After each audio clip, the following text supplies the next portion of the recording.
by advice of counsel. Pull up a chair, leave the worries of the world behind, and step into the warmth of our circle. Welcome, my friends, to Stories of Crime. I am truly grateful you have found your way here to this quiet sanctuary of storytelling, where we gather to explore the deepest, darkest, and sometimes most beautifully redemptive corridors of the human heart. Tonight, we embark on an extraordinary journey together, and I feel a profound sense of wonder as I introduce a masterpiece that has captivated minds for generations. Prepare yourself to be swept away by the brilliant, enigmatic world of By Advice of Counsel. This is not merely a collection of legal intrigues or clever maneuvers in the shadows of the law. No, this is a mesmerizing mirror held up to the human soul. It is a world where justice and mercy are locked in a delicate, eternal dance, and where the line between right and wrong is as thin as a whisper. As you listen to this audiobook, as the voices and the secrets unfold in your ears, you will touch upon the deepest mysteries of our shared condition. You will feel the desperation of the innocent, the cold ambition of the corrupt, and the sudden, breathtaking warmth of human kindness shining through the cracks of a broken system. Why do we do the things we do and push to the edge? Who stands in the shadows to guide us when all hope seems lost? Every minute of this digital journey has been crafted to pull you deeper into the labyrinth, whispering questions that will haunt you and offering truths that will inspire you. Adjust your headphones, let the outside world fade into silence, and allow yourself to be completely consumed. Stay with me until the very last word of this recording, for the ultimate truth of this story is a secret that only the most patient listeners will unlock. Let us begin. Justice on the edge of a loophole? Welcome, dear listener. Take a deep breath, settle into your space, and let the noise of the outside world gently fade away. Tonight, we are stepping together into a sanctuary of contemplation, a place where the glittering, cold surface of human intellect meets the warm, turbulent depths of the human heart. Imagine, if you will, the heavy silence that hangs in a grand, marble hall of justice just before a verdict is read. It is a silence thick with anticipation, carrying the scent of old leather-bound books, floor wax, and the faint, bitter trace of cold sweat. In this space, the ticking of the wall clock does not merely measure time. It counts the final, precious moments of a human being's freedom. We begin our journey on the razor-thin edge where the rigid, unyielding statutes of the law collide with the messy, beautiful reality of moral truth. There is an ancient, haunting maxim that states, "The greater the law, the greater the injustice."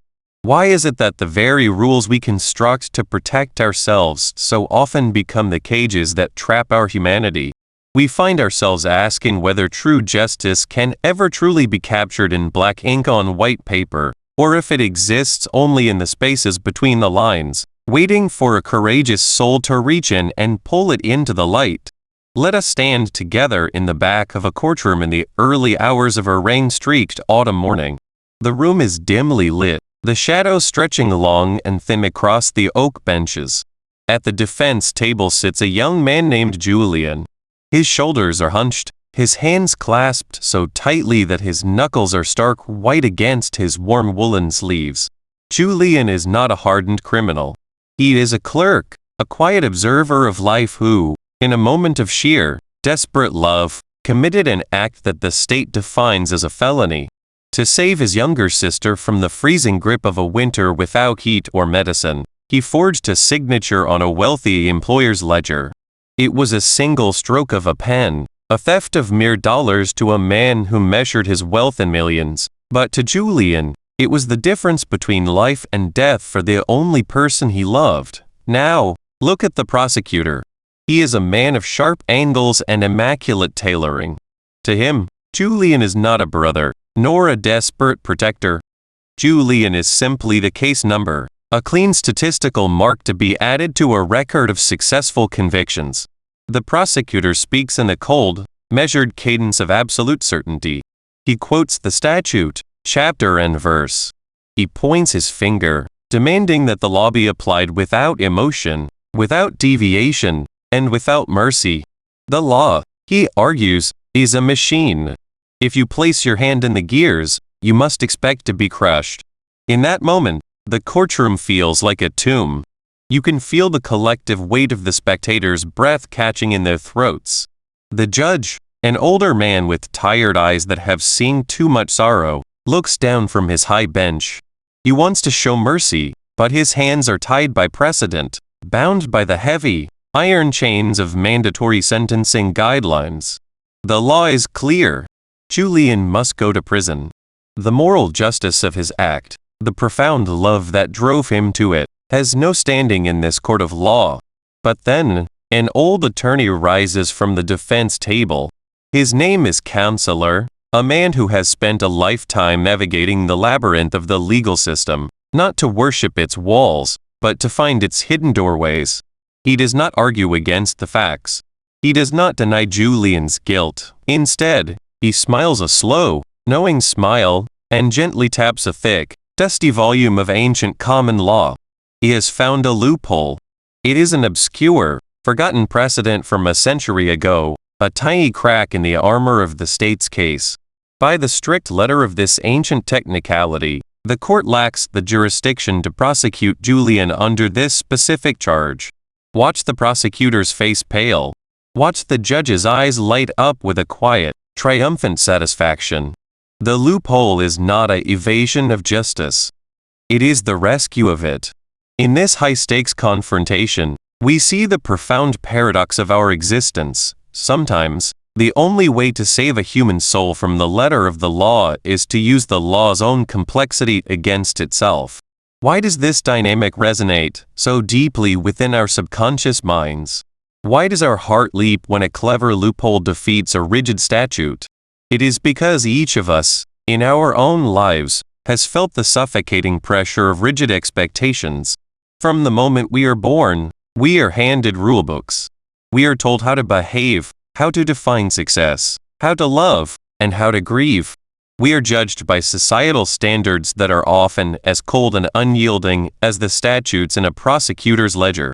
Our subconscious minds recognize that these rigid structures, while necessary for order, are fundamentally incapable of holding the vast, chaotic beauty of the human spirit. When we witness a legal loophole being used to achieve moral justice, it acts as a profound psychological release. It reassures us that we are not entirely helpless against the giant, unfeeling systems that surround us. It whispers to our deepest fears that perhaps we, too, can find a way to be understood, even when we fail to meet the exact, unforgiving standards of the world. It tells us that our intentions matter, that our love matters, and that the truth of who we are is far greater than any label or judgment that could ever be pinned upon us. But how do we apply this profound realization to our own daily lives? How do we, as individuals, navigate the rigid courtrooms of our own minds and relationships? The first step in this application is the practice of compassionate cross-examination. When you find yourself judging your own failures with the harshness of a prosecutor, stop, pause, and listen to the internal dialogue. Are you sentencing yourself based on a rigid, outdated rulebook that you never chose to write? Perhaps you feel you have failed because you did not achieve a certain milestone by a certain age, or because you allowed yourself to feel weak when you believed you should be strong. In those moments, play the part of the wise, gentle defense counsel. Look for the moral truth of your situation. Recognize that your struggles, your mistakes, and your detours were often born out of survival, love, or the simple, fragile reality of being human. Find the loophole of self-compassion that allows you to dismiss the charges against your own soul. The second step is to look at the people in your life through the lens of equity rather than strict judgment. It is so easy to hold our partners, our children, our friends, and our colleagues to the letter of the law. We keep mental scorecards of their slights, their forgotten promises, and their shortcomings. But a relationship governed solely by strict rules is a cold and lonely place. When someone you love stumbles, instead of demanding immediate retribution or emotional penance, seek the human story behind the infraction. Ask yourself, what pain, what fear, or what desperation drove them to this point? In doing so, You create a space of grace, a sanctuary where the spirit of love overrides the strict statutes of expectation. Let us pause for a moment and let these thoughts settle into your mind like soft rain on dry earth. Feel the tension leaving your shoulders as you realize that you do not have to be perfect to be worthy. You do not have to meet every single demand of an unyielding world to deserve peace. As we bring this chapter of our contemplation to a close, let us look back one last time at the courtroom. Julian is walking out into the autumn rain, his sister's hand tightly clasped in his own. The old counselor stands on the courthouse steps, watching them go, a quiet smile playing on his lips as he lights a cigar, its smoke curling up into the damp air before dissolving into nothingness. The system remains, cold and massive, but for one day, human equity found a way through the cracks. We have explored the delicate, beautiful tension between the strict rules that bind us and the moral justice that frees us. We have seen how a single loophole, guided by a loving hand, can restore balance to a broken world. But our journey does not end here. In fact, it is only just beginning. As the shadows lengthen and we prepare to turn the page, we must ask ourselves, what happens when the loopholes we seek are not in the laws of the land, but in the unwritten codes of our own hearts? What happens when we must choose between the safe, well-worn path of compliance and the wild, unpredictable terrain of true moral courage? In our next chapter, we will step deeper into the fog, moving from the quiet dignity of the courtroom into the whispering, uncertain alleys of the human conscience, where the ultimate trial awaits us. Stay with me, keep your heart open, and let us walk forward together into the quiet mystery of the next page. Imagine, if you will, a stifling courtroom in the dead of a sweltering August afternoon. The air conditioning has failed, leaving the room heavy with the scent of old wood, cheap floor wax, and the quiet, metallic tang of human fear. At the defense table sits Samuel, a man whose hands are calloused from years of honest labor, but whose eyes are hollowed out by a desperation only a parent can truly understand. Across from him, the prosecution stands tall, representing a massive pharmaceutical conglomerate that holds the patent on a life-saving medication. Samuel's crime was simple, yet unforgivable under the cold letters of the law. He stole the raw chemical compound from the lab where he worked as a janitor, risking everything to synthesize a crude, homebrewed cure for his dying 7-year-old daughter. To the law, this is a clear-cut case of industrial espionage and grand larceny. To the young prosecutor, who looks at his leather-bound statutes as if they were holy scripture, Samuel is a criminal who must be punished to preserve the sanctity of intellectual property. There is no room in the legal code for a father's love. There is no clause that translates the frantic, midnight heartbeat of a dying child into a mitigating circumstance. Sitting beside Samuel is Clara, a defense attorney whose hair is silvered by decades of fighting a system that so often feels like a meat grinder. She knows the law is a machine, indifferent to tears. Yet, she has spent nights sleepless, searching for a crack in the armor of the state's case. And finally, she found it. Deep within an obscure, half-forgotten Municipal Land Grant Act from 1882, there lies a clause stating that any medical research conducted on land originally designated for public health must remain in the public domain, free from private monopoly.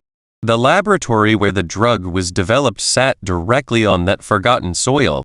It is a technicality, a loophole so narrow and dusty that it seems almost absurd. But as Clara stands to present this argument, she feels the crushing weight of her own conscience.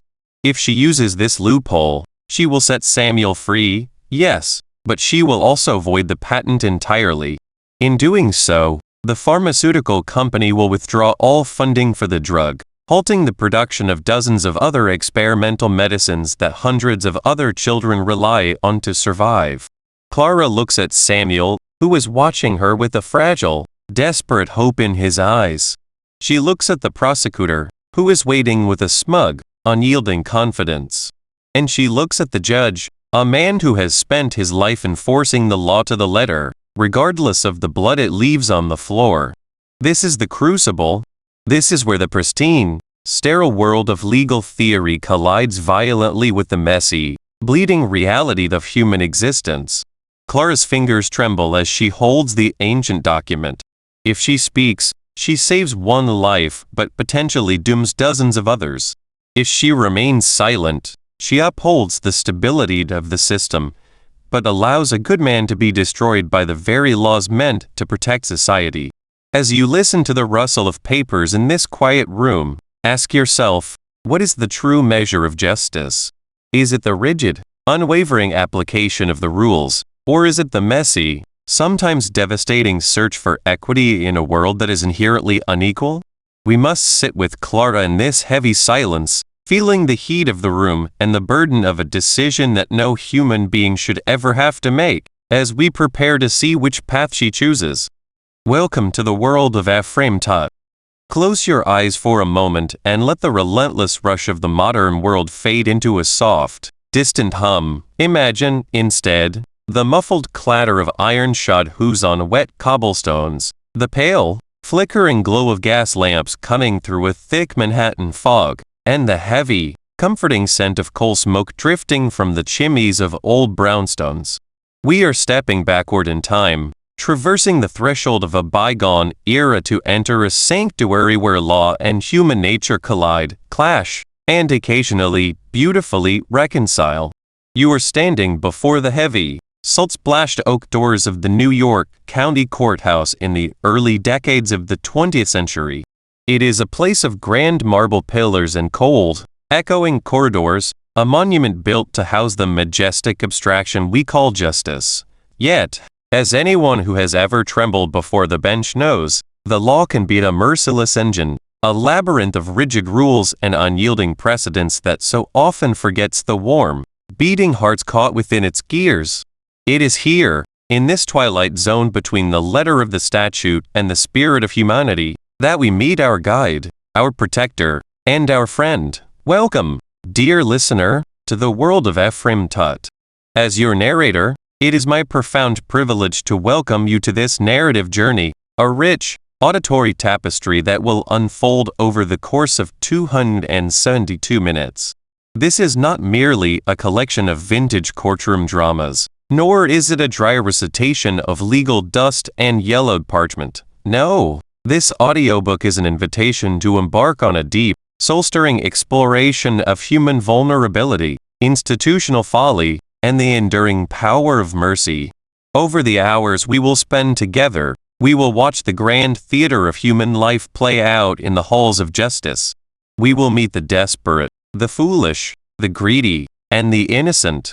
And standing between them and the crushing weight of a cold legal system, we will find a tall, angular figure, dressed in an old-fashioned frock coat, wearing a battered stovepipe hat, with a pocket full of cheap stogie cigars and a heart filled with boundless compassion.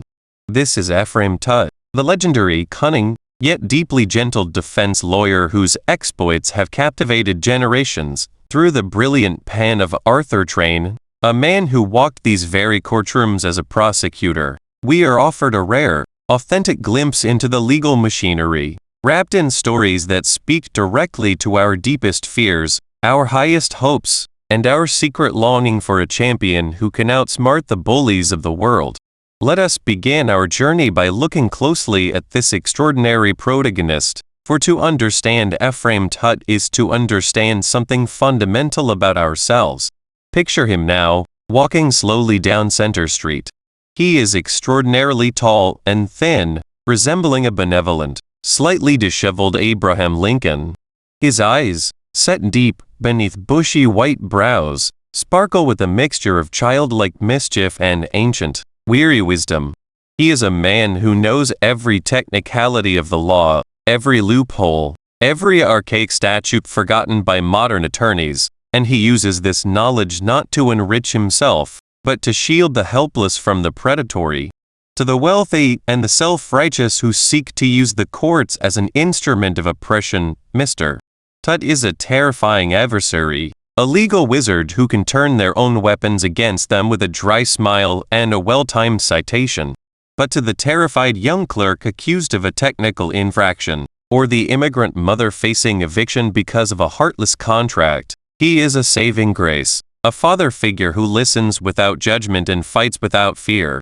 To truly understand the power of this dynamic, let us immerse ourselves in a cinematic moment from one of Mr.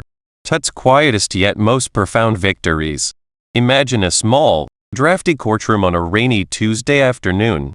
The air is thick with the smell of wet wool and floor wax. In the defendant's chair sits a young boy, barely 18, his face pale and tear-stained.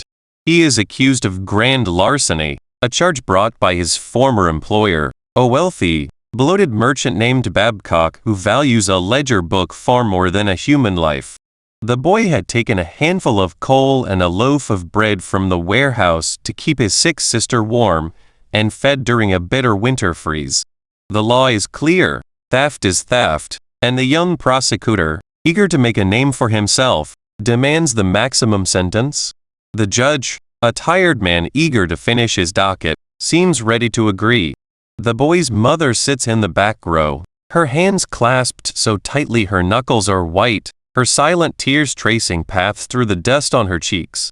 She feels the suffocating weight of an indifferent system closing in on her child. Then, the door at the back of the courtroom creaks open. In steps Ephraim Tutt, his long arms full of dusty, leather-bound volumes that look as though they haven't been opened since the signing of the Constitution. He doesn't raise his voice. He doesn't need to. He walks to the defense table, places a comforting, liver-spotted hand on the trembling boy's shoulder, and looks directly at the prosecutor.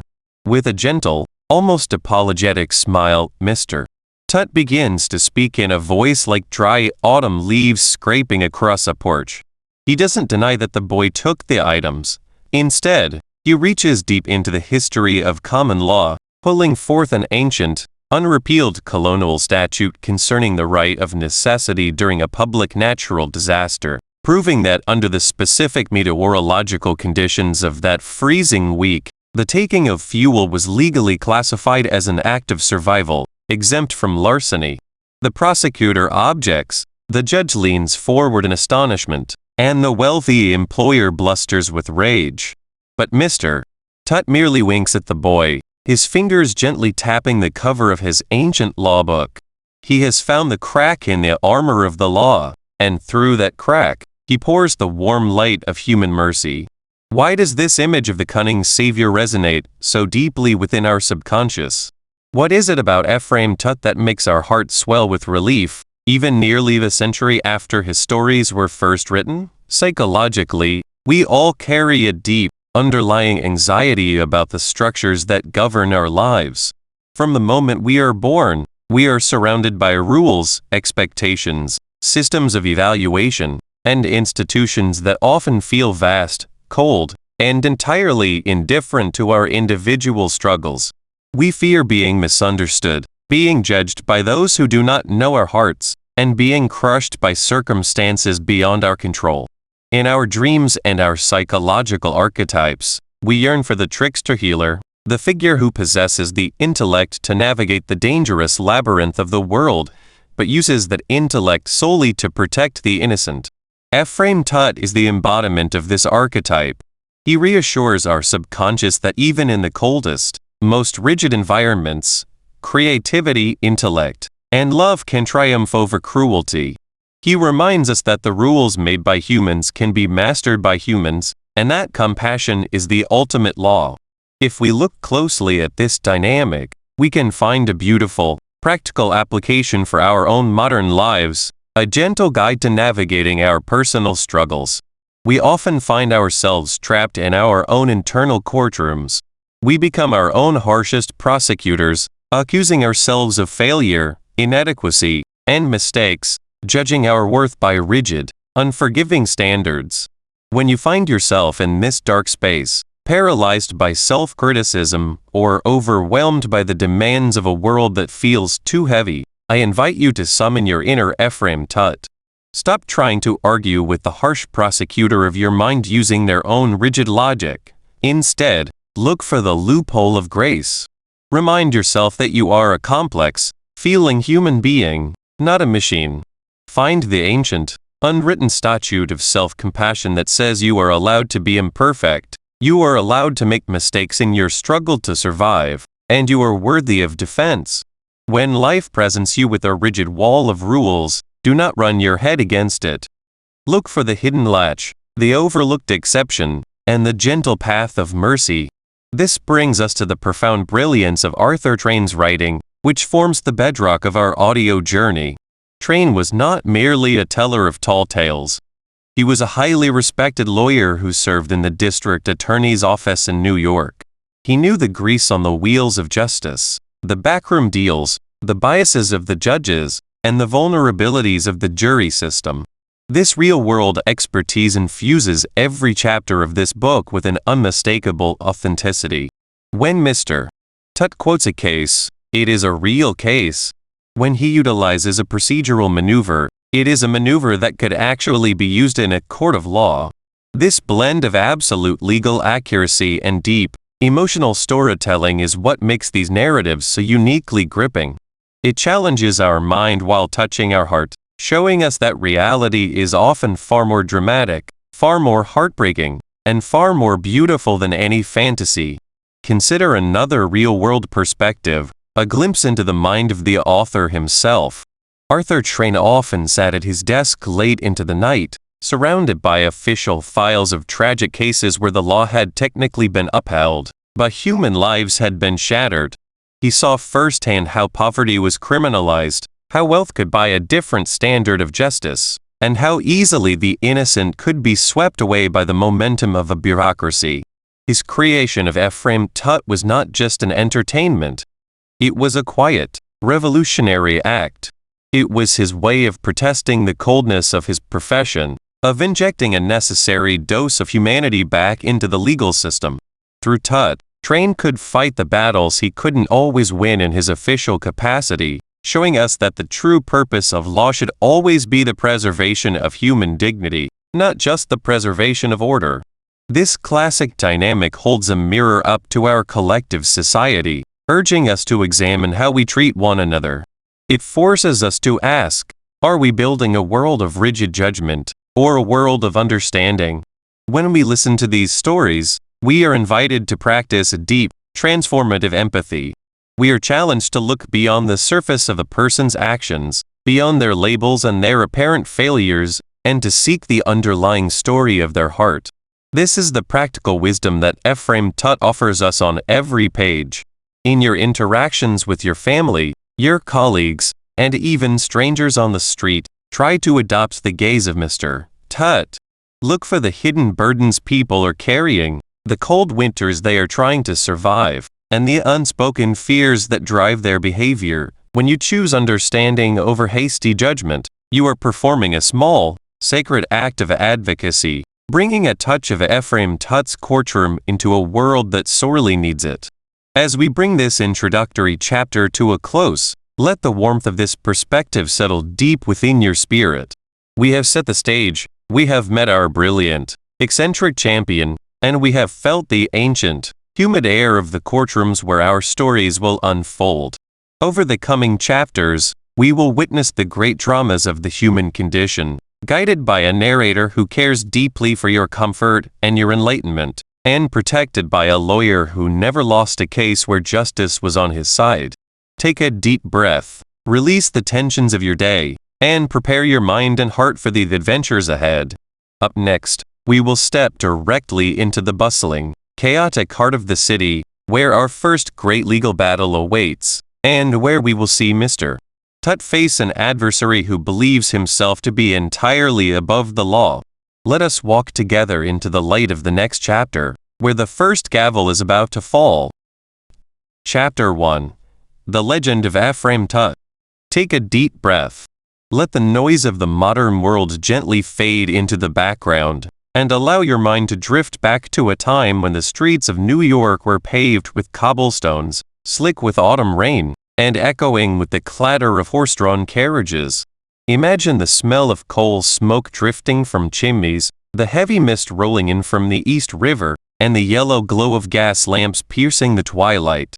In this world of sharp contrasts, where towering skyscrapers of commerce began to cast long, cold shadows over the crowded, desperate tenements of the Lower East Side, There existed a sanctuary. It was a dusty, cluttered office on Center Street, filled with the scent of old leather, stale tobacco, and yellowing parchment. This was the domain of Tut and Tut, attorneys and counselors at law. But more importantly, it was the home of a legend. Have you ever felt, in the quiet hours of the night, that the world is a machine too vast and cold for your fragile hopes? Have you ever looked at the rigid rules of society, the unyielding structures of institutions, and felt a quiet, suffocating dread that you might be crushed beneath their wheels, unnoticed and unmourned?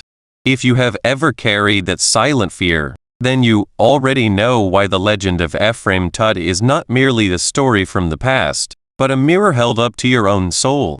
He is the guardian we all secretively long for, the wise, eccentric protector who stands between the defenseless individual and the blind, mechanical cruelty of the law. To understand Ephraim Tut, we must first look at him through the haze of his own creation. Picture a man who seems to have stepped out of another century, a figure so tall, so preternaturally thin and angular, that he resembles a benevolent crane wading through a swamp of legal misery. On his head sits an impossibly tall, battered stovepipe silk hat, a relic of the era of Abraham Lincoln, weathered by decades of sun and rain, yet worn with an air of defiant dignity. Beneath the brim of this hat, a mane of long, silver-gray hair falls wildly about his collar, framing a face that is a map of deep-set wrinkles, wisdom, and a profound, quiet sorrow. His eyes, sharp and bright as a hawk's, yet softened by an infinite capacity for mercy, peer out from beneath shaggy eyebrows. And then, of course, there is the stogie. Ephraim Tut is never seen without a long, slender, criminally cheap tobacco stogie protruding from the corner of his mouth, sending up spirals of pungent, gray smoke that wrap around him like a protective shroud. He carries these stogies in the deep, capacious pockets of his ancient frock coat, pockets that are veritable treasure chests of the bazaar. If you were to empty them, you would find not only his beloved tobacco, but peppermint drops, pieces of tangled string, old brass keys, pocket knives, and perhaps a half-eaten apple. These are not the belongings of a wealthy, sophisticated attorney of the metropolis. They are the keepsakes of a man who has refused to let the cold professionalism of his trade wither his childlike curiosity and his deep, earthy connection to humanity. Why does this eccentric image touch us so deeply? Let us wander down Broadway on a blustery November afternoon and watch him. He walks with a slow, deliberate stride, his long legs eating up the pavement, his hands clasped behind his back under the tails of his coat. Suddenly, he stops. A small, shivering boy, selling newspapers on the corner, has dropped his coins into a gutter grate. The boy is weeping, terrified of the beating that awaits him from an unyielding master if he returns empty-handed. The busy crowd of lawyers, bankers, and merchants rushes past, ignoring the child's distress, their minds consumed by stocks and bonds. But Ephraim Tut pauses. He does not merely offer a coin from his pocket. He kneels in the damp dirt, his tall silk hat tilting precariously, and speaks to the boy as an equal. He listens to the child's story, wipes a smudge of soot from the young face, and with a gentle, conspiratorial wink, hands him a silver dollar, whispering that the gutter is merely the bank that pays unexpected dividends to the brave. In that fleeting moment, we witness the core of Tut's philosophy. He understands that the true measure of a society is not found in its grand monuments or its swelling treasuries, but in how it treats its most vulnerable. Psychologically, we crave figures like Ephraim Tut because they represent the reconciliation of power and tenderness. In our subconscious, we often associate authority with coldness and strength with cruelty. We have been conditioned to believe that to succeed in a harsh world, we must harden our hearts and wear an armor of indifference. Tut shatters this illusion. His eccentricity is his rebellion. By refusing to conform to the polished, sterile image of a successful New York lawyer, he preserves his capacity for deep, emotional resonance. He shows us that true power lies not in fitting into the mold, but in having the courage to remain soft in a world that demands you be made of stone. For you, listening to this now, there is a profound lesson hidden in the folds of Tut's battered frock coat. How often do you suppress your own quirks, your own unique sensitivities, out of a fear of being judged or rejected by the world? How often do you silence your inner voice to conform to the expectations of an institution, a workplace, or a social circle? Ephraim Tut invites you to reclaim your eccentricities. He whispers that your sensitivity is not a weakness, but your greatest strength. It is the compass that guides you to empathy, the light that allows you to see the suffering of others, and the fire that fuels your courage to stand up for what is right. Let yourself be a little mismatched, a little unconventional, and infinitely more human. But do not be deceived by his gentle nature, for beneath that whimsical exterior lies one of the most formidable legal minds of his generation. Ephraim Tut is a master of the old common law, a scholar of obscure precedents and ancient statutes that have lain forgotten beneath dust and cobwebs for centuries. While other lawyers rely on modern codes, dry technicalities, and the brute force of wealth, Tut treats the law as a living, breathing labyrinth, full of hidden passageways and secret doors that only the truly creative can find. He knows that the law, in its majestic equality, often forbids the rich as well as the poor to sleep under bridges, but he also knows that the law is an instrument of human creation, and therefore, it is inherently flawed, malleable, and subject to the higher laws of justice and mercy. Let us step into a grand, wood-paneled courtroom, where the air is thick with tension and the smell of floor wax. A young clerk, pale and trembling, stands accused of grand larceny. He has taken a small sum of money from his employer, a wealthy, ruthless merchant prince, to buy medicine for his dying sister. The evidence is clear, the facts are undisputed, and the prosecutor, a cold, ambitious young man eager to make a name for himself, demands the maximum sentence. The judge, bound by the rigid letter of the statutory law, prepares to pass a judgment that will ruin the young clerk's life forever. The courtroom is silent, filled with the heavy, suffocating weight of inevitable doom. Then, Ephraim Tut rises. He does not argue the facts. He does not deny that the boy took the money. Instead, he slowly removes his spectacles, polishes them with a silk handkerchief, and addresses the court in a low, resonant baritone that seems to vibrate with the wisdom of the ages. He begins to speak not of the modern penal code, but of an ancient, unrepealed charter from the colonial era, a piece of parchment signed by a royal governor 300 years ago. With brilliant, suspenseful rhetoric, he weaves a tapestry of legal history, demonstrating that under this ancient law, the merchant prince's business is operating on land that technically belongs to the public commons, making his financial transactions within that space legally void. The courtroom holds its breath. The prosecutor's smile fades, replaced by a look of sheer panic. The judge leans forward, fascinated, as Tut masterfully turns the tables, using the very complexity of the law to dismantle the prosecution's case and secure the boy's freedom. Why does this dynamic resonate so deeply within us? It is because we all find ourselves, at times, trapped in situations where the rules seem stacked against us. We face bureaucratic nightmares, unfair systems, and rigid expectations that leave us feeling powerless. The psychological impact of feeling trapped can be paralyzing, leading to a state of learned helplessness where we simply surrender to our fate. Tut's legal genius represents the power of creative resistance. He reminds us that there is always a way, always a hidden angle, always a deeper truth that can be uncovered if we have the patience and the intellect to look for it. He teaches us that we do not have to accept the narrative that is handed to us by those in power. To apply this to your own life, think of a challenge you are currently facing that feels insurmountable, a situation where you feel bound by rules or circumstances beyond your control. Now, adopt the mind of Ephraim Tut. Stop looking at the obstacle head-on, and start looking at its margins. What are the unwritten rules? What are the deeper, human truths that are being ignored? Where is the hidden leverage? Often, The solution to our most complex problems does not lie in fighting the system with brute force, but in finding the quiet, overlooked truths that render the obstacle irrelevant. Be creative, be patient, and remember that even the most rigid structures have cracks where the light of truth can enter. Yet, his brilliant intellect is always subservient to his primary driving motivation, the protection of the defenseless against institutional oppression. This is the heartbeat of the legend of Ephraim Tutt.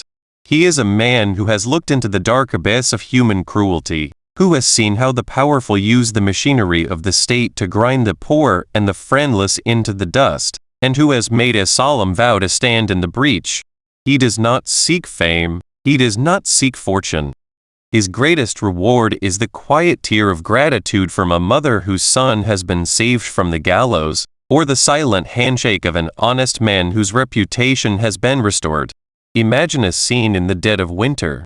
A bitter wind is howling through the streets, carrying with it a driving, icy sleet.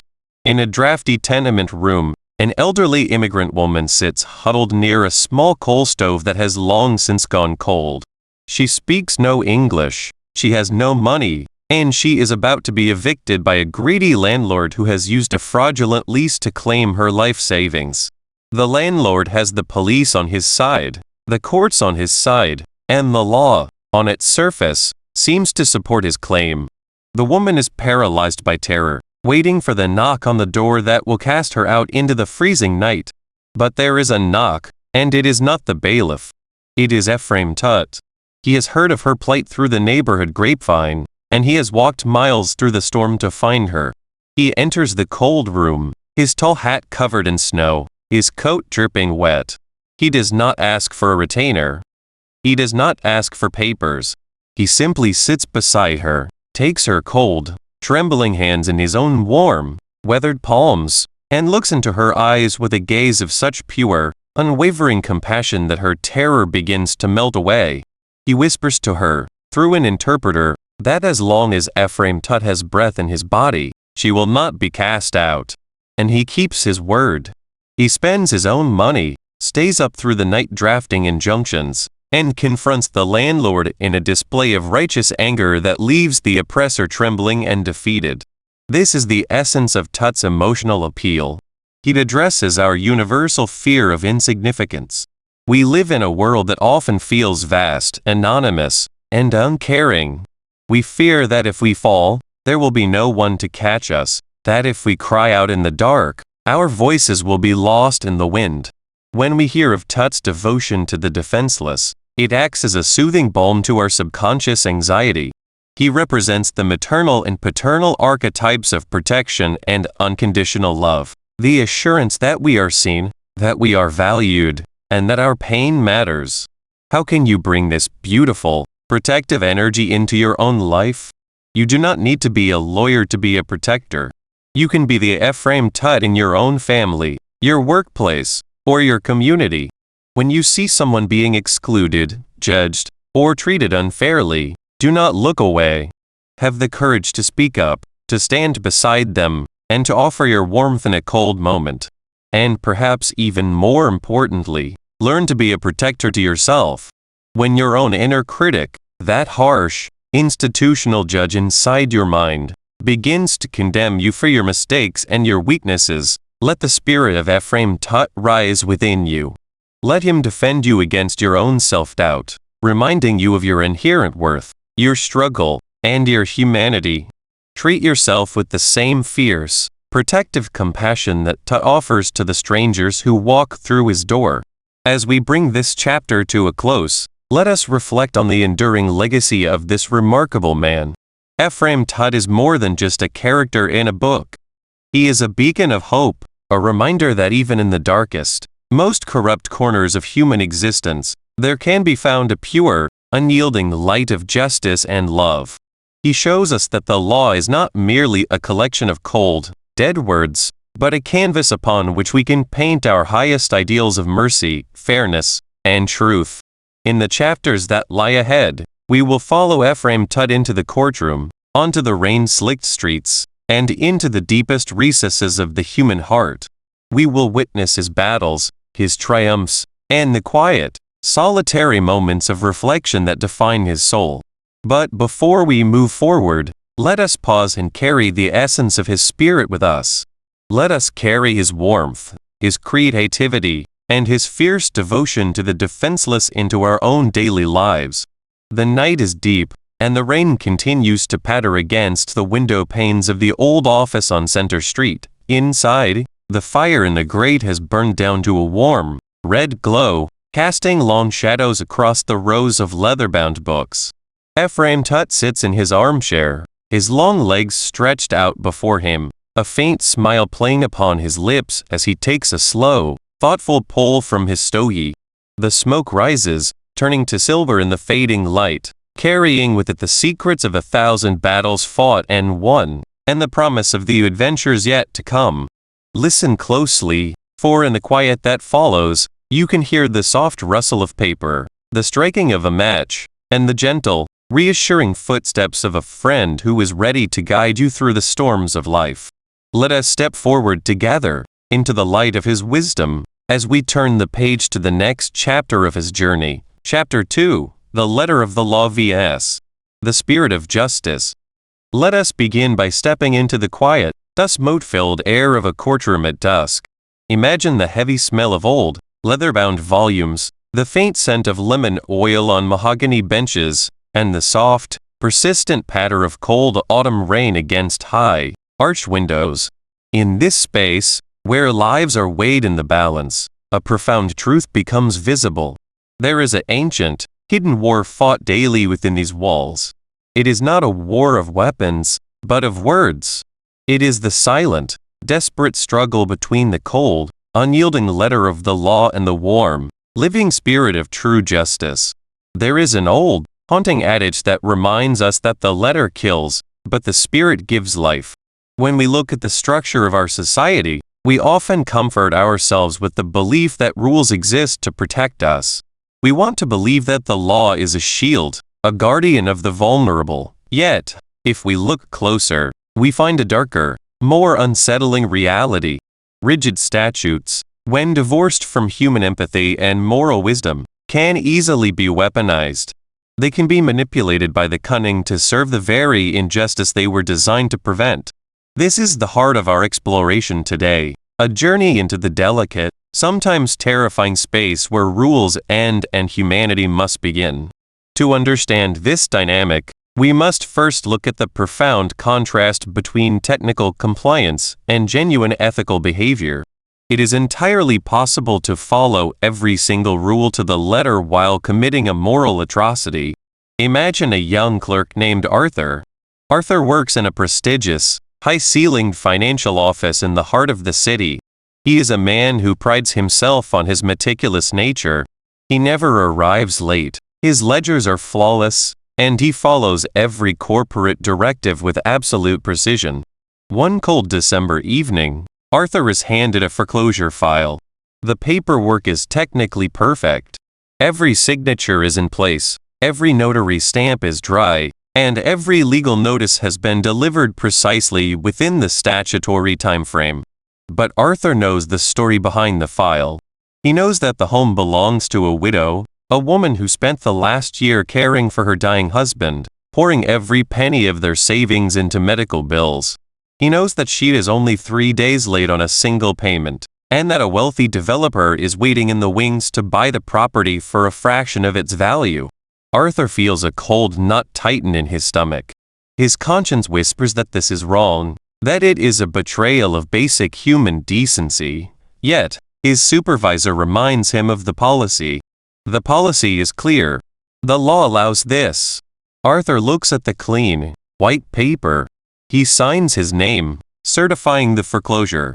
He tells himself he had no choice. He was simply following the rules. In that quiet moment, Arthur did not commit a crime. In the eyes of the state, he did nothing wrong. But in the eyes of his own soul, something broke. This is the tragic illusion of technical compliance. It offers us a false sanctuary, a place where we can hide from our own moral agency.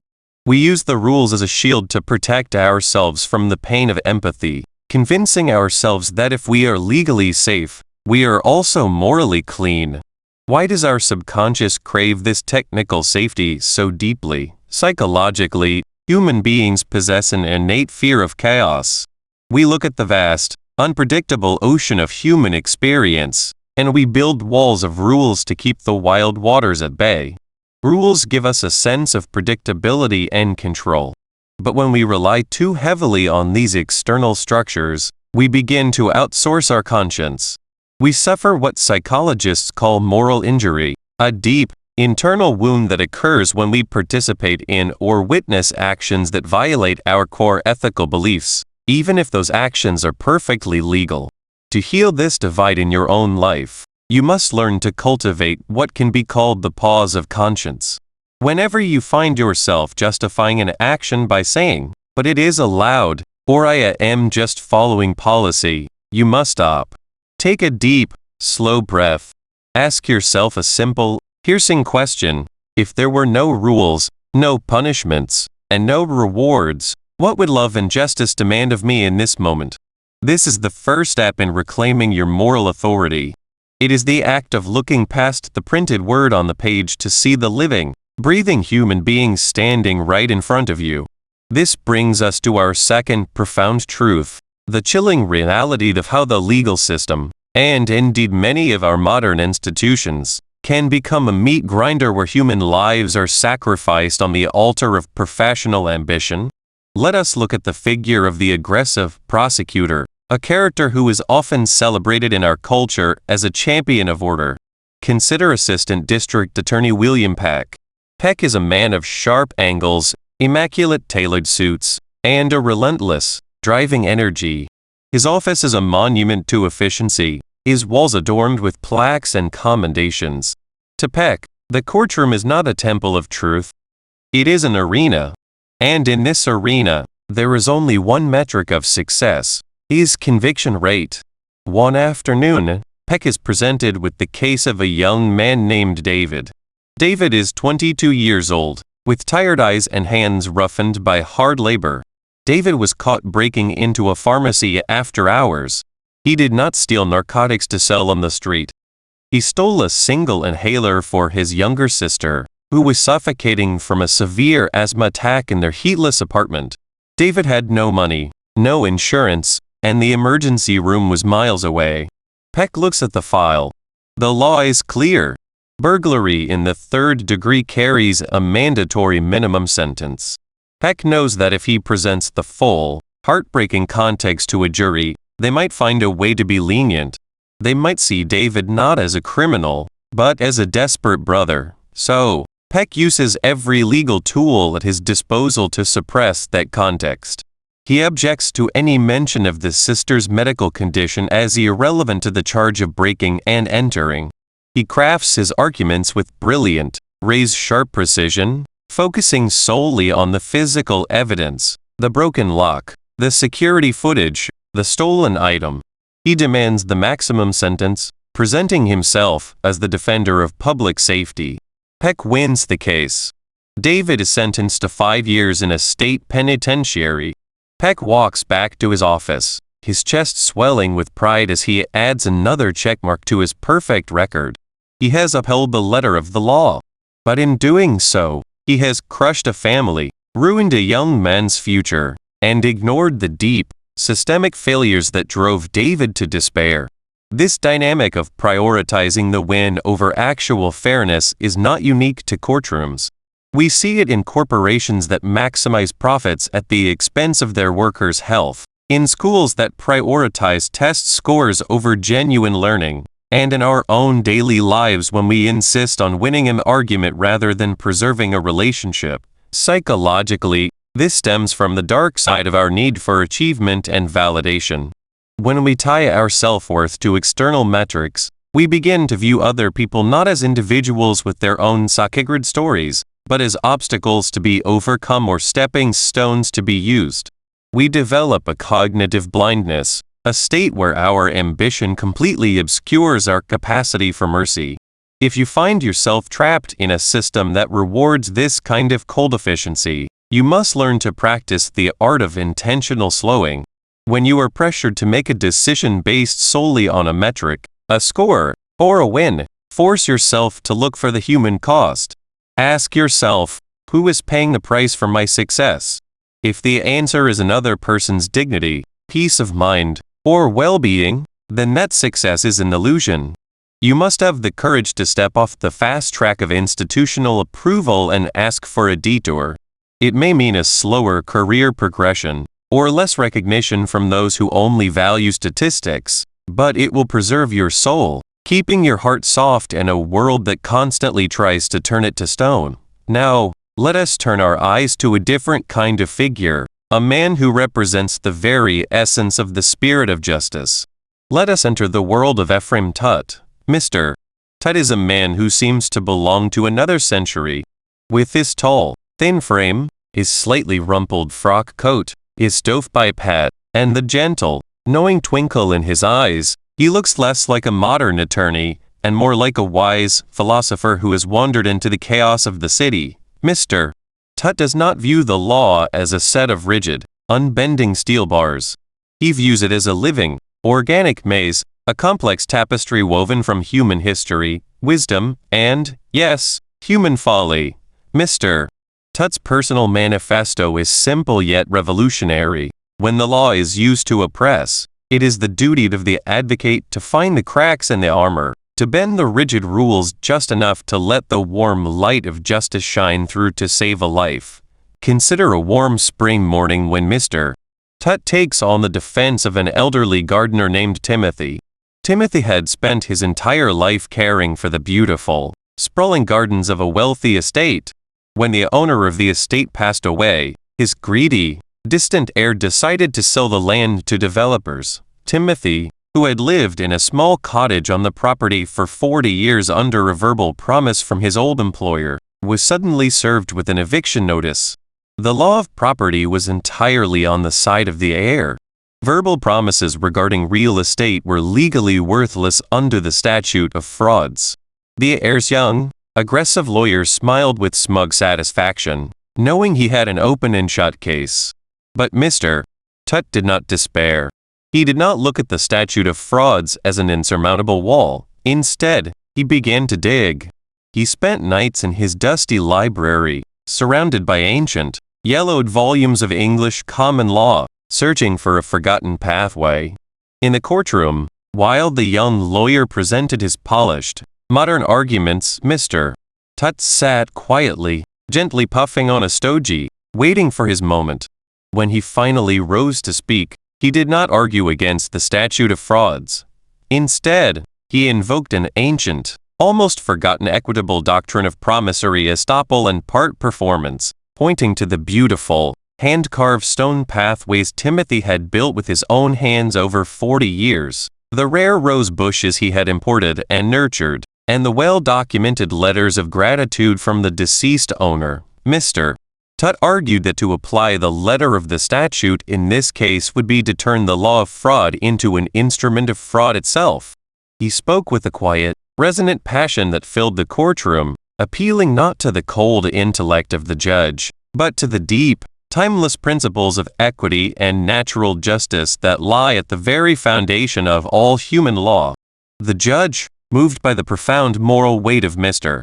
Tutt's argument, found a way to rule in Timothy's favor, declaring that the heir's technical legal rights were barred by his predecessor's actions and Timothy's reliance upon them. The old gardener was saved from homelessness, and the greedy heir was forced to retreat. This is the archetype of the trickster sage, a figure desperately needed in our modern world. The trickster sage is not a lawbreaker in the common sense. He does not act out of malice, greed, or a desire for chaos. Rather, he breaks or bends the rules out of a deep, profound love for humanity. He understands that rules are made for man, not man for the rules.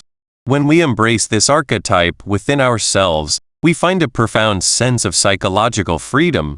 We stop being passive victims of circumstances and systems, and we become active creators of justice. How can you apply this wisdom in your own life? How can you become a defender of the spirit of justice in your daily interactions?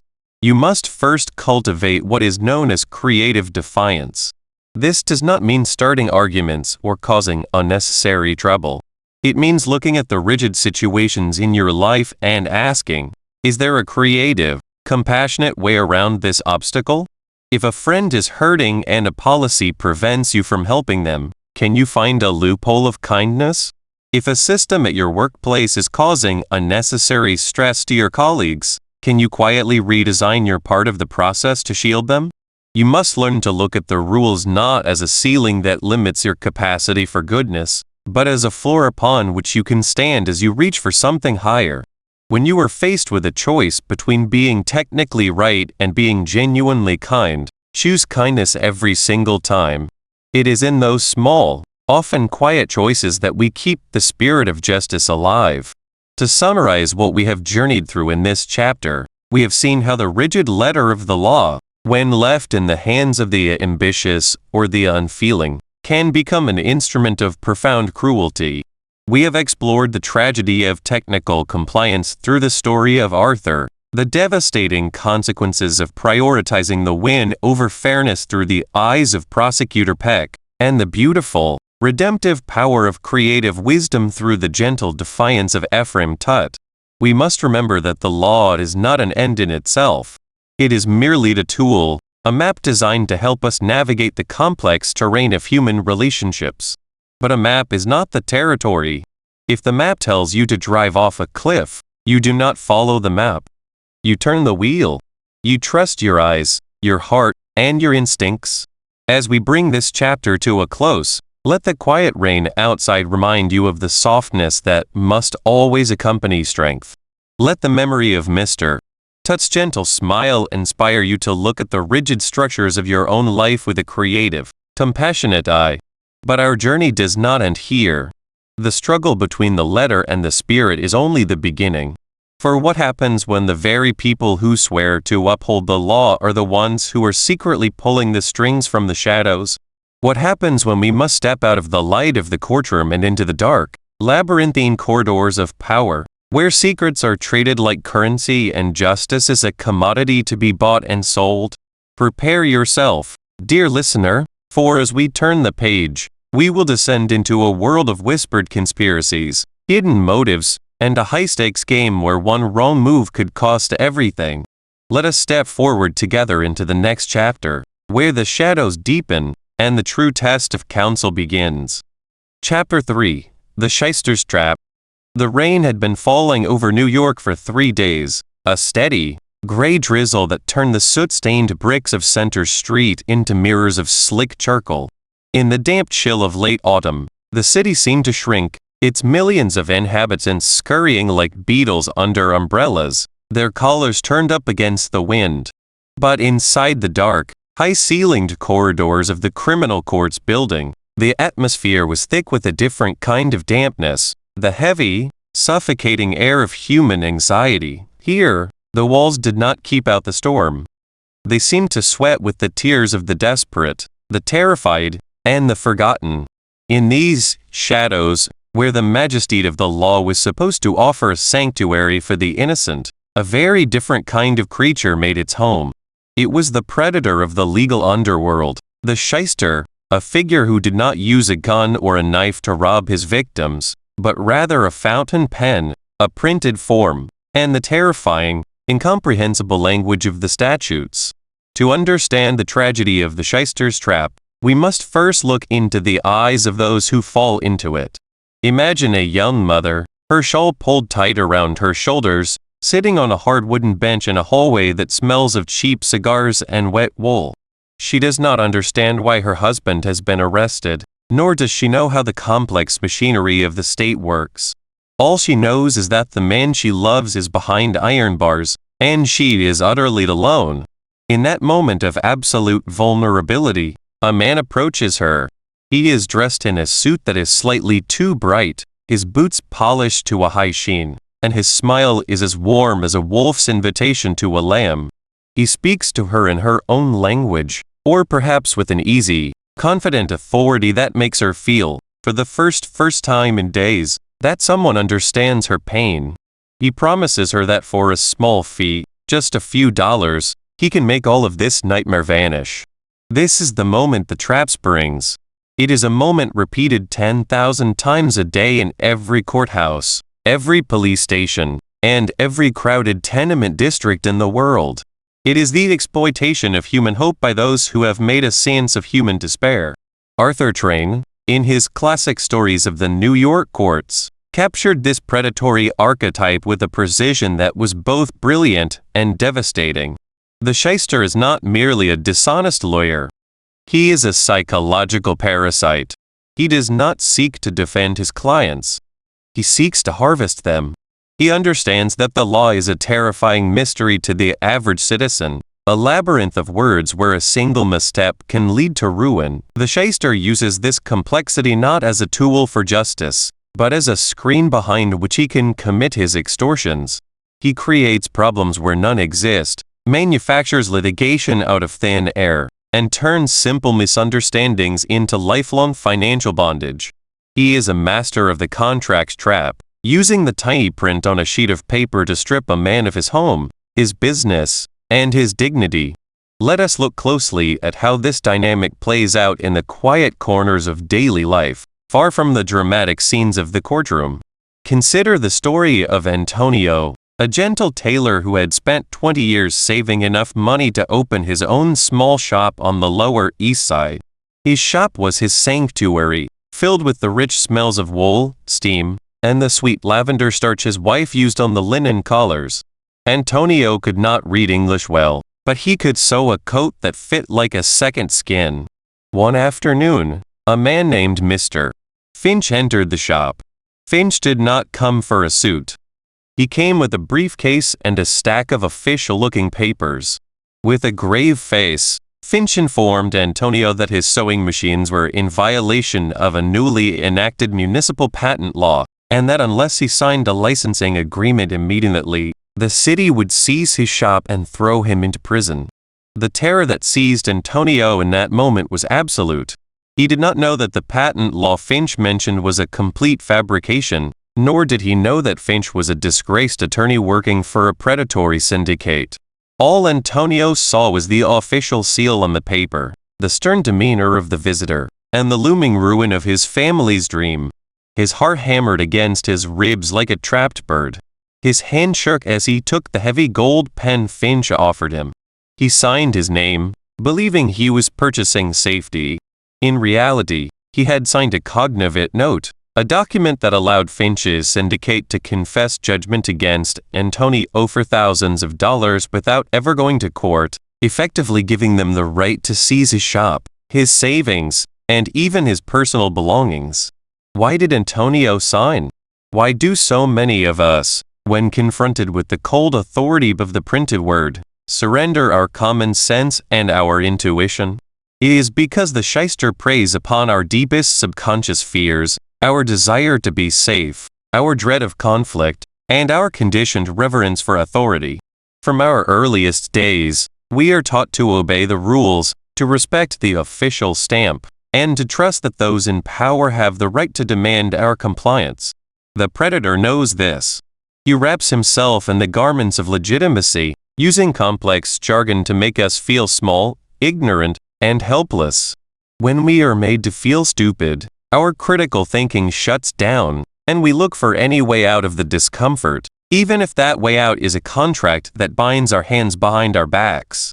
If you ever find yourself in a situation where you are being pressured to sign a document, to agree to a settlement, or to make a decision under the threat of legal action, you must remember the lesson of Antonio. The first step in dismantling the shyster's trap is to reclaim your time. The predator's greatest weapon is urgency. They will tell you that the offer is only good today, that the court will act tomorrow, or that you must sign now to avoid immediate disaster. This urgency is almost always a lie. It is designed to prevent you from thinking, from consulting others, and from finding your bearings. When you feel that pressure, you must breathe. You must look the person in the eye and say, "I will take this document and review it, and I will give you my answer when I am ready." If they refuse to let you keep the document, or if they redouble their threats, you have your answer. They are not trying to help you. They are trying to rob you. This leads us to the second dark truth of the legal underworld. The art of manufactured litigation. This is not just about bad contracts. It is about the deliberate creation of legal conflicts designed to drain the resources of the innocent. Let us step into the shoes of Mrs. Margaret O'Leary, a widow who ran a small boarding house near the docks. Margaret was a woman of iron resolve, her face lined with the worries of raising 3 children on the meager rent she collected from her lodgers. One day, a tenant who had been evicted for non-payment of rent returned, not with the money he owed, but with a summons and complaint. A local shyster, looking for an easy mark, had agreed to represent the tenant in a lawsuit against Margaret, claiming she had wrongfully seized his personal property that had actually been abandoned weeks before. The lawsuit was a work of fiction, a tapestry of lies woven with legal terminology. But to Margaret, it was a death warrant for her peace of mind. She was forced to spend her days in the dusty corridors of the court, waiting for hearings that were constantly postponed. She had to hire a cheap lawyer who did little more than ask her for more money at every turn, money she had to borrow from neighbors. The stress was a constant, gnawing pain in her stomach. She could not sleep, imagining her boarding house being sold at auction to pay a judgment she did not owe. The shyster representing her former tenant knew exactly what he was doing. He had no intention of ever taking the case to a jury. He was waiting for Margaret to reach her breaking point, the moment when she would offer him everything she had left just to make the nightmare stop. This manufactured litigation is a form of psychological torture. It exploits the fact that the human mind cannot tolerate prolonged, unresolved threat. When we are under constant attack, our bodies produce cortisol, our vision narrows, and we become desperate for relief. The shyster relies on this exhaustion. They know that most honest people would rather lose money than lose their peace of mind, their health, and their reputation.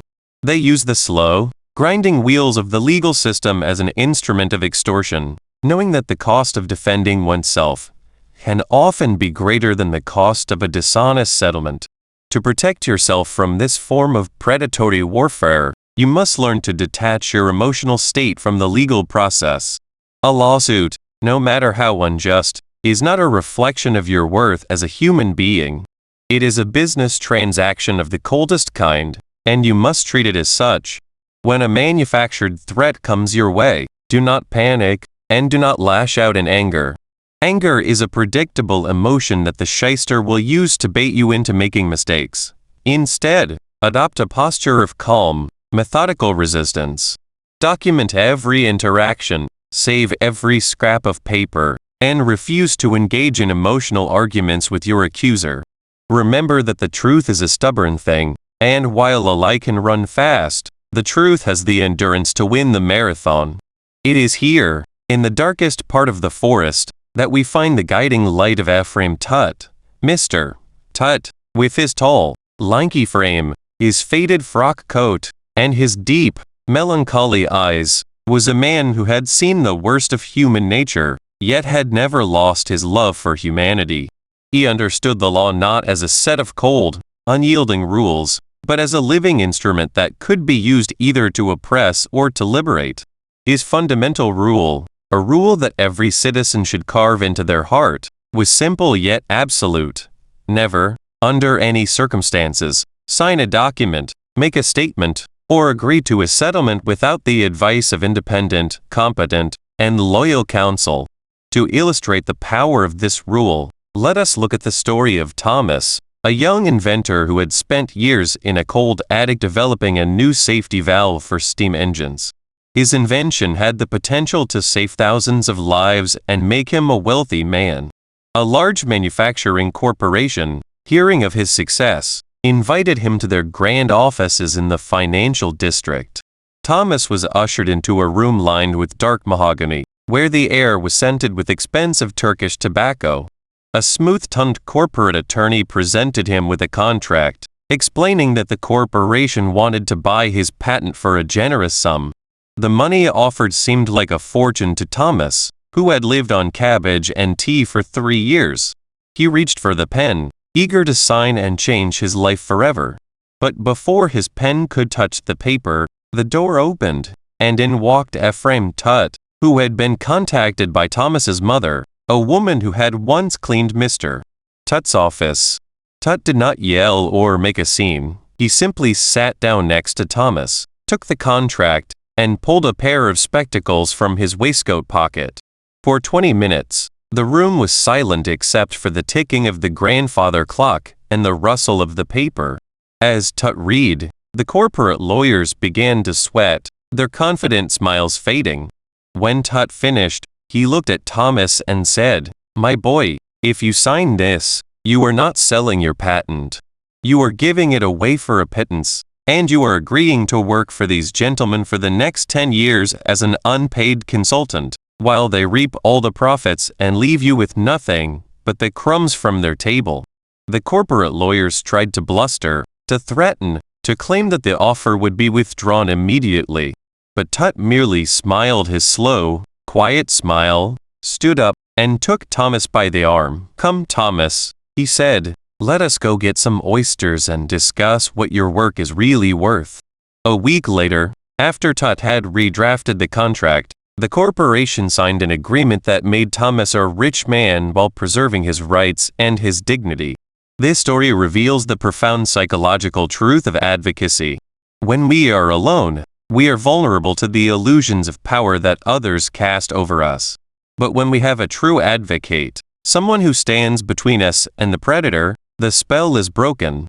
A competent lawyer is not just someone who knows the technicalities of the law. They are a shield for your soul.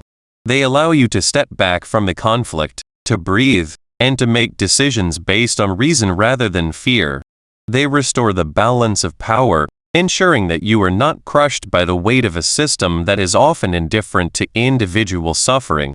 In our modern world, the shysters may not wear bright suits or hang around the steps of the tombs, but they are still there, hiding in the complex terms of service we click without reading, the high-interest loan agreements we sign in moments of financial distress, and the aggressive demands of corporate collection agencies.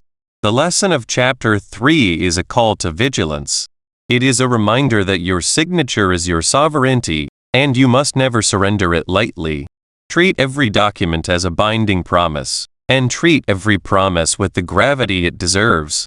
As we close this chapter, let us carry with us the image of Ephraim Tutt, standing in the doorway of that mahogany office, a tall, silent guardian of justice.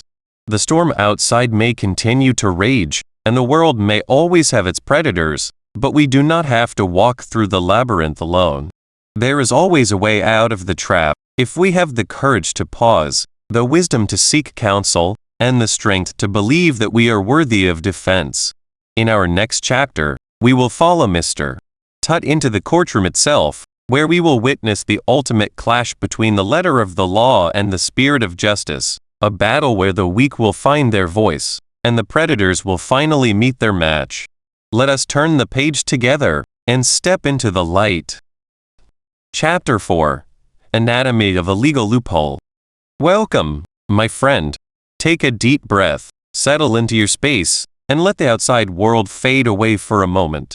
We are about to step into a world of shadows and light, a world where a single, whispered syllable can halt the heavy machinery of the state. Today, we open the pages to Chapter 4, Anatomy of a Legal Loophole. Imagine, if you will, a quiet room late at night. The only sound is the rhythmic, almost hypnotic ticking of a grandfather clock in the corner of a wood-paneled law library. The air is thick with the scent of aged leather, dried ink, and the faint, sweet dust of decades-old court records. Outside, the rain taps gently against the tall glass panes, mirroring the anxious heartbeat of a man sitting across the desk. He is not a hardened criminal, nor is he a master of deceit. He is simply a human being caught in the vast, unyielding cogs of a system designed to grind him down to dust. His hands tremble as he looks at his advocate, his eyes pleading for a miracle. And it is here, in the quietest corners of the law, that we find the anatomy of a loophole. To the uninitiated, a legal loophole is often dismissed as a trick, a cheap sleight of hand used by cunning lawyers to cheat justice. But if we look closer, through the lens of history and human nature, we discover something far more profound. A loophole is not a tear in the fabric of justice. It is the natural seam where the pieces of our collective agreement are stitched together. It is a testament to human fallibility and, paradoxically, our deepest commitment to fairness. Let us begin by deconstructing what a legal loophole actually is under criminal and civil procedure. Strip away the Hollywood dramatization, and you are left with the cold, precise reality of language. The law is written in words, and words are fragile, imperfect vessels for human intent. In criminal procedure, a loophole often manifests as a strict adherence to the letter of the law over its spirit. It is the realization that if a statute fails to define an action with absolute, crystalline clarity, the state cannot punish a citizen for it. In civil procedure, it is the rigid dance of timelines, filings, and jurisdictional boundaries. It is the recognition that the rules of the game must be played perfectly, or the game itself is void. To truly understand this, we must look to the past, to the classic historical examples used by the defense attorneys of a bygone era. Picture a courtroom in the late 19th century, filled with the smell of wet wool, coal smoke, and the tense anticipation of a crowded gallery. In those days, the law was a labyrinth of ancient forms and strict pleading requirements. A defense attorney, clad in a wool coat with ink-stained fingers, might stand before a judge and argue that an indictment was fatally flawed because it lacked the words, "against the peace and dignity of the state." To the common observer, this seemed absurd. Everyone knew what the defendant was accused of, yet, the courts held firm. If the state, with all its power, could not even draft a document correctly, it had no right to strip a citizen of his liberty. But why, you might ask, do we tolerate such rigidity? Why do we allow what seems like a technicality to stand in the way of what many would call common sense justice? The answer lies at the very heart of our survival as a free people. Procedural defense is not a loophole in the sense of an escape hatch for the wicked. It is a vital, non-negotiable safeguard against government overreach. Think of the state as a towering, ancient colossus, possessing infinite resources, infinite time, and the monopoly on violence.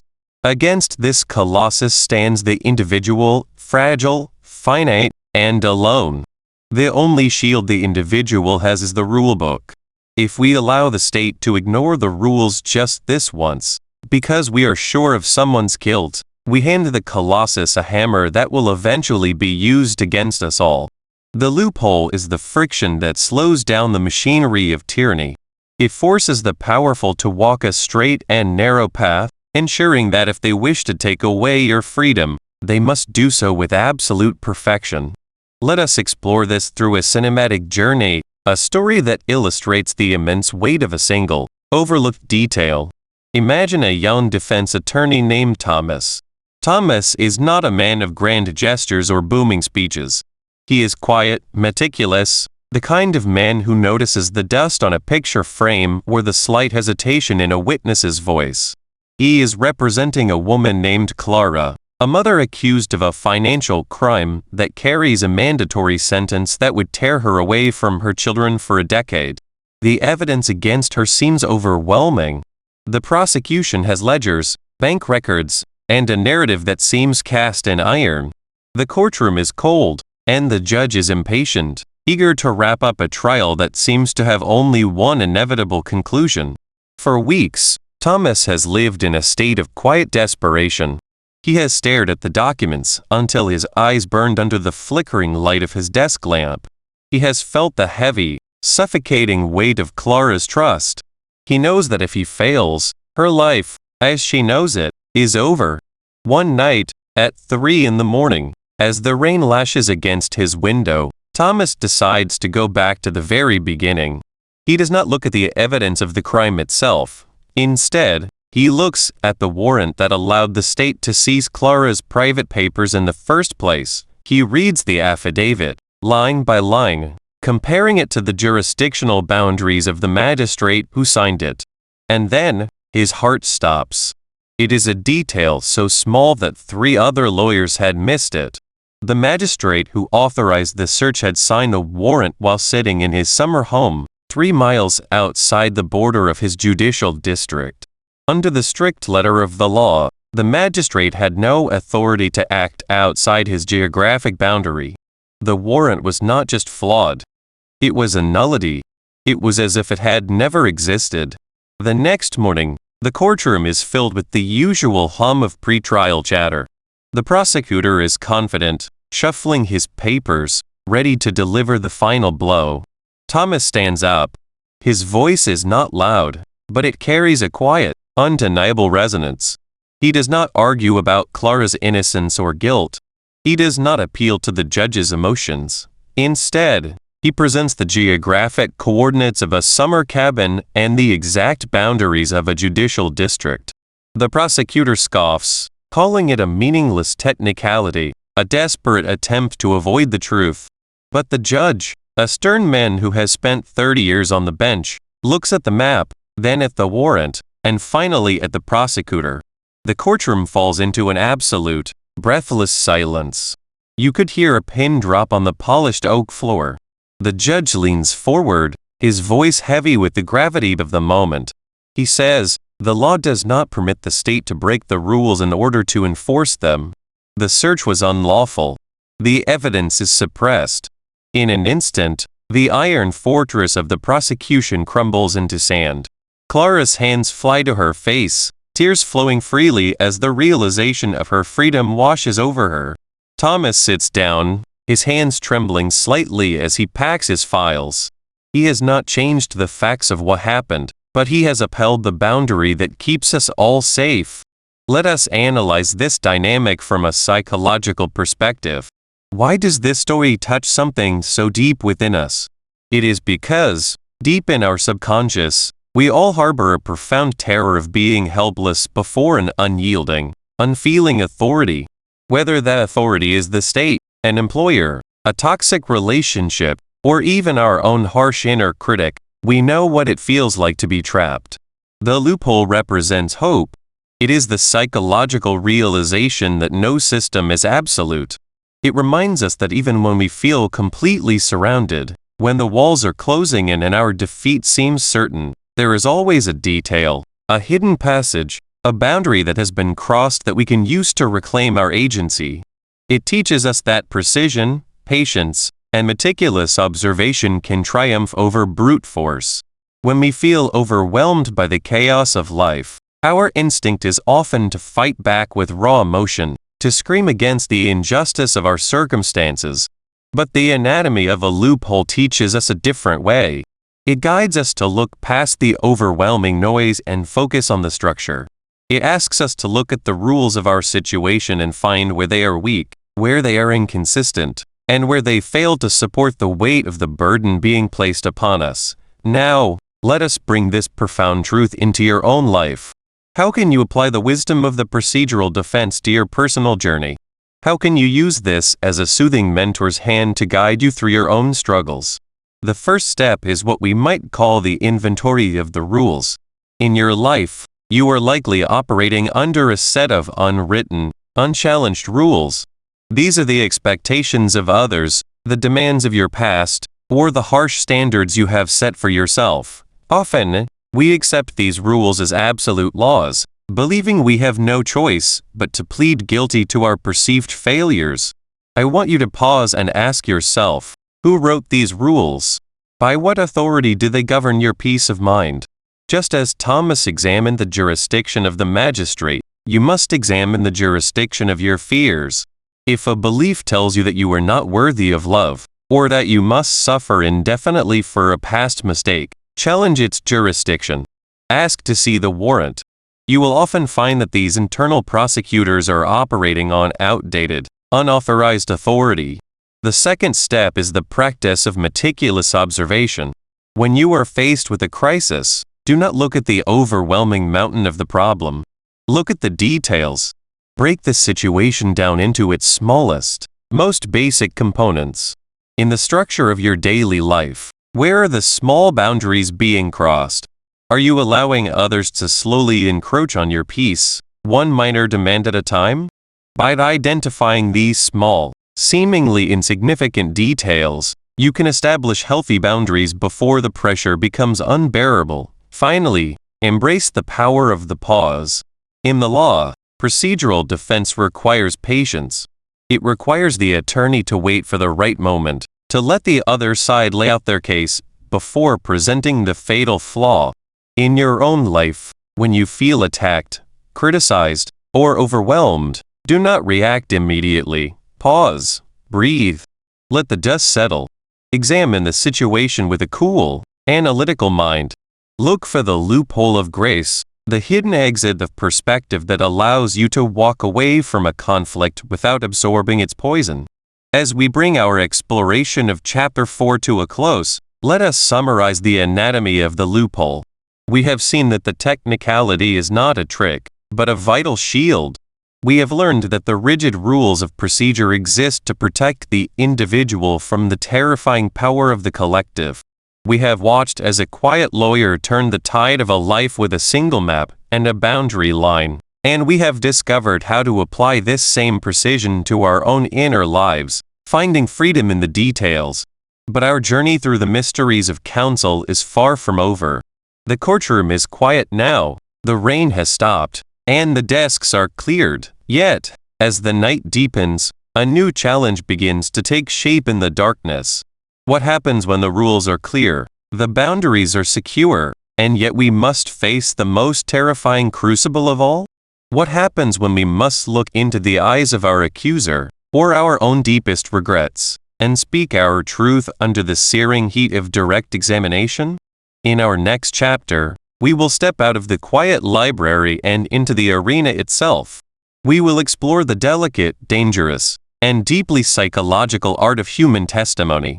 Prepare yourself, for we are about to discover how truth is forged in the fire of cross-examination, and how a single voice, speaking with absolute clarity, can shatter the most beautiful lies ever told. Stay with me, take another deep breath, and let us walk together into the next chapter of our journey. Chapter 5. The Kid and the Camel. Imagine a room where the air is thick with the scent of old paper, wet wool, and the faint, bitter aroma of cheap tobacco. Outside, the rain of a late New York autumn beats a relentless rhythm against the tall, grime-streaked windows of the courtroom, while inside, a small, shivering boy clutches a tattered cap to his chest. In the center of this cold, cavernous hall of justice stands a creature that seems to have been conjured from the shifting sands of a distant desert, an anomaly of nature with long, spindly legs, a shaggy hump, and eyes of liquid, ancient sorrow. This is a camel, and beside it stands a child. It is an image so utterly incongruous with the steel and concrete of the city that it forces us to pause, to breathe, and to ask ourselves how we, in our desperate quest to organize and codify every corner of our existence, have managed to lose the simple, unvarnished truth of living connection.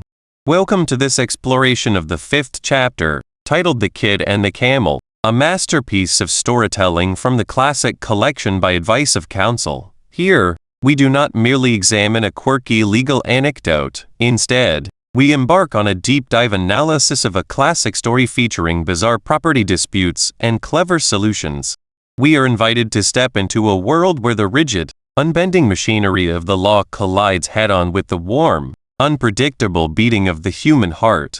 It is a story that speaks directly to that quiet, secret place within all of us that fears being misunderstood, categorized, and stripped of the things we love most under the guise of rules, regulations, and societal expectations. Let us begin by narrating the primary conflict and the exquisite, comedic elements of this camel dispute case.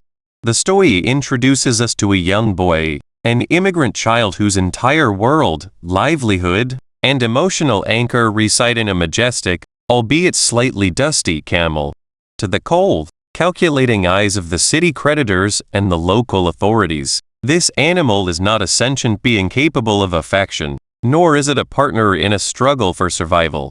To them, the camel is merely a piece of property, an asset to be seized, or a public nuisance to be banished under archaic municipal ordinances. The conflict escalates when a ruthless merchant, seeking to satisfy a trivial debt, attempts to legally confiscate the beast, threatening to tear the animal away from the only human who understands its silent, desert soul. The comedy, rich and poignant, arises from the sheer absurdity of the courtroom proceedings. We watch as bloated lawyers and pompous officials try to apply the complex, heavy-handed doctrines of Anglo-Saxon common law to a creature that belongs to the limitless horizons of the Sahara. Consider the sheer, cinematic suspense of the moment the dispute reaches its peak in the courtroom. Picture the scene through the eyes of the young boy. The floorboards are cold beneath his thin shoes. The judge sits high above upon a dark wooden bench, a silhouette of absolute, unfeeling authority. The opposing counsel, a man wrapped in the self-righteous armor of legal terminology, argues with dramatic gestures, pointing his finger at the gentle beast as if it were a weapon of mass destruction. The boy looks up, his heart hammering against his ribs like a trapped bird. He does not understand the long words, the Latin phrases, or the precedents being cited. He only knows that if that gavel falls in a certain way, his companion, his protector, his silent confidant, will be led away into the damp, gray fog, never to be seen again. The tension in the room is suffocating, a heavy blanket of despair that many of us have felt in our own lives when we realize that the systems we built to protect us are utterly blind to our individual pain. This brings us to a profound psychological analysis of why this classic dynamic matters so deeply to our collective subconscious. Why does the image of a child fighting for an animal touch us so universally? It is because the camel represents our untamed, authentic dreams, the wild and beautiful parts of our nature that do not fit into the neat, square boxes of societal expectations. The kid represents our innocent, vulnerable self, the part of us that still believes in loyalty, love, and connection without the need for contracts or collateral. When the world tries to separate the kid from the camel, it is mirroring the daily tragedy we all experience when we allow our practical, rational minds to lock away our passions, our creativity, and our wilder, truer instincts in the name of security and compliance. This internal conflict holds us back, forcing us to live half-lives, divorced from our true passions, constantly fearing the judgment of some internal, spectral court. To navigate this struggle in your own life, here is a piece of practical, step-by-step application advice, offered like a soothing mentor's hand guiding you through the dark. When you find yourself facing a situation where your authentic desires are being threatened by the rigid rules of your environment, do not react with blind rage or helpless despair. First, take a deep breath and ground yourself in the physical reality of your love for what you are protecting. Identify your camel, whether it is a creative project, an unconventional relationship, or a personal dream that others deem impractical. Second, document the emotional value of this dream, acknowledging that its worth cannot be measured by traditional standards of success or profit. Third, seek out an advocate, a mentor, or an inner voice that possesses the wisdom to speak the language of the system while remaining fiercely loyal to the spirit of the dream. By bridging the gap between your inner wildness and the outer world structure, you protect your soul's assets from being seized by the creditors of conformity. As we journey deeper into the narrative, we must deconstruct the absurd legal definitions of property and animals under the law, a theme that Arthur Train explores with brilliant, biting satire. In the eyes of the law, the camel occupies a bizarre, liminal space. Is it a domestic beast of burden, like a horse or an ox, subject to the standard laws of bailment and liability? Or is it a wild animal, a beast of prey, whose presence in a civilized city is an inherent act of negligence?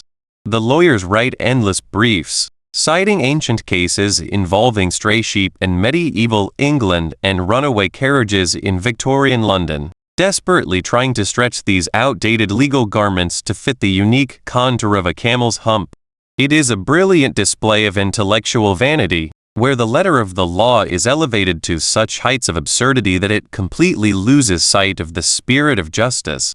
Let us paint a cinematic picture of this intellectual battleground. Imagine Ephraim Tutt, the lanky, Eccentric lawyer with his trademark stovepipe hat and pocket full of stogies, standing before the bench. He listens to his opponent read from a thick, leather-bound volume of laws written centuries ago. The opponent's voice is dry and monotonous, like the rattling of dry leaves. Tut looks at the judge, then at the camel, which chooses that exact moment to let out a low, rumbling sigh, a sound that seems to mock the entire proceeding. Tut rises slowly, unfolding his long limbs, and begins to speak not of statutes, but of history, of humanity, and of the absurdity of trying to define a living soul through the lens of property law. He points out that the law, in its majesty, can define a chair, a table, or a gold coin, but the moment it attempts to strip the life from a living creature, it becomes a farce, a hollow shell of words without meaning. This deconstruction matters to us psychologically because we are constantly guilty of doing the very same thing to ourselves and to others. We love to label. We categorize our partners as either difficult or easy, our jobs as successful or unsuccessful, and our emotions as positive or negative. We turn our internal lives into a ledger of assets and liabilities, forgetting that human experience, like the camel, is far too complex, beautiful, and strange to be captured by simple definitions. When we reduce our lives to these rigid categories, we create our own internal courtrooms, constantly judging ourselves against arbitrary standards of worthiness. This habit keeps us trapped in a state of perpetual anxiety, always worried that we do not measure up to the definitions we have accepted as absolute truth. The practical application of this realization is to begin a daily practice of unlabeling. When you catch yourself defining your worth by your productivity, your bank account, or your relationship status, consciously stop and remind yourself of your inherent complexity.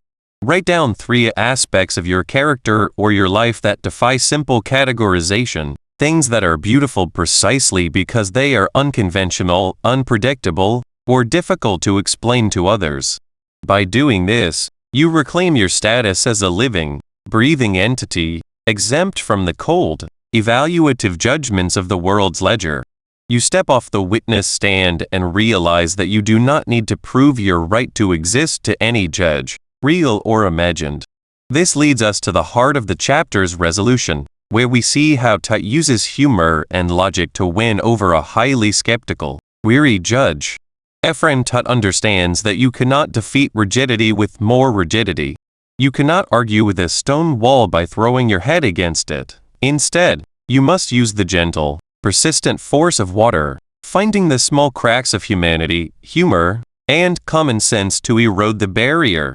Tut does not rely solely on legal precedents. Instead, he introduces a series of brilliant, comedic hypotheticals that expose the ridiculousness of the prosecution's stance. He asks the court to consider what would happen if a citizen were to bring an elephant into a bakery, or if a giraffe were to be arrested for looking into a second-story window. By stretching the prosecution's logic to its absolute, comical breaking point, he forces the courtroom, and more importantly, the judge, to laugh. Imagine the atmosphere in the courtroom shifting as Tut speaks. The heavy, oppressive silence begins to crack. A spectator in the back row giggles. A bailiff covers his mouth to hide a smile. Even the stern, weathered face of the judge begins to soften, the tight lines around his mouth relaxing into the faint beginnings of a grin. Tut's voice rises and falls, a masterful instrument of persuasion, weaving threads of logic and humor into a safety net for the young boy and his camel. He shows that the law is not a weapon to be used to crush the weak, but a tool to be wielded with discretion, mercy, and a healthy dose of perspective. Through humor, Tut disarms his opponents, turning their own pomposity into the very instrument of their defeat. This dynamic of using humor and perspective to overcome rigid obstacles is a vital psychological tool for our own survival. When we face the daunting challenges of our lives, our natural instinct is often to brace ourselves, to become hard, defensive, and combat-ready. But this rigidity only makes us easier to break. Humor, on the other hand, is a form of emotional flexibility. It allows us to step back from our problems, to see them from a distance, and to realize that many of the things that cause us immense stress are, in the grand scheme of things, beautifully absurd. Humor does not minimize our pain. Rather, it restores our power, reminding us that we are larger than our difficulties and capable of finding joy even in the midst of adversity. To apply this in your own life, practice the art of reframing your personal crises through the lens of cosmic irony. The next time you find yourself overwhelmed by a difficult situation, whether it is a demanding boss, a bureaucratic nightmare, or a personal setback, ask yourself how this story would sound if it were narrated by a warm, humorous observer. Write down the story of your struggle as if it were a scene from a classic comedy of errors. Highlight the absurdity of the obstacles you face and the eccentricities of the people involved. By doing this, you strip the situation of its power to terrify you, and you open up your mind to creative, unconventional solutions that you would never have seen while trapped in a state of high-stress rigidity. To summarize this profound chapter, The Kid and the Camel is far more than a whimsical legal comedy. It is a timeless parable about the preservation of innocence, the absurdity of human systems when they lose their connection to empathy, and the triumphant power of humor and compassion to restore balance to our lives. It shows us that while the world may try to classify, tax, and restrict our deepest bonds and wildest dreams, there will always be room for a clever mind and a warm heart to find a way through the legalistic maze. It reminds us that our true value lies not in what we own, or how well we conform to the rules, but in our capacity to love, to laugh, and to stand by those who rely on us for protection. As we close this chapter, let the image of the kid and his camel linger in your mind, a symbol of hope and resilience in a world that often feels cold and structured. But do not get too comfortable in the warm glow of this courtroom victory, for the path of justice is winding and unpredictable. As the rain outside the courtroom begins to clear, revealing a pale, watery sun, a new shadow falls across the threshold of our narrative. In the next chapter, we will leave behind the dusty courtrooms of New York and journey into a darker, more treacherous landscape, where the stakes are no longer just a boy's beloved pet, but the very survival of a family's reputation and the hidden secrets of a wealthy estate. Prepare yourself to delve into a world where greed wears the mask of philanthropy, and where Ephraim Tutt must use every ounce of his cunning to expose a conspiracy that threatens to destroy the lives of those who have nowhere left to turn. Sit back, breathe deeply, and let us step together into the next mystery, where the shadows are deeper, the secrets are older, and the pursuit of truth becomes a battle for the very soul of justice. Chapter 6, Understanding Reasonable Doubt. Welcome, my friend, to this quiet space of reflection. Take a deep breath, settle into your chair, and let the outside world fade away for a moment. Today, we are opening the heavy, leather-bound pages of history and law to explore one of the most profound concepts ever devised by the human mind to protect the innocent from the wrath of the powerful. We are stepping into the dusty, sunlit courtroom of Chapter 6, Understanding Reasonable Doubt. Imagine, if you will, the atmosphere of a crowded courtroom in the heart of a bustling metropolis at the turn of the 20th century. The air is thick with the scent of wet wool, old floorboards, and the faint, sweet aroma of pipe tobacco drifting in from the hallway. Outside the tall, arched windows, the city rumbles with the clatter of horse-drawn carriages and the distant hiss of steam engines. But inside these walls, a suffocating silence has descended. A young man sits at the defense table, his knuckles white as he grips the polished mahogany. His eyes are wide with a terror that is almost palpable, a fear that swallows his breath whole. He is facing the majesty of the state, an invisible giant with unlimited resources, a brilliant prosecutor, and a jury of 12 strangers who are eager to return to their warm homes. At this moment, the accused feels utterly insignificant, a leaf caught in the gears of a massive, unyielding machine. What stands between this vulnerable human being and the cold, dark cell of a penitentiary? It is not a wall of stone, nor is it a legion of soldiers. It is a concept, a beautiful, fragile, yet indestructible shield known as the burden of proof, and its crown jewel, the standard of reasonable doubt. As the great legal minds of old have often whispered, it is far better that 99 guilty men go free than for one innocent soul to suffer. But what does this truly mean when the gavel falls? To understand this high burden of proof is to understand the very architecture of human justice and, perhaps more importantly, the architecture of our own minds. In our daily lives, we so often act as harsh prosecutors toward ourselves. We accuse ourselves of failure, we collect circumstantial evidence of our flaws, and we pass judgment without ever allowing our inner defense counsel to speak. Today, as we watch the legendary Ephraim Tutt weave his magic in the courtroom, we will learn how to build defense barriers not just in a court of law, but within the sacred chambers of our own hearts. Let us begin by exploring our first key point, the deep, narrative definition of reasonable doubt, moving far beyond mere speculation or casual guesswork. In the legal lexicon, reasonable doubt is not a flimsy excuse, nor is it a ghost story invented by a desperate lawyer to frighten a jury into hesitation. It is a doubt born of reason. It is that nagging, persistent voice that arises when the evidence presented does not fit together into a seamless tapestry of truth, but instead leaves gaping, frayed holes.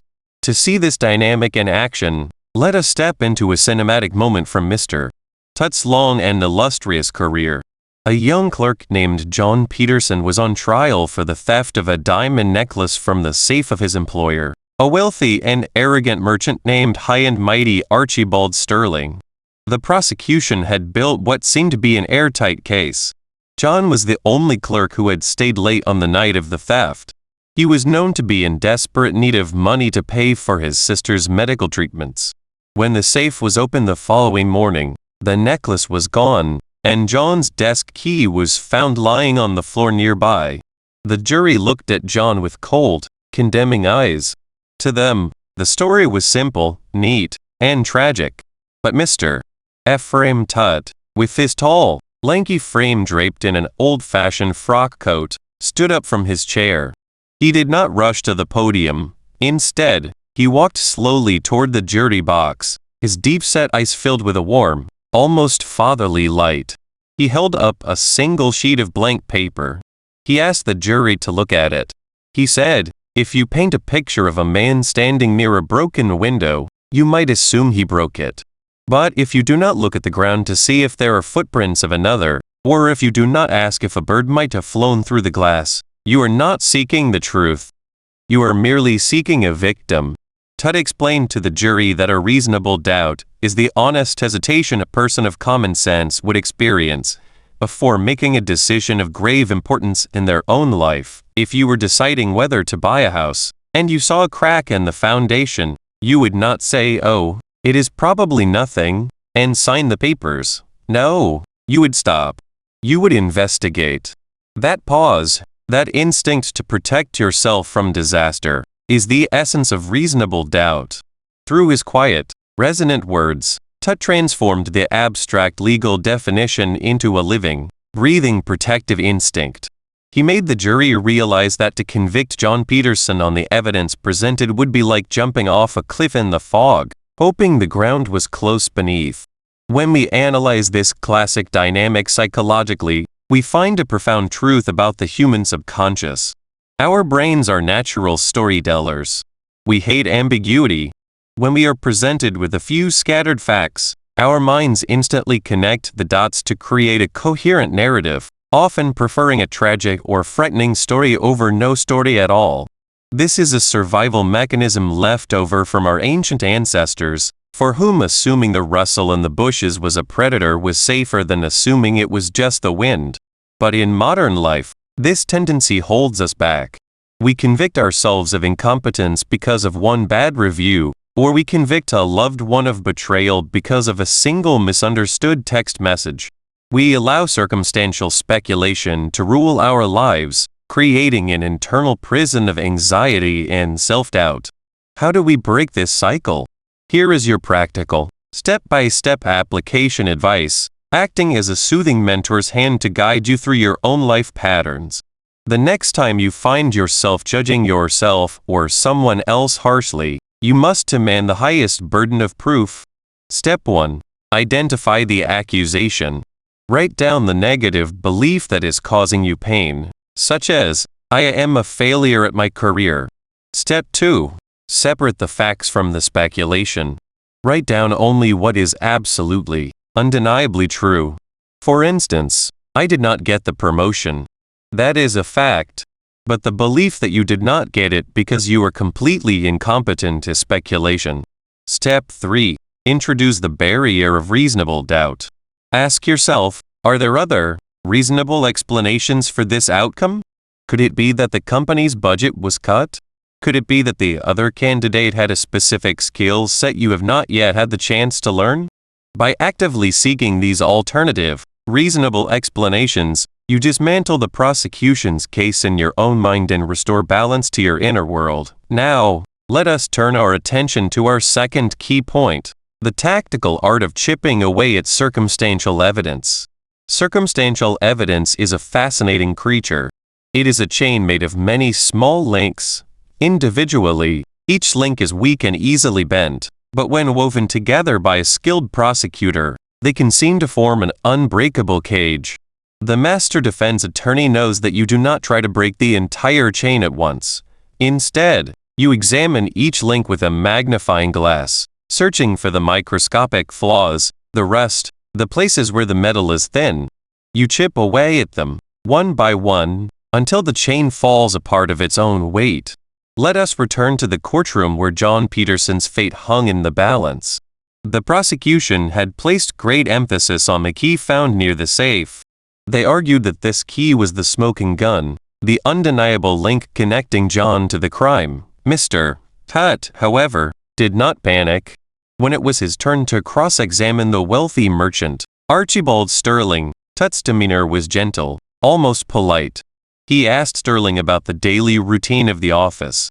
He inquired about the cleaning staff who came in late at night.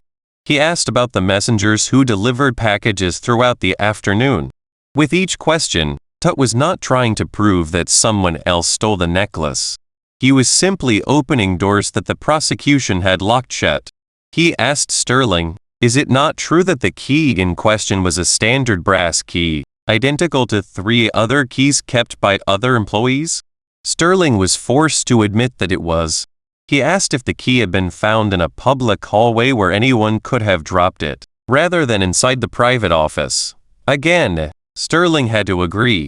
As the cross-examination continued, the jury watched the grand, unshakable wall of circumstantial evidence begin to crumble.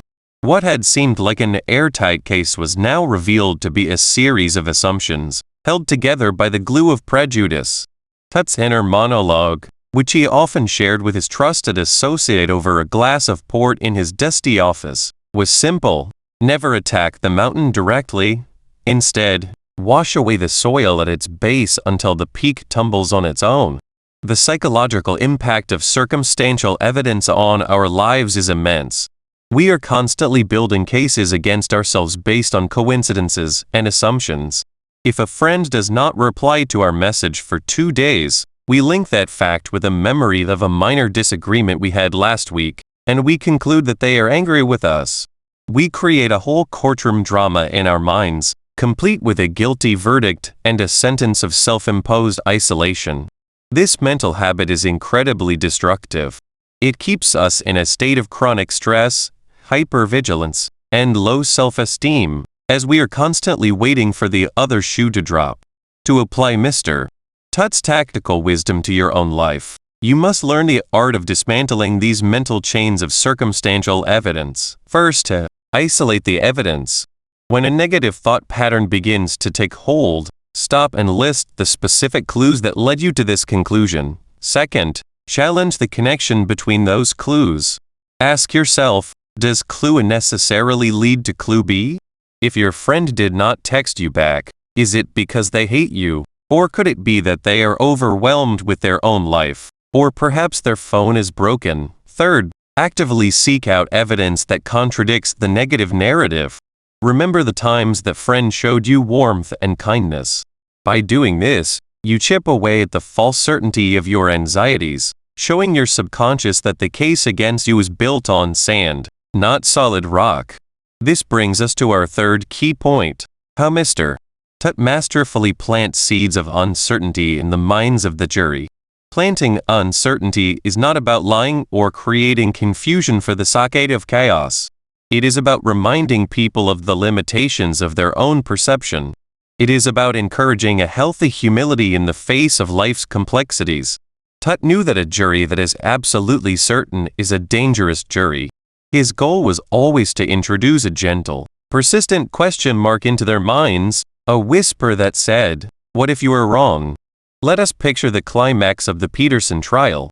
The courtroom was warm, the afternoon sun casting long, golden shadows across the jury box. The prosecutor had just delivered a fiery, emotional closing argument, demanding justice for the victim and calling for the full weight of the law to fall upon the young clerk. The jurors were nodding, their faces stern and resolved. Then Mr. Tut stood up. He did not raise his voice. He did not use grand, sweeping gestures. Instead, he walked over to the window and looked out at the city for a long, silent moment. When he turned back to the jury, his voice was a low, intimate baritone that seemed to speak directly to each man's soul. He told them a story. He spoke of an old traveler walking through a dense forest in the twilight. The traveler sees a shape in the distance, a dark, menacing figure blockading the path. Fear grips his heart. He is certain it is a robber, waiting to strike him down. He reaches for his walking stick, ready to strike first. But as he draws closer, the fog lifts slightly, and he realizes that what he thought was a robber is actually an old, withered signpost pointing the way home. Tut looked into the eyes of the foreman. He asked, "What if you strike down this boy today, only to find when the fog clears that he was innocent? How will you sleep at night, knowing that you let your fear and your desire for a quick resolution blind you to the truth?" He did not ask them to believe John Peterson was a saint. He simply asked them to admit that they did not know the whole story. He planted the seed of uncertainty, a seed that, once sown, began to grow in the quiet soil of their consciences, making it impossible for them to return a verdict of guilty with an easy mind. The psychology of this dynamic is deeply connected to our need for cognitive closure. As human beings, we find uncertainty deeply uncomfortable. We want answers, and we want them now. This desire often leads us to make rash decisions, to jump to conclusions, and to judge others and ourselves prematurely just to escape the tension of not knowing. However, the ability to tolerate ambiguity, to hold space for the unknown, is one of the highest signs of emotional maturity. When we learn to plant seeds of constructive doubt in our own rigid belief systems, we free ourselves from the tyranny of black and white thinking. To practice this in your daily journey, you must learn to embrace the power of the constructive pause. Step 1. When you feel absolutely certain of a negative outcome or a harsh judgment, deliberately stop. Step 2. Say to yourself, "I do not have all the pieces of this puzzle yet, and that is okay." Step 3. Ask yourself a gentle, open-ended question, such as, what if this situation is actually working out for my benefit in ways I cannot see right now? Or, what if the person who hurt me was simply acting out of their own deep pain, rather than malice? By introducing these soft questions, you open the door to compassion, curiosity, and new possibilities, allowing the tight knot of certainty to unravel into a spacious, peaceful understanding. As we draw this chapter to a close, let us look back at the beautiful landscape we have traveled together. We have stood in a quiet, tense courtroom and watched how the high burden of proof serves as a sacred shield for the vulnerable. We have defined reasonable doubt not as a mere loophole, but as the precious hesitation of a wise mind. We have learned the tactical art of chipping away at circumstantial evidence, link by link, and we have discovered the profound power of planting seeds of uncertainty to combat our own rigid, anxious thoughts. Remember, my friend, that you are the judge, the jury, the prosecutor, and the defense attorney in the courtroom of your own mind. Do not let the prosecutor run wild, building cases of failure and unworthiness out of the thin air of speculation. Stand up for yourself with the courage, wisdom, and gentle persistence of Mr. Ephraim Tutt. Protect your peace with the shield of reasonable doubt. As the sun sets over the courthouse of our minds, casting its long, warm shadows across the empty benches, we prepare to leave this chapter behind. But our journey is far from over. In the quiet distance, a new challenge is brewing. The heavy oak doors of the courtroom are about to swing open once more, revealing a mysterious figure who holds the key to a secret that could change everything. Join me in the next chapter, where we will dive deep into the thrilling, unexpected world of the surprise witness, and discover how to handle the sudden, shocking revelations that life so often throws our way. Keep your heart open, carry your shield of doubt with pride, and let us walk forward together into the light. Chapter 7. Contempt of Court. To stand before the seat of judgment is to stand before the mirrors of our deepest human fears. Welcome back, my friend, to this quiet space of reflection and truth. Today, we step into the dim, heavy-aired sanctuary of Chapter 7, a chapter entitled Contempt of Court. Close your eyes for a moment, and let yourself hear the rhythmic, solemn ticking of a grandfather clock in a room lined with ancient, leather-bound volumes. Feel the chill of the marble beneath your feet, and smell the faint, sharp scent of lemon polish and decaying paper that clings to the high, vaulted ceilings of a courtroom. It is here, in this theater of human frailty, that we explore the boundaries of challenging judicial authority and maintaining defense integrity. There is a profound, almost sacred quote by an anonymous jurist of the old world who once wrote that the true measure of an advocate is not how gracefully they bow to the crown, but how tall they stand when the crown demands their silence. This is the heart of our journey today. It is the story of the lonely stand. It is the quiet, terrifying moment when you must choose between your own safety, your own reputation, and the sacred duty you owe to another human soul who has placed their destiny in your hands. We have all faced our own courtrooms in life, have we not? We have all stood before the figurative judges of our lives, those towering figures of authority, whether they be a demanding parent, an unyielding employer, or the oppressive voice of societal expectation, demanding that we fold our hands, lower our eyes, and accept an unjust verdict. Let us begin by stepping into a high-stakes confrontation that occurred in the courtroom of Judge Bartholomew Vance. Picture him in your mind. He is a man whose heart has been slowly petrified by 30 years of unchecked power. He sits on a bench of dark, polished mahogany that rises so high above the well of the court that he must look down upon everyone with an angled, severe chin. His robe is not just fabric. It is armor, stiff and black, absorbing the light of the tall, dusty windows. Beside him, in the witness stand, sits a young man trembling, whose life hangs on a single thread of testimony. And standing at the defense table is William, an attorney whose hair has turned gray in the service of the forgotten. The tension in the room is so thick it feels like a physical weight pressing against the chest. The judge has just sustained the 10th consecutive objection by the prosecution, effectively silencing the key witness for the defense. The judge leans forward, his eyes cold, his voice a low, gravelly rumble. He says, "Move on, counselor. I have heard enough of this line of questioning, and I will not permit you to waste the court's time any longer." William stands in the center of the well. His hands are behind his back, his fingers tightly laced to hide the slight, involuntary tremor of adrenaline. His inner monologue is a tempest of fear and conviction. If he sits down, his client will go to prison for a lifetime. If he speaks, he risks his career, his liberty, and his livelihood. He takes a slow, deep breath, letting the air cool his burning chest, and says, with absolute, quiet reverence, "With all due respect to the court, the life of this young man is not a waste of time, and I must insist on my right to establish his innocence." The judge's face darkens to a deep, dangerous crimson. He slams his hand onto the bench, a sound like a pistol shot in the silent room. One more word, counselor, and I will hold you in contempt and have the bailiff take you into custody. Why does this dynamic matter so deeply to our collective subconscious? It is because the figure of the arrogant, biased judge represents the ultimate archetype of the tyrant king. In our childhood, this archetype was the authority figure who punished us without listening to our side of the story.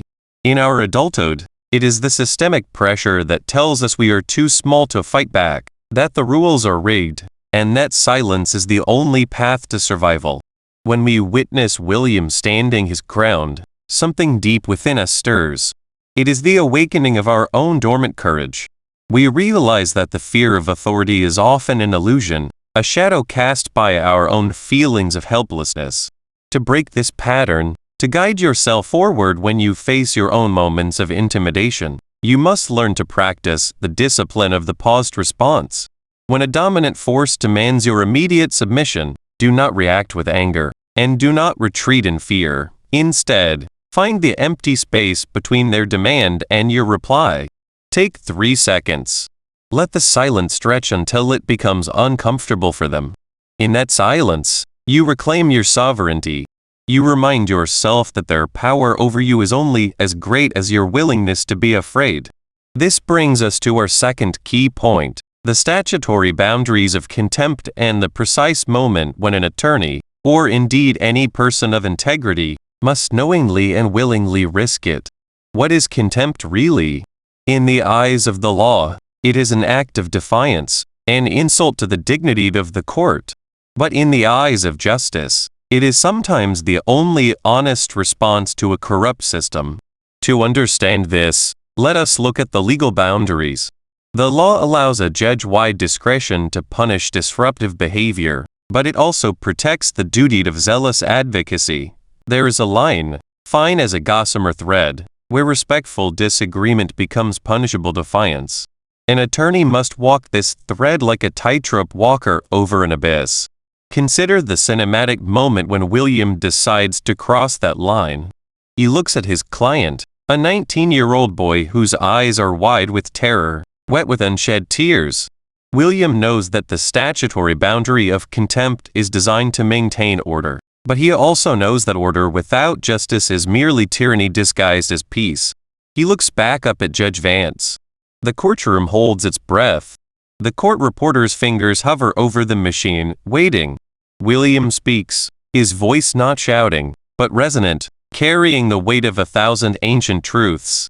He says, "Your Honor, if maintaining the dignity of this court requires me to participate in the destruction of an innocent life, then I must choose to stand in contempt of this court, but in absolute obedience to my conscience." The room gasps. The bailiff takes a step forward, his hand resting on his holster. The psychological analysis of this threshold is profound. It represents the transition from a life governed by external validation to a life anchored in internal values. Most of us spend our lives trying to be good, trying to follow the rules, trying to please the judges in our minds. But there comes a time when the rules themselves demand that we betray our core humanity. If we comply, we save our bodies but lose our souls. This is the classic tragedy of the collaborator. When you choose to risk contempt, you are declaring that there is a law higher than the one written on paper, a law written in the human heart.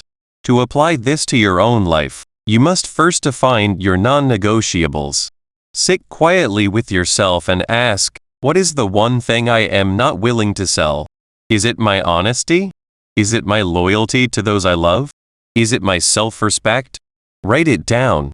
Visualize yourself being threatened with the loss of your comfort, your job, or your status, and practice saying, "I will not cross this line." When you have pre-decided your boundaries, the fear of consequences loses its grip on you. You become dangerous to those who wish to control you, because you can no longer be bought with the currency of safety. Now, let us examine our third key point, the techniques for maintaining professional composure under extreme pressure. How did William speak those words without his voice cracking? How did he prevent his niece from giving way beneath him? The secret lies in the mastery of the physical and emotional self. In the moments of highest tension, the human body prepares for battle or flight. The heart races, blood rushes away from the brain to the large muscles, and the voice rises in pitch, becoming thin and weak. To counter this, William employs a technique known as somatic grounding. As the judge rages above him, William consciously presses his heels into the floor, feeling the solid, unyielding earth beneath the courtroom foundation. He lowers his shoulders, letting the tension drain out through his fingertips. He does not look into the angry eyes of the judge, which would trigger his own survival instinct. Instead, he focuses on the small space between the judge's eyebrows. This simple shift in focus detaches him from the emotional hostility of the attack and allows him to view the judge not as an omnipotent deity, but as a flawed, angry man who has lost control of his own emotions. Let us analyze the psychology of this composure. When you remain calm in the face of an emotional storm, you are practicing what psychologists call emotional non-complementarity. It is the refusal to mirror the hostility to the other person. Anger feeds on anger. It requires an opponent to keep the fire burning. When you respond to rage with a calm, steady presence, you starve the fire of oxygen. The other person is forced to either escalate their behavior to the point of absurdity or bring themselves down to your level of composure. This is how you disarm a bully. It is the ultimate display of power, because it shows that you are the master of your own internal state, while they are merely a slave to their temper. To implement this in your daily interactions, practice the slow exhalation. When someone raises their voice to you, or when you feel the cold hand of anxiety gripping your throat, do not speak immediately. Exhale slowly through your mouth, making the exhalation twice as long as the inhalation. This simple act sends a signal to your vagus nerve that you are safe, instantly lowering your heart rate and restoring cognitive clarity. Speak in a tone that is slightly quieter and slower than usual. Force them to quiet down just to hear you. As we draw this chapter to a close, let us look back at the landscape we have traveled. We have stood in the cold draft of the courtroom, watching the age-old battle between raw power and quiet integrity. We have learned that contempt is not always a vice. Sometimes, it is the highest form of respect for what is true and just. We have discovered that composure is not the absence of fear, but the mastery of it. William was held in contempt that day. He spent 24 hours in a cold, concrete cell, listening to the drip of water from a leaky pipe. But when he walked out the next morning, into the bright, clean sunlight, he was a free man in a way that Judge Vance, trapped in his black robe of anger and pride, could never be. And his client's case was ultimately saved, because William's sacrifice forced a higher court to intervene and review the record. In the next chapter, we will follow the threads of this courage as they wind through the dark corridors of decision-making under uncertainty. We will explore what happens when the dust settles, when the immediate danger has passed, and we are left alone with the consequences of our choices. How do we rebuild our lives when we have dared to speak truth to power? How do we heal the wounds of the battle? And how do we prepare ourselves for the verdicts yet to come? Take a deep breath, hold this feeling of quiet strength in your heart, and let us walk together into the quiet, unfolding mystery of the next page. Chapter 8. The Art of Cross-Examination. Welcome, listener. Take a deep breath, settle into your space, and let the noise of the outside world gently fade into the background. Imagine, if you will, a grand, high-ceilinged courtroom from a bygone era. The air is thick with the scent of old, leather-bound law books, polished mahogany, and the faint, metallic tang of nervous sweat. Sunlight streams through tall, dusty arched windows, casting long, dramatic shadows across the gallery. In this space, every whisper echoes, and every heartbeat feels amplified. This is not merely a room of law. It is a crucible of human souls, a theater where destiny is rewritten with a single sentence. Today, we step into Chapter 8, The Art of Cross-Examination, from the timeless pages of By Advice of Counsel. Here, We do not simply study the mechanics of trial law. Instead, we dissect the very nature of human truth, vulnerability, and the profound strategies used to dismantle falsehoods. Have you ever felt as though you were on trial in your own life? Have you ever had to defend your character against the silent whispers of doubt, or perhaps the loud accusations of those who wish to see you stumble? The courtroom is a mirror of our grandest internal struggles. As we explore the meticulous, almost sacred art of cross-examination, you will find that these strategies are not just tools for lawyers in three-piece suits. They are profound psychological keys that can help you unlock the truth in your relationships, your career, and most importantly, within the quietest chambers of your own heart. Let us begin by exploring the absolute golden rule of cross-examination, a principle so sacred that to violate it is to court immediate disaster. Never, under any circumstances, ask a question to which you do not already know the answer. It sounds deceptively simple, does it not? Yet, how often in our daily lives do we violate this very rule out of sheer desperation, anger, or fear? In the courtroom, a reckless question is a loaded weapon handed directly to your adversary. It is an invitation for the witness to deliver a devastating, unscripted blow that can shatter your entire case in an instant.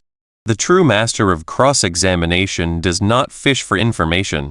He does not wander aimlessly through the witness's memory hoping to stumble upon a golden nugget. No, he guides the witness down a narrow, inescapable corridor of his own design, where every step has been calculated, and every destination is already known. Picture a dimly lit courtroom in the heart of New York City. The atmosphere is suffocatingly tense. On the witness stand sits a man named Sterling, a clean-cut, smug accountant dressed in a pristine gray suit. He is the prosecution's star witness, and his testimony has just painted a devastating portrait of the defendant, a gentle, gray-haired clerk accused of embezzlement. Sterling claims, with absolute, unwavering certainty, that on the night of October 14th, he saw the defendant slipping a thick envelope of cash into his coat pocket under the dim streetlights of Lower Broadway. The jury is nodding. The air in the room grows heavy with the scent of impending defeat. Now, watch closely as Mr. Ephraim Tutt, the legendary defense attorney, slowly rises from his chair. He does not rush. He adjusts his tall silk hat on the table, smooths his wrinkled waistcoat, and slowly ambles toward the witness stand. There is no anger in his eyes, only the quiet, almost melancholic wisdom. He does not raise his voice. Instead, he begins to ask seemingly trivial, gentle questions. He asks about the weather that night. Was it chilly? Yes, Sterling replies, quite cold. He asks about Sterling's walk home. Did he stop for a warm beverage? Yes, a coffee. Slowly, methodically, Tutt is building a cage, bar by bar, and Sterling is walking into it with a smile on his face. Tutt asks if the streetlights on Broadway were gas lamps at the time. Sterling, eager to show his sharp memory, confidently agrees. Tutt then asks, in a tone as soft as a whisper, if Sterling recalls the exact placement of the construction scaffolding that stood on the corner that very week. Sterling hesitates, then dismisses it, saying it didn't block his view. Finally, Tutt produces a certified city map and a meteorological report from his pocket. He knows, with absolute certainty, that on October 14th, the gas lamps on that block were out of service due to a broken main, and the scaffolding cast a total shadow over the exact spot where the defendant supposedly stood. Tutt does not ask Sterling if it was dark. He asks Sterling to confirm the presence of the dark scaffolding and the broken main, forcing the witness to admit his own lie, or at least, the impossibility of his perception. The trap snaps shut, not with a loud bang, but with the quiet click of undeniable truth. Why does this dynamic hold such a powerful grip on our subconscious? Psychologically, we crave certainty, yet we constantly sabotage ourselves by asking open-ended questions born of insecurity. Think of a time when, in a moment of relationship anxiety, you asked your partner, "Do you still love me?" or "Why are you being so distant?" These are undisciplined questions. They invite defensive postures, half-truths, or hurtful evasions because you did not prepare the ground. To live with the wisdom of a master cross-examiner means to cultivate extreme self-discipline. It means observing, gathering silent data, and only speaking when you have aligned your understanding with reality.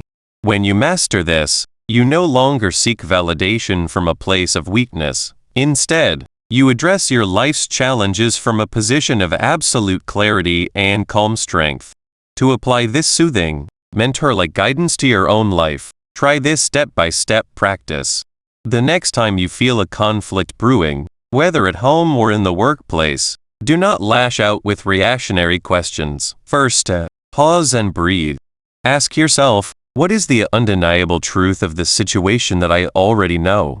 Establish your baseline of facts. If you must confront someone, do not ask them to explain their motives. Instead, present them with gentle, undeniable observations of their behavior.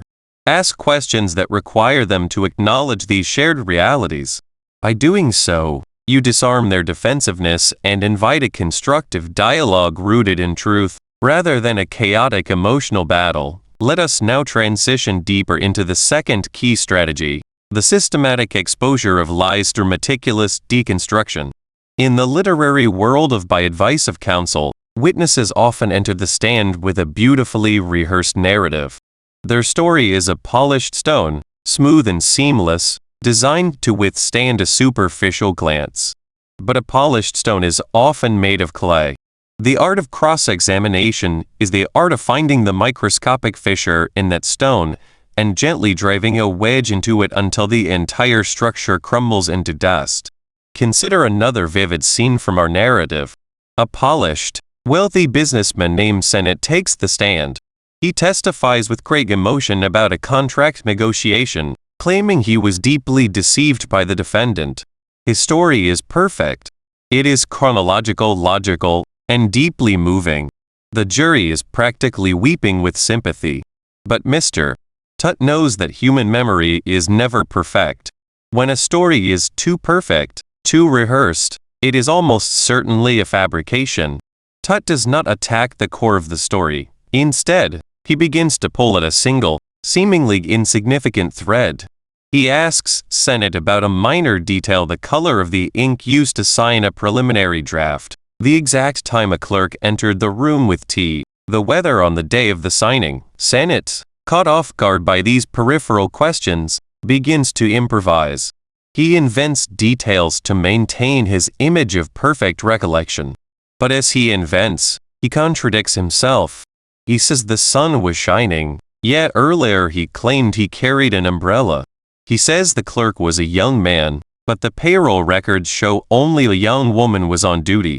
With each small contradiction, the foundation of his grand lie begins to rot.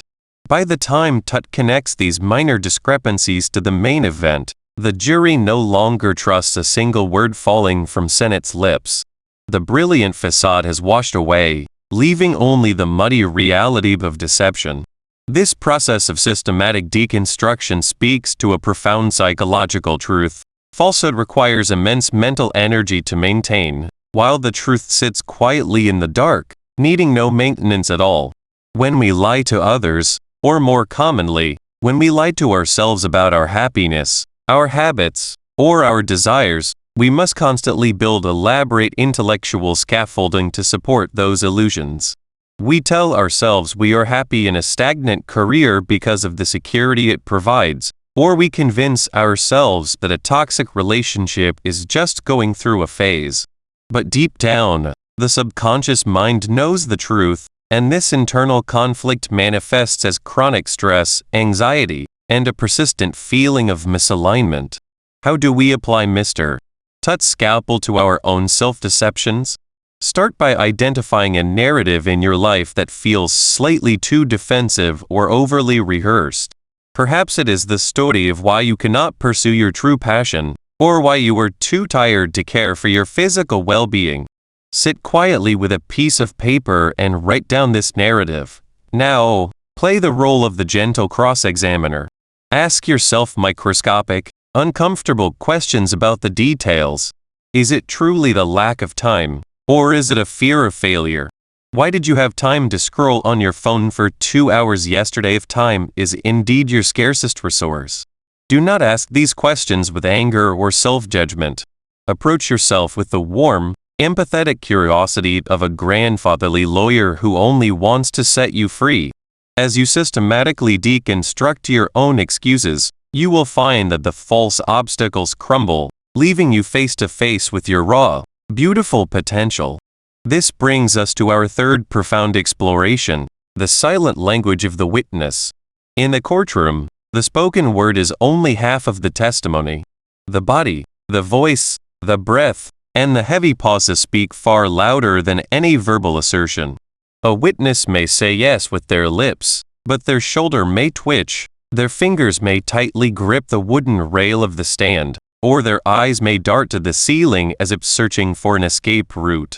The master cross-examiner is a virtuoso of human psychology, an expert reader of the somatic symphony that plays out in moments of extreme pressure. Imagine the courtroom once more, late in the afternoon.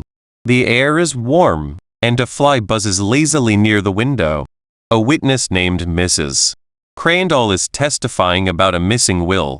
She is poised, elegant, and soft-spoken. On the surface, she seems entirely credible. But Mr. Tutt does not just listen to her words. He watches her hands. He notices that every time she mentions the name of the deceased, her fingers nervously twist a small lace handkerchief. He notices that her voice rises slightly in pitch when she describes the desk where the will was allegedly kept. He observes the microscopic pause, a fraction of a second, before she answers a question about who had access to the keys. These are not random movements. They are the physical leaks of a burdened conscience. Tutt does not rush to point them out. Instead, he intentionally introduces long, agonizing silences after her answers.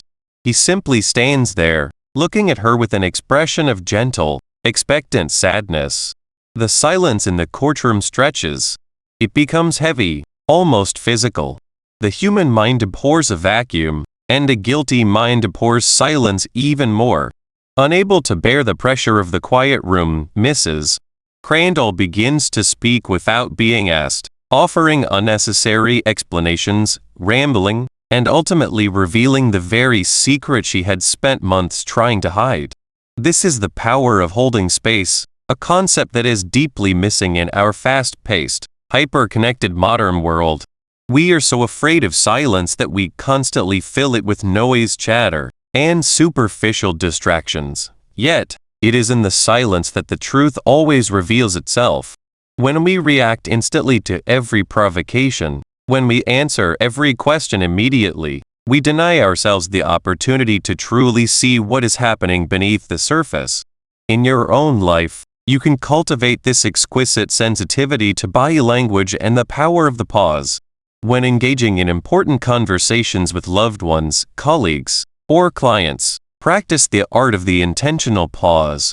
After they finish speaking, do not immediately rush in with your response. Let their words hang in the air for 2 or 3 seconds. Watch their eyes.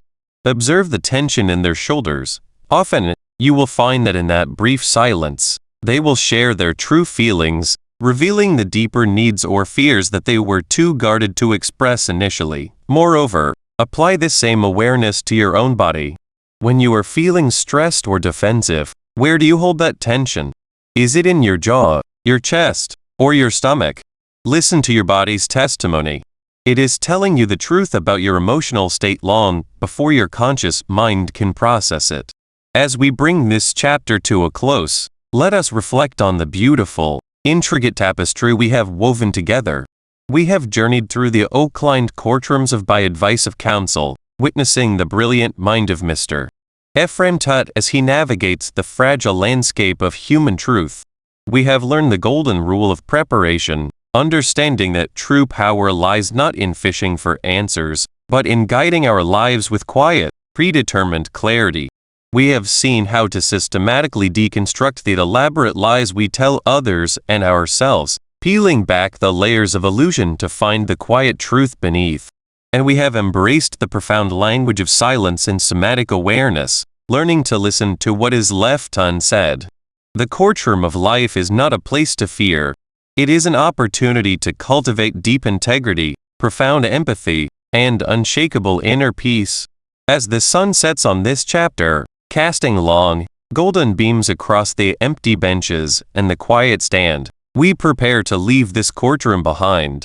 But our journey does not end here. In our next chapter, we will step out of the courtroom and into the shadowy, labyrinthine world of tactical negotiations, where the stakes are even higher, and the human heart is tested in ways you can scarcely imagine. Sleep well, carry these truths in your heart, and remember that you are the ultimate advocate for your own soul. Chapter 9. By Advice of Counsel. Welcome, traveler of the inner landscape, to this quiet corner of our shared journey. Take a deep, settling breath, and let the clamor of the outside world fade into a soft, distant hum. Today, we step into the dim, leather-scented sanctuary of one of the most profound legal minds in literary history. We are entering the world of Ephraim Tutt, that tall, angular champion of the forgotten, whose old-fashioned stovepipe hat and smelling stogie hid a mind as sharp as a razor and a heart as vast as the ocean. We are focusing our gaze on a singular masterpiece of human strategy and psychological warfare found in the title story of this classic volume. Chapter 9. By Advice of Counsel. Consider, if you will, the terrifying vulnerability of accusation. Imagine the sudden, icy grip of panic that seizes a person when the heavy machinery of authority turns its faceless gaze upon them. In those moments, when our honor, our freedom, or our very livelihood is threatened, our primal instinct is to scream, to explain, to plead, and to flood the world with our words. We believe, in our desperate innocence, that if we can only make them understand, if we can only explain the context, the truth will set us free. But Ephraim Tutt knew a deeper, more ancient truth, one that sits at the very heart of this chapter. He knew that when the storm rages, the most powerful thing a human being can do is to hold their tongue. He understood the majestic, impenetrable fortress of strategic silence. Let us paint the scene of our first key point, the quiet, agonizing trial of Thomas Baird, a humble, graying clerk who found himself caught in the suffocating web of circumstantial evidence. Picture Thomas, a man who had spent 30 years quietly cataloging the fortunes of others, suddenly accused of a grand theft he did not commit. The room where he met Ephraim Tutt was thick with the scent of old paper, lavender-scented tobacco, and the damp chill of a New York autumn. Thomas was trembling, his voice a ragged whisper, desperate to tell the police everything, to show them his clean hands, to lay bare his soul. But Ephraim Tutt, placing a long, comforting, bony hand upon the clerk's shaking shoulder, looked at him with eyes that had seen the deepest depths of human misery and malice. Tutt whispered a single, non-negotiable directive. You will say absolutely nothing. You will not explain. You will not deny. You will not offer a single syllable to the officers, to the prosecutors, or to the press. You will act strictly, blindly, and completely on the quiet, preemptive advice of your counsel. The beauty of this instruction lay in its absolute counterintuitiveness. The prosecution, led by a fiercely ambitious young district attorney eager for a headline, expected a desperate scramble. They expected Baird to lie, to contradict himself, to offer alibis that could be systematically dissected, and used to hang him in the court of public opinion. Instead, they were met with a wall of serene, impenetrable silence. Day after day, under the harsh glare of interrogation lamps and the badgering questions of detectives, Baird remained mute. His silence was not one of guilt or of stubborn defiance, but a majestic, dignified stillness. It was the silence of a man who had anchored his soul in the wisdom of a master strategist. The prosecutors began to fret. They began to second-guess their own evidence. In the absence of any words from the defendant to twist and distort, they were forced to look at the gaping holes in their own case. The silence of Thomas Baird became a mirror that reflected the weakness, the bias, and the sheer desperation of his accusers. This brings us to our second profound revelation, the strategic and constitutional power of remaining silent under accusation. Why is it that we feel such a desperate, almost pathological need to speak when we are falsely accused? Psychologically, silence under pressure feels like a slow suffocation. Our brains are wired for social connection and validation. When we are cast out, when our integrity is questioned, our nervous system screams at us to rebuild the bridge of understanding through language. We falsely believe that silence implies guilt. But the framers of our Constitution, in their infinite wisdom, understood that the state, with all its power, wealth, and influence, holds an unfair advantage over the individual. The right to remain silent, enshrined in our legal heritage, is not a technical loophole for the guilty. It is a sacred, protective shield for the innocent. It declares that no human being should be forced to become the instrument of their own destruction. To understand this classic dynamic in our own lives, think of a time when you were misunderstood, gossiped about, or unfairly criticized at work or within your family. What was your immediate reaction? Most likely, you rushed to defend yourself. You sent long, emotional emails. You made phone calls. You pleaded your case to anyone who would listen. And what was the result? More often than not, your defense was weaponized against you. Your explanations were parsed for weaknesses. Your emotions were labeled as defensiveness, and the fire of conflict was fed by the very fuel you threw upon it to put it out. The psychological truth is that when people are determined to misunderstand you, no amount of words will convince them otherwise. Your silence, however, is a boundary they cannot cross. It is an act of supreme self-possession. It says, "I will not participate in my own trial. I will not give you the ammunition to destroy me." By refusing to speak, you force the other party to sit with their own projections, their own anger, and their own narrative. Very often, when denied the reaction they crave, their arguments simply collapse under their own weight. This leads us to our third key point, the art of behind-the-scenes legal and personal maneuvering that wins cases before they ever reach a courtroom or a crisis point. While Thomas Baird sat in his silent sanctuary, Ephraim Tutt was not idle. He was playing a quiet, masterly game of chess in the shadows. He did not waste his energy in loud, theatrical courtroom debates.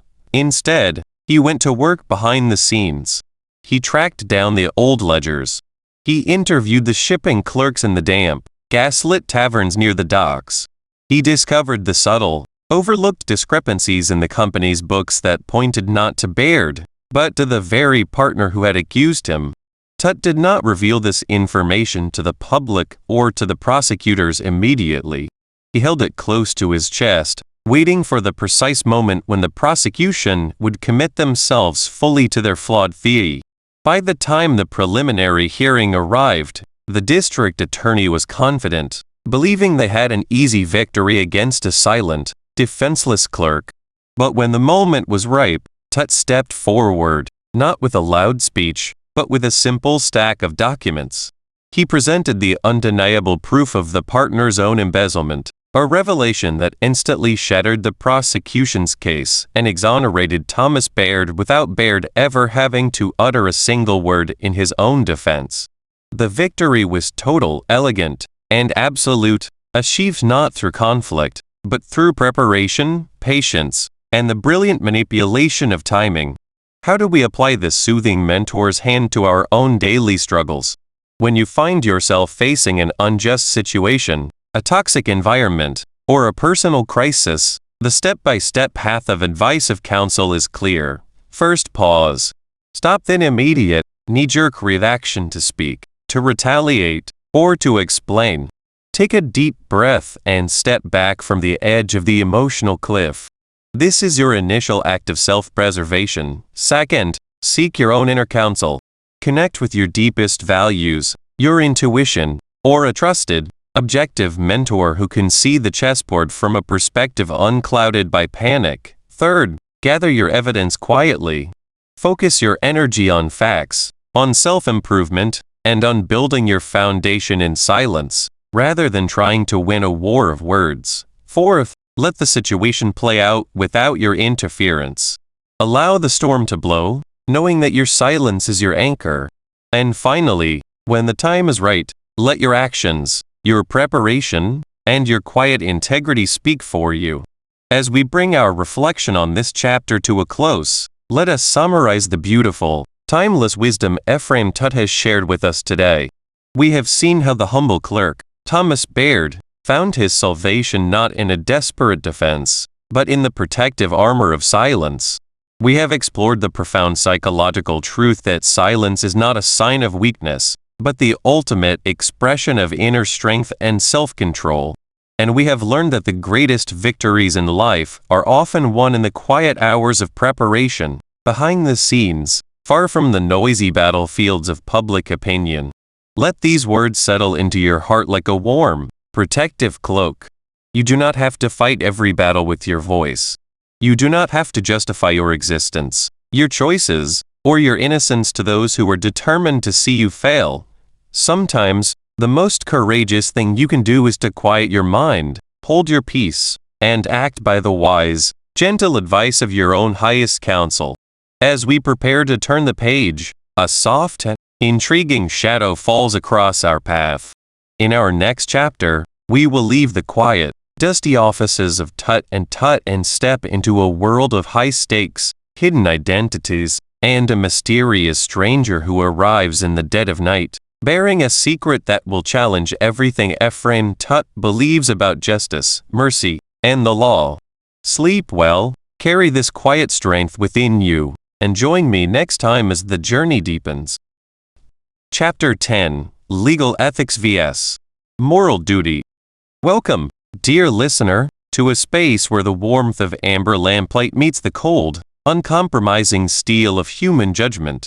Take a breath, let the rush of the outside world fade away, and step with me into the quiet, shadow-draped sanctuary of an old law office. Outside, a persistent, chilling autumn rain beats a relentless rhythm against the tall, arched window panes, mirroring the storm of uncertainty that rages within the human soul.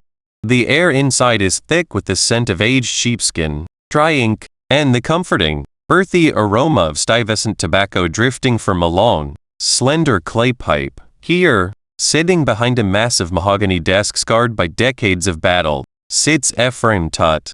He is a man who has spent his life navigating the labyrinth of the law, not merely as a technician of statutes, but as a shepherd of lost souls. Tonight, we stand at the precipice of one of the most agonizing, beautiful, and deeply human dilemmas ever to confront the mind: the fierce, unspoken war between legal ethics and moral duty.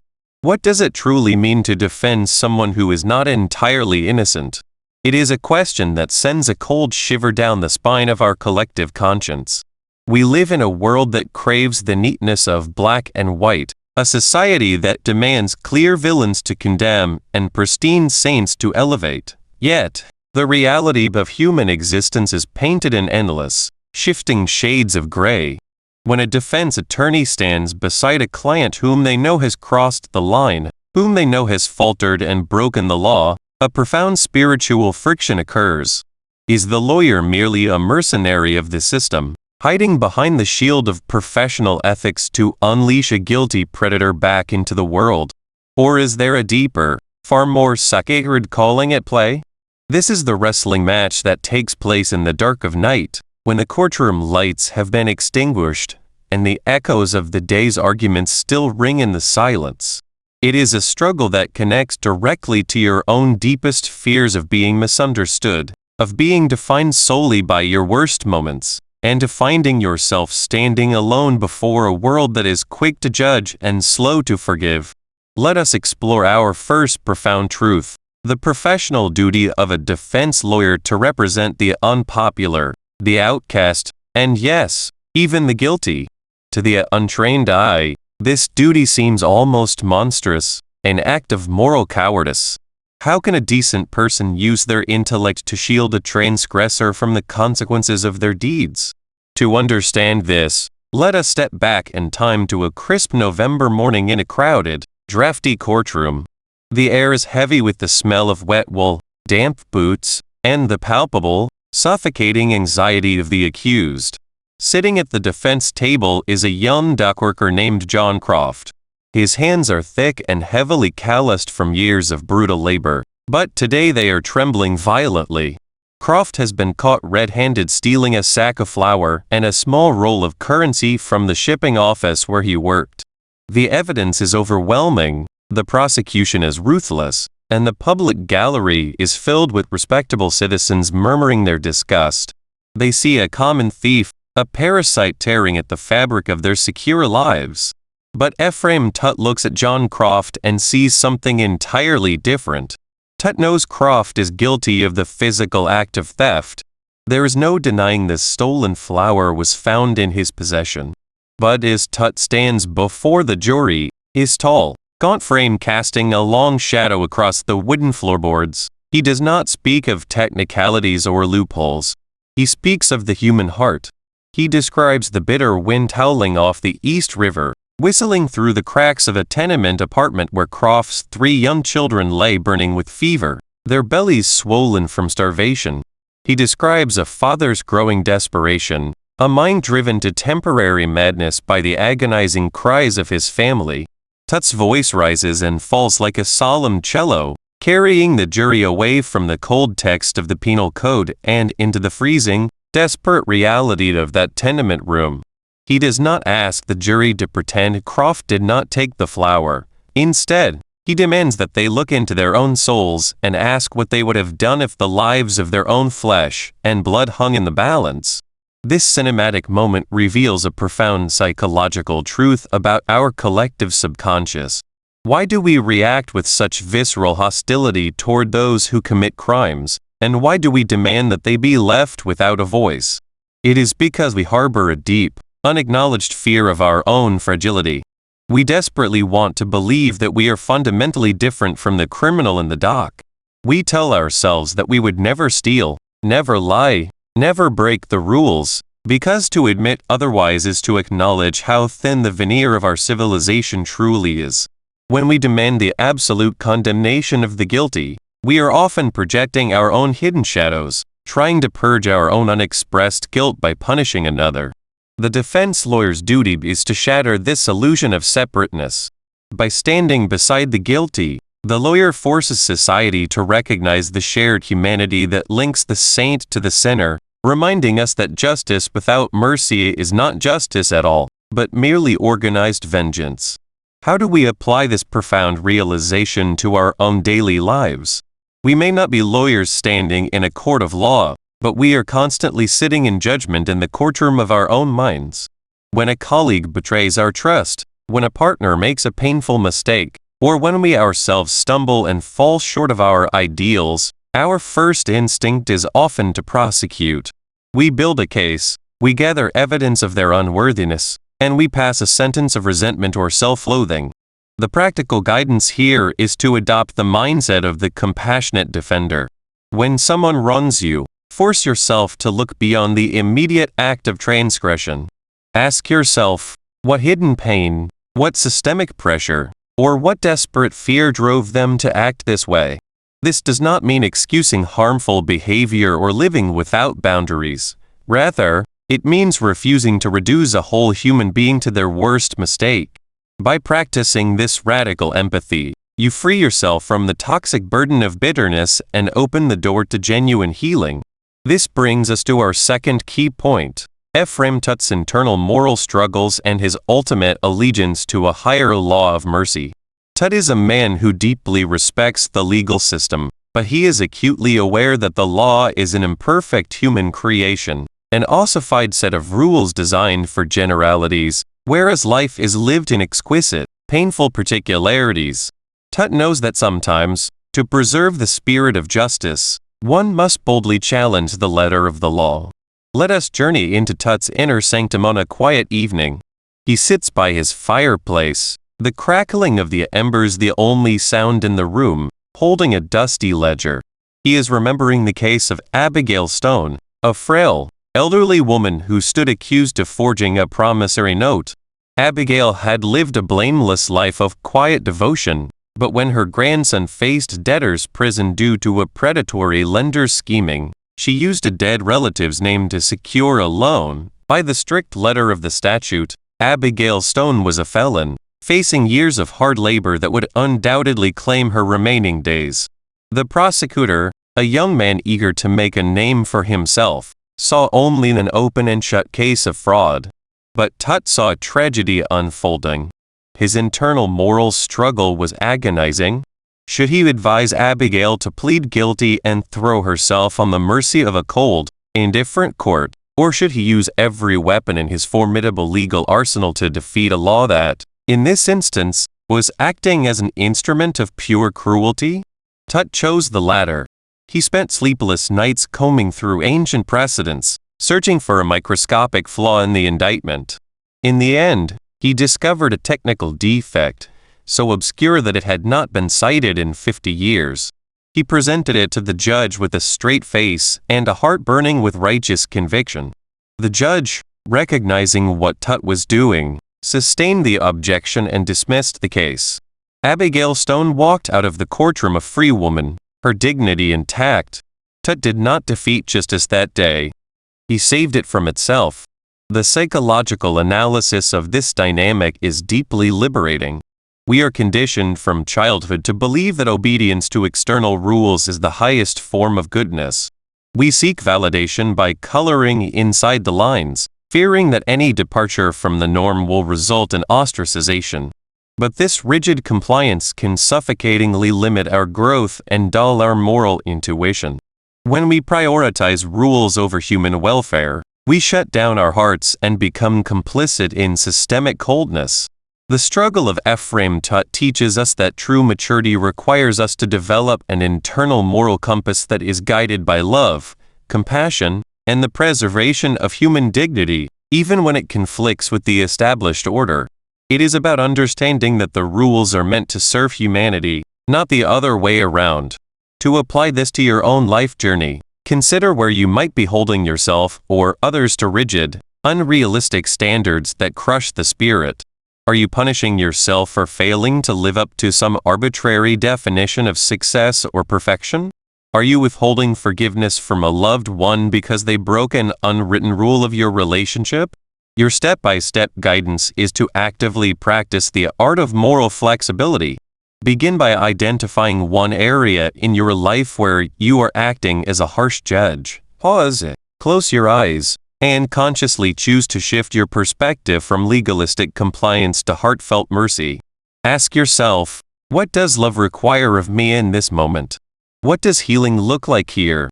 By choosing mercy over rigid judgment, you align yourself with a higher, more beautiful order of existence, bringing peace not only to those around you, but deeply to your own restless heart.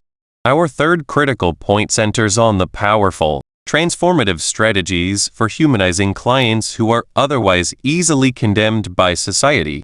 How does one take a person who has committed an act that society finds loathsome and make a jury see them as a brother, a son, or a friend? This is the supreme art of the advocate, and it relies not on trickery, but on the profound revelation of truth. Let us enter a tense, crowded courtroom where a man named Thomas Rourke is on trial for a daring burglary. Rourke is a hardened man with a cynical sneer, a scarred face, and a defiant attitude that instantly alienates the jury. The prosecution has painted him as a menace to society, a professional predator who deserves no pity. The jury looks at him with cold, hostile eyes, already eager to convict. Ephraim Tut begins his defense not by trying to make Rourke look like a gentleman, but by revealing the raw, unvarnished story of his life. Tut brings to the stand an old schoolmaster from the slums where Rourke grew up. Through quiet, patient questioning, Tut paints a picture of a little boy who was abandoned by his parents, left to fend for himself in the brutal streets of the city. He describes how the young Thomas would search through trash heaps for scraps of food to feed his younger, sickly sister. Tut shows the jury Rourke's hands, not as the hands of a criminal, but as the hands of a boy who had to fight for every breath of air he ever took. He does not deny the burglary, but he contextualizes it, showing that Rourke's defiance is not a sign of malice. but a protective armor built over a lifetime of neglect and abuse. Gradually, the atmosphere in the courtroom shifts. The icy wall of hostility begins to melt, replaced by a profound, collective sadness. The jurors no longer see a monster. They see a wounded boy who never had a chance.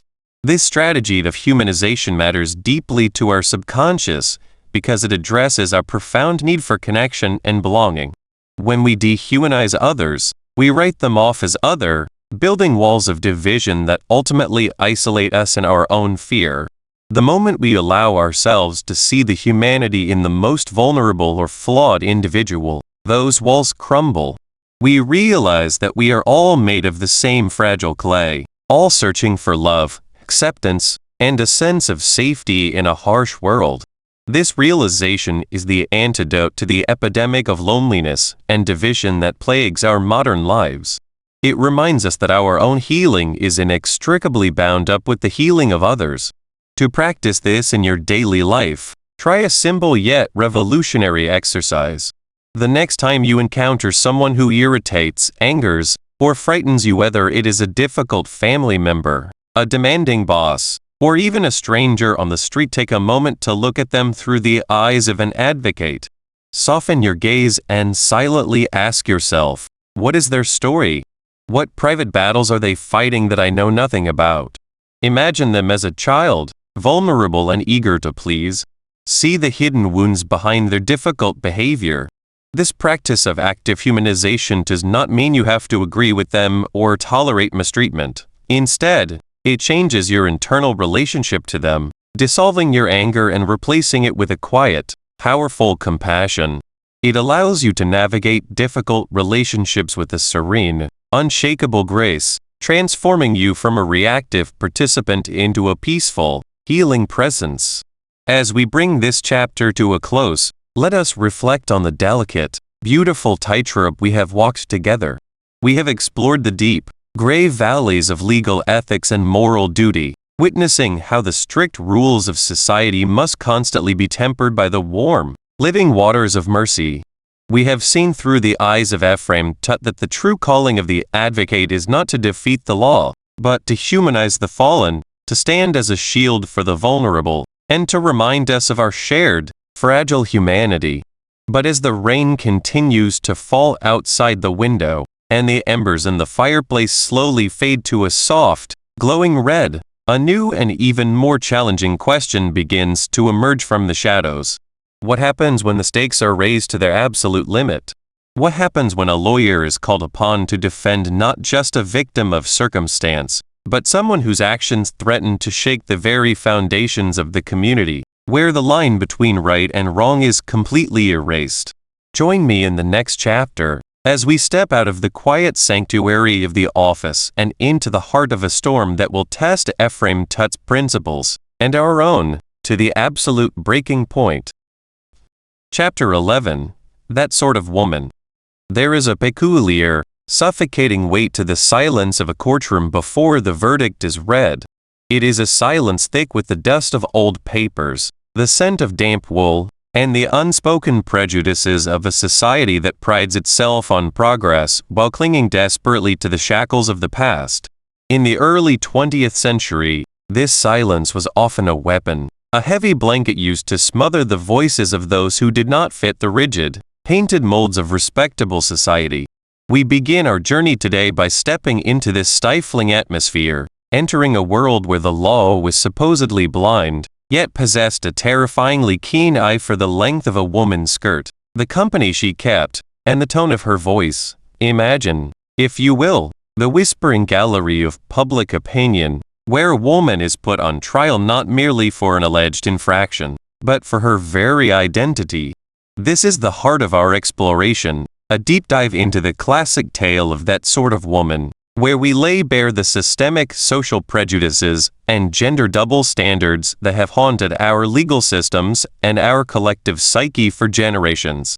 To understand the profound tragedy of this dynamic, let us look closely at the societal bias against female defendants during this bygone era. In the courtroom of the mind, as well as the courtroom of the state, a man's guilt was often measured by his actions, while a woman's guilt was weighed by her deviation from domestic expectation. The moment a female defendant stepped onto the witness stand, she was already fighting a dual battle.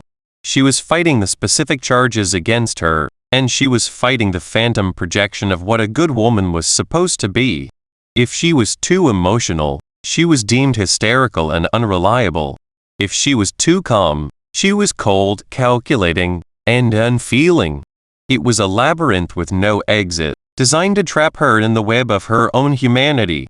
Consider the cinematic and deeply touching story of Betty Allison, a young woman of quiet grace who found herself standing in the cold, cavernous courtroom of the criminal courts building.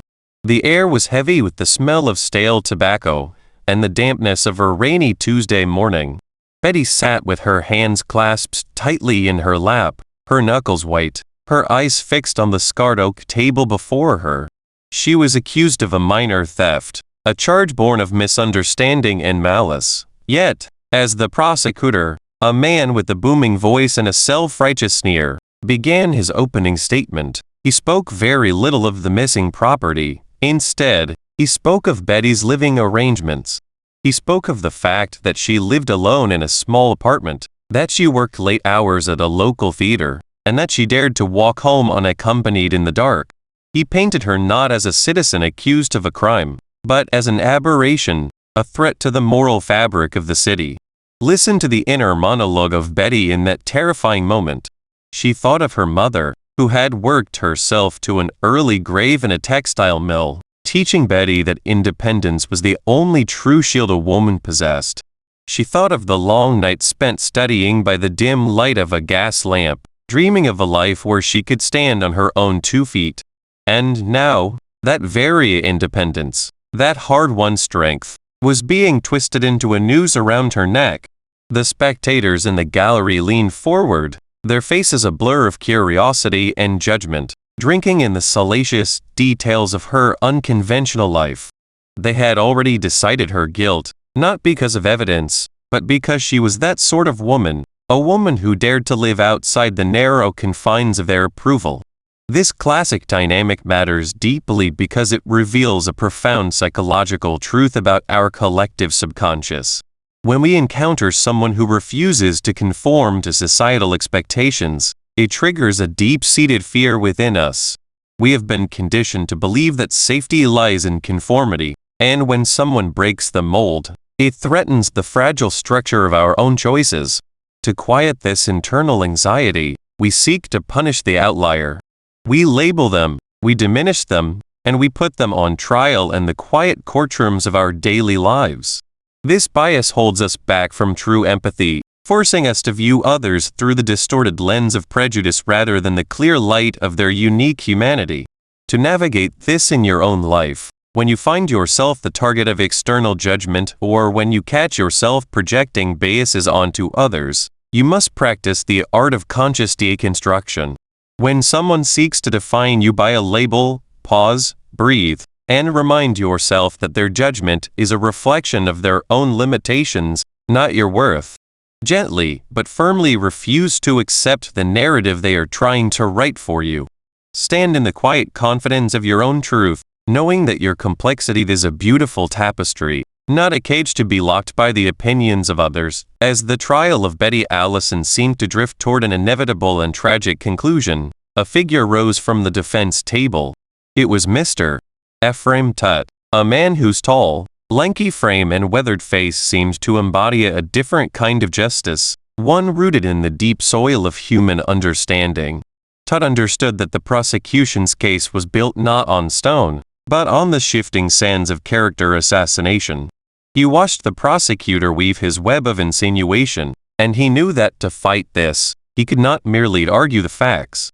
He had to expose the weaponization of morality itself. Tutt's defense was a masterclass in psychological warfare.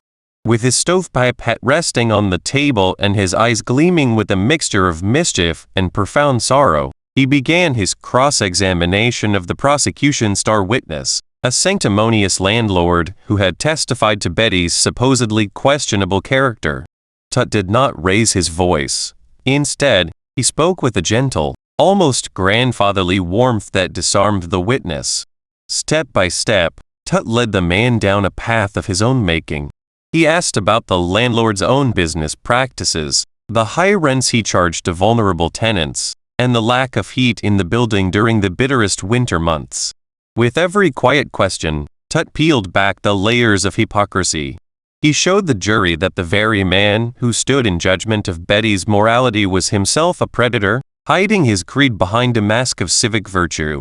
Tut turned the spotlight away from Betty's lifestyle and shone it brightly on the rotten core of her accusers. The courtroom grew, so silent that the ticking of the wall clock sounded like a hammer striking an anvil. Tut was not just defending Betty. He was defending the right of every human soul to exist without being crushed by the self-righteousness of the powerful. This struggle against character assassination is a battle that many of us fight in our daily lives. Whether in our workplaces, our families, or our social circles, we often find our motives questioned and our reputations undermined by those who use gossip and insinuation as currency. The psychological impact of this is devastating. It makes us want to withdraw, to hide our true selves, and to conform just to escape the pain of being misunderstood. But Ephraim Tut's approach teaches us a powerful lesson. We must learn to disarm our critics not by descending to their level of mudslaying, but by shining a bright, calm light on the truth of the situation. When you face the cold wind of character assassination, do not respond with defensiveness or anger, for these emotions are often misconstrued as guilt. Instead, channel your inner advocate. Ask calm, clarifying questions that force your accusers to confront the evidence, or lack thereof, behind their claims. By maintaining your composure and focusing on objective reality, you strip their insults of their power.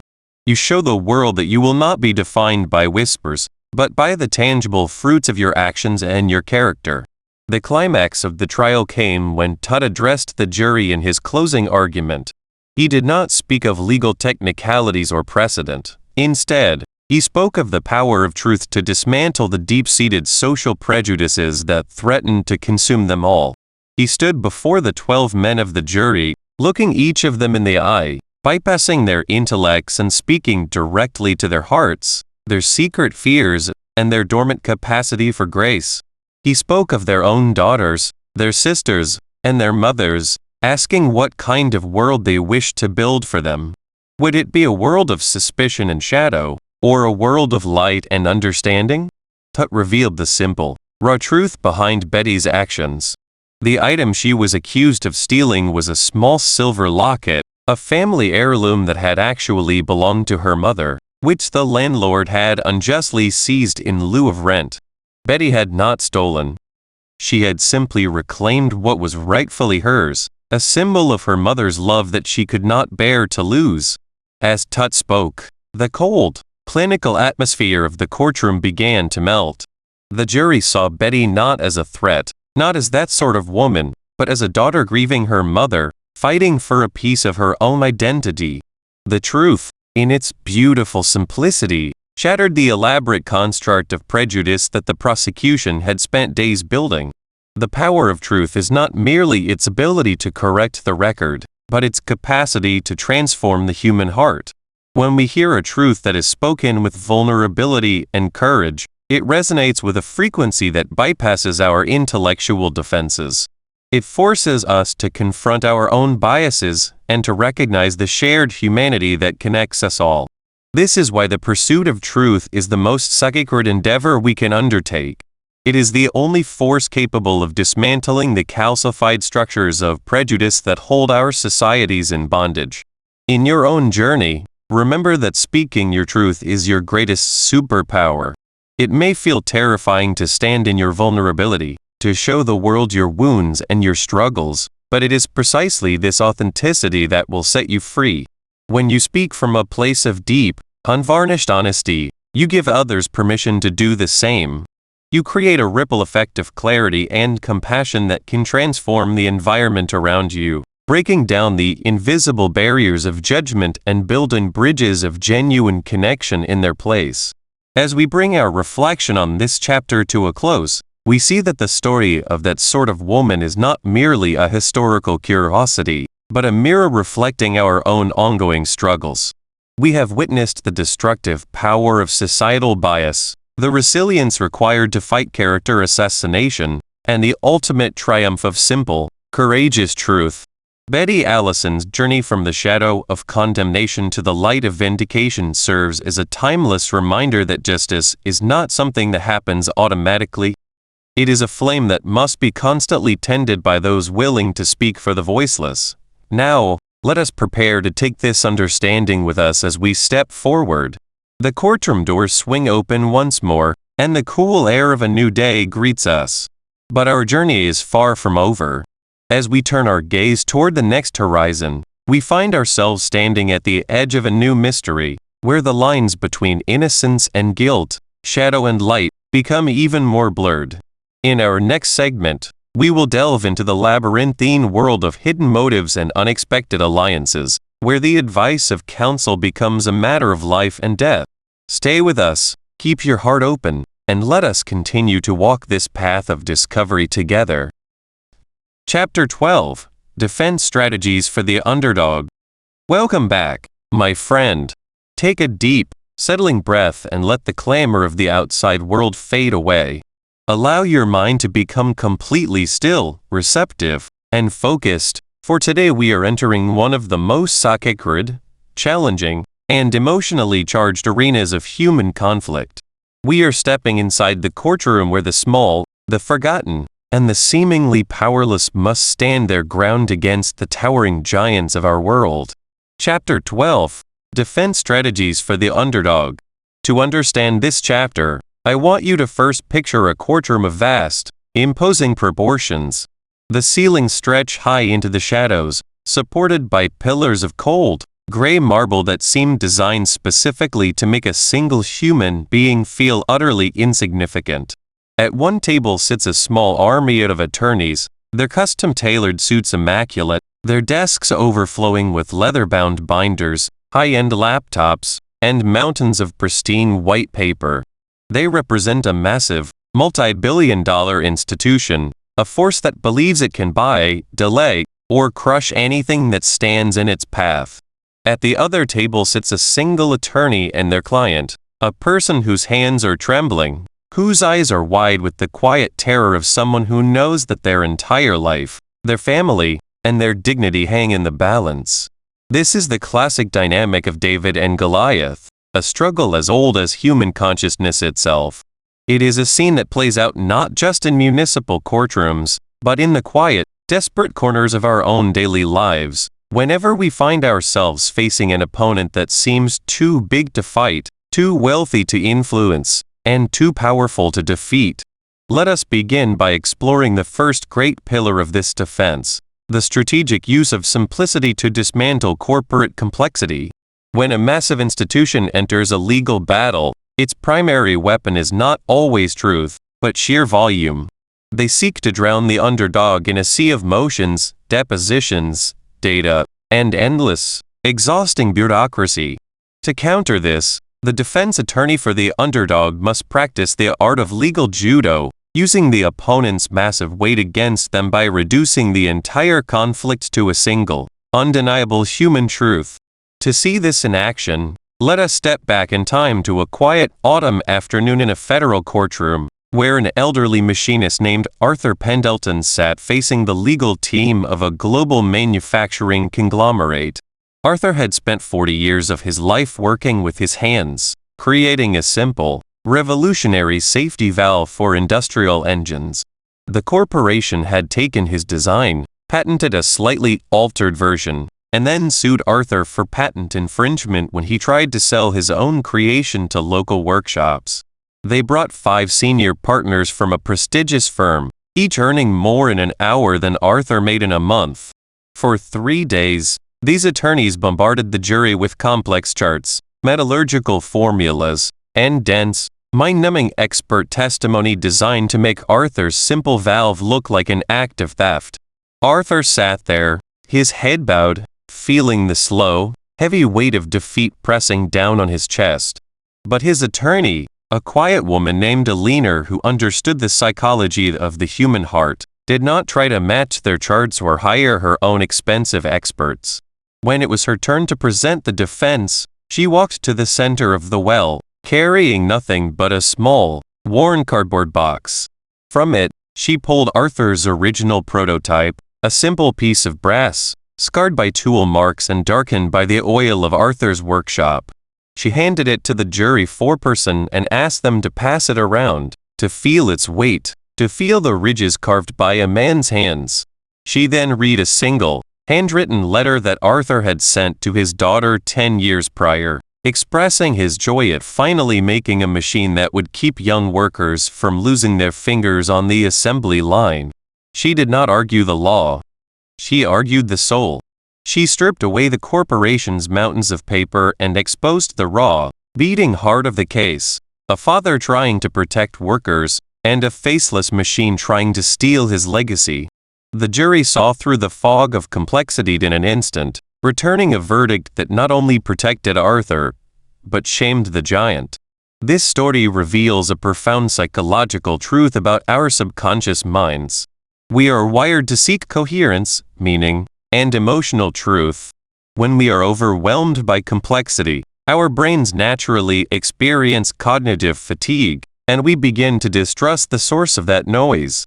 The corporate giant believes that by building a labyrinth of words, they can hide the truth. But a labyrinth is easily destroyed by a single, sharp beam of light.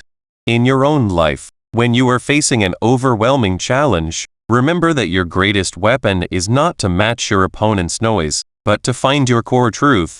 Strip away the distractions, refuse to be drawn into endless, draining arguments on their terms, and focus entirely on the single, beautiful, undeniable reality of your situation. Now, let us turn to our second strategic pillar, the mastery of public sympathy and the court of public opinion. In any struggle between the weak and the powerful, the giant's greatest fear is exposure. They thrive in the dark, sterile environments of closed boardrooms and dense legal filings. Therefore, the defense of the underdog requires bringing the struggle out into the warm, bright light of shared human experience. This is not about manipulation. It is about resonance. It is about connecting your client's struggle to the universal stories that live inside every human being.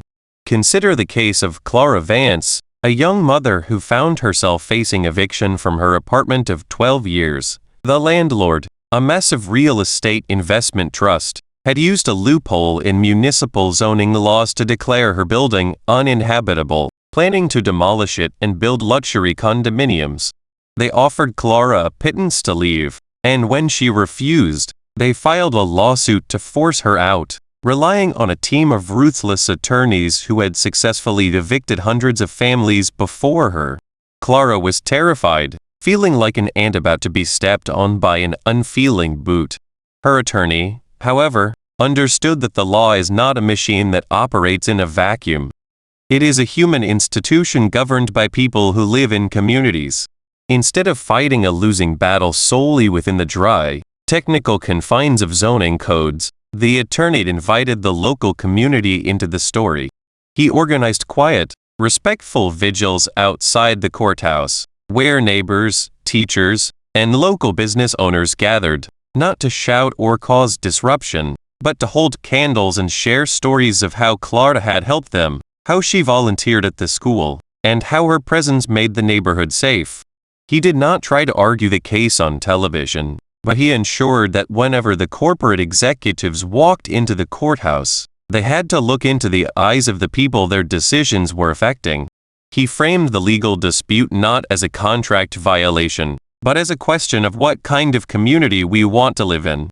The resulting wave of public empathy put immense pressure on the corporation's brand image, forcing their board of directors to step in, overrule their legal team, and grant Clara a lifetime lease at her current rent. Psychologically, this dynamic works because human beings are deeply social creatures with an innate, evolutionary urge to protect the tribe from external predators.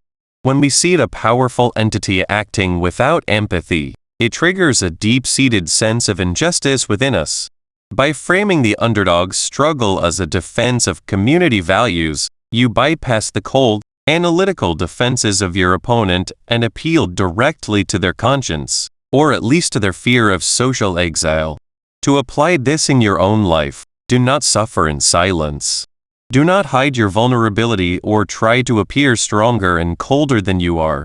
Share your story with authenticity, allow others to see your humanity, and let the collective warmth of those who care about you act as a shield against the cold forces that seek to diminish you. Finally, we must address the most delicate, yet perhaps the most critical, aspect of this entire chapter: the mental and emotional preparation of the underdog client.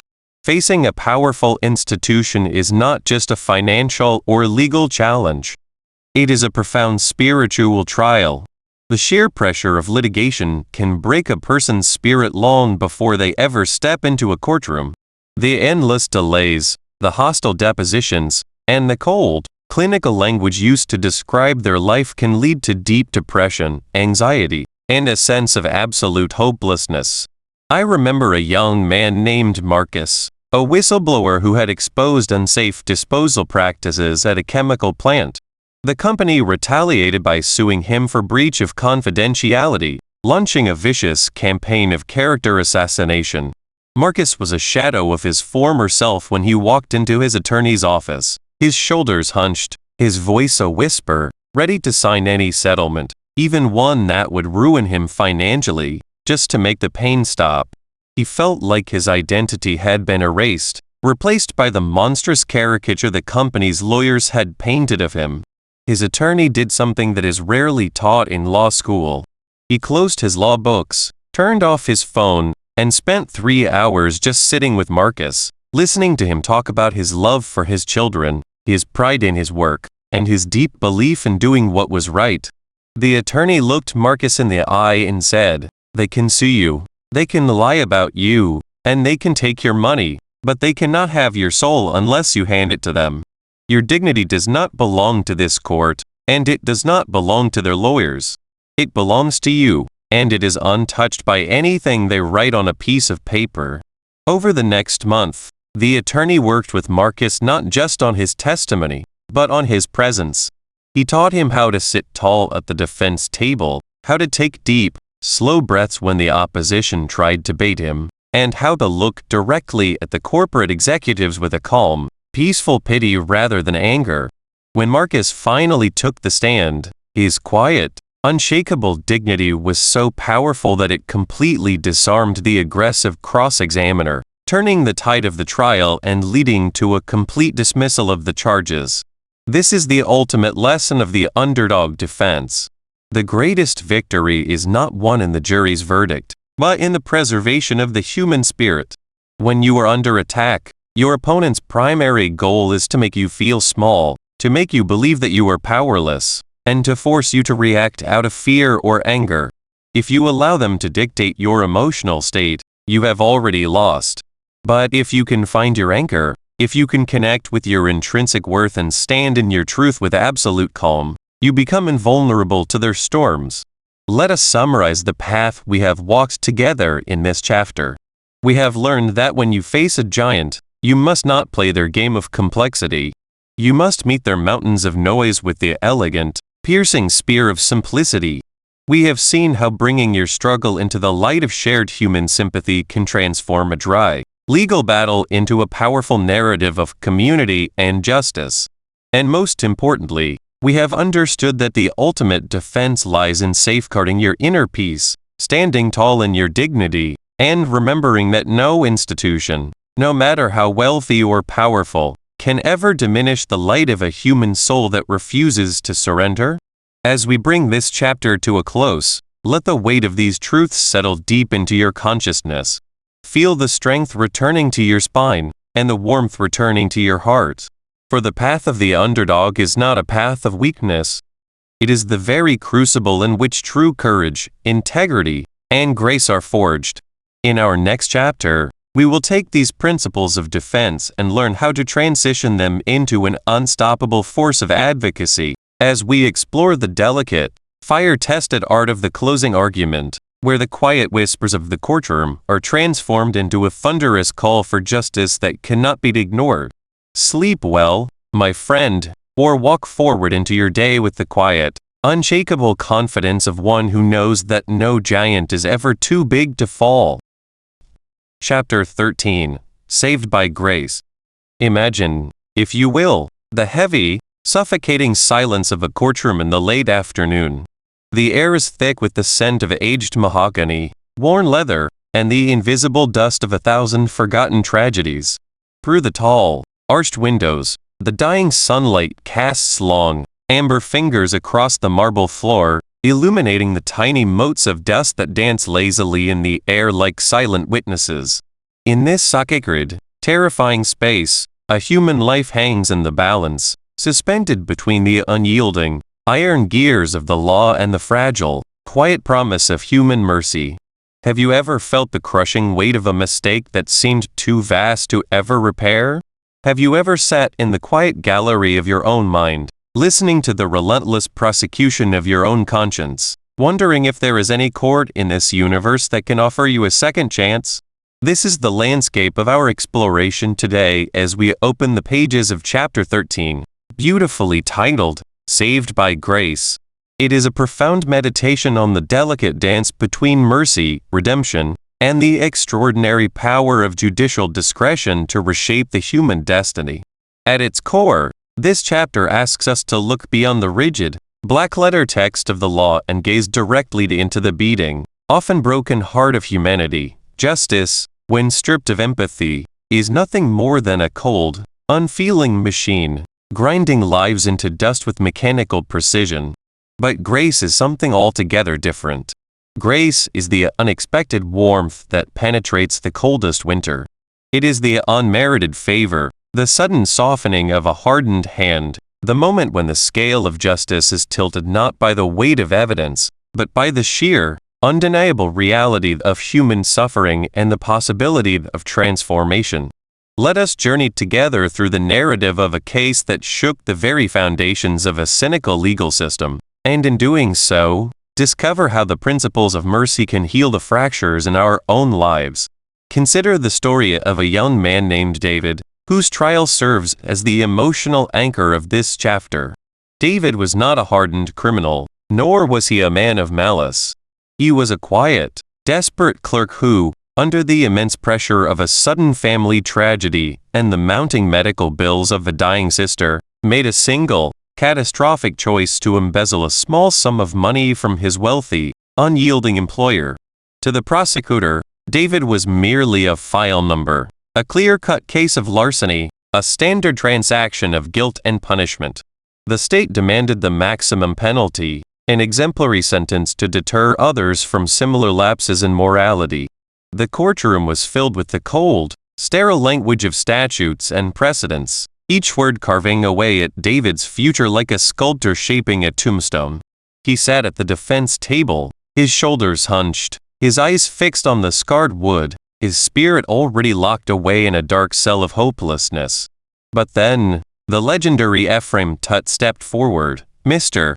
Tutt did not begin by arguing the technicalities of the law, nor did he attempt to deny the physical acts his client had committed. Instead, he painted a picture. He spoke of the damp, cold tenement where David's sister lay gasping for breath, of the sleepless nights, of the crushing, silent agony of a young man watching the only person he loved slip away because he could not afford the medicine that might save her. Mr. Tutt did not ask the jury to overlook the theft. He asked them to see the man who committed it. He brought the scent of the sickroom into the courtroom, the sound of the ticking clock that measured a dying girl's heartbeats, and the sheer, paralyzing terror that drives a good person to do a bad thing. He showed them that David's crime was not born of greed, but of a desperate, distorted love. When we analyze this classic dynamic, we begin to understand why the concept of the Savior and the scapegoat resonates so deeply within our collective subconscious. We live in a world that is obsessed with performance, compliance, and perfection. From our earliest days, we are taught that we are only as good as our last achievement, and that any failure, any slip from the path of expectation, must be met with swift and decisive punishment. This creates a deep-seated, often unconscious fear of being found out, of having our hidden flaws and desperate moments dragged into the harsh light of public judgment. When we hear a story like David's, our subconscious self recognizes the vulnerability. We see our own hidden desperation reflected in his tear-stained face. When grace enters the courtroom in the form of an advocate who refuses to let a mistake define a life, we experience a profound sense of relief. It reassures us that we are more than our worst moments, and that redemption is not an impossible dream, but a living, breathing reality. To apply this to your own life, you must begin by practicing what we might call inner advocacy. When you make a mistake, or when you find yourself buried under the weight of your own perceived failures, do not let the harsh prosecutor of your inner critic have the final word. Stop. Take a deep, centering breath, and actively step into the role of your own defense counsel. Ask yourself, what were the circumstances that led to this moment? What pain, what fear, or what desperation drove my actions? This is not to excuse your behavior or to avoid accountability, but to understand it. By humanizing yourself in your own eyes, you create the psychological space necessary for genuine repentance and growth, rather than descending into the paralyzing spiral of shame. This brings us to our second key point, the legal and moral role of judicial discretion in mitigating sentencing.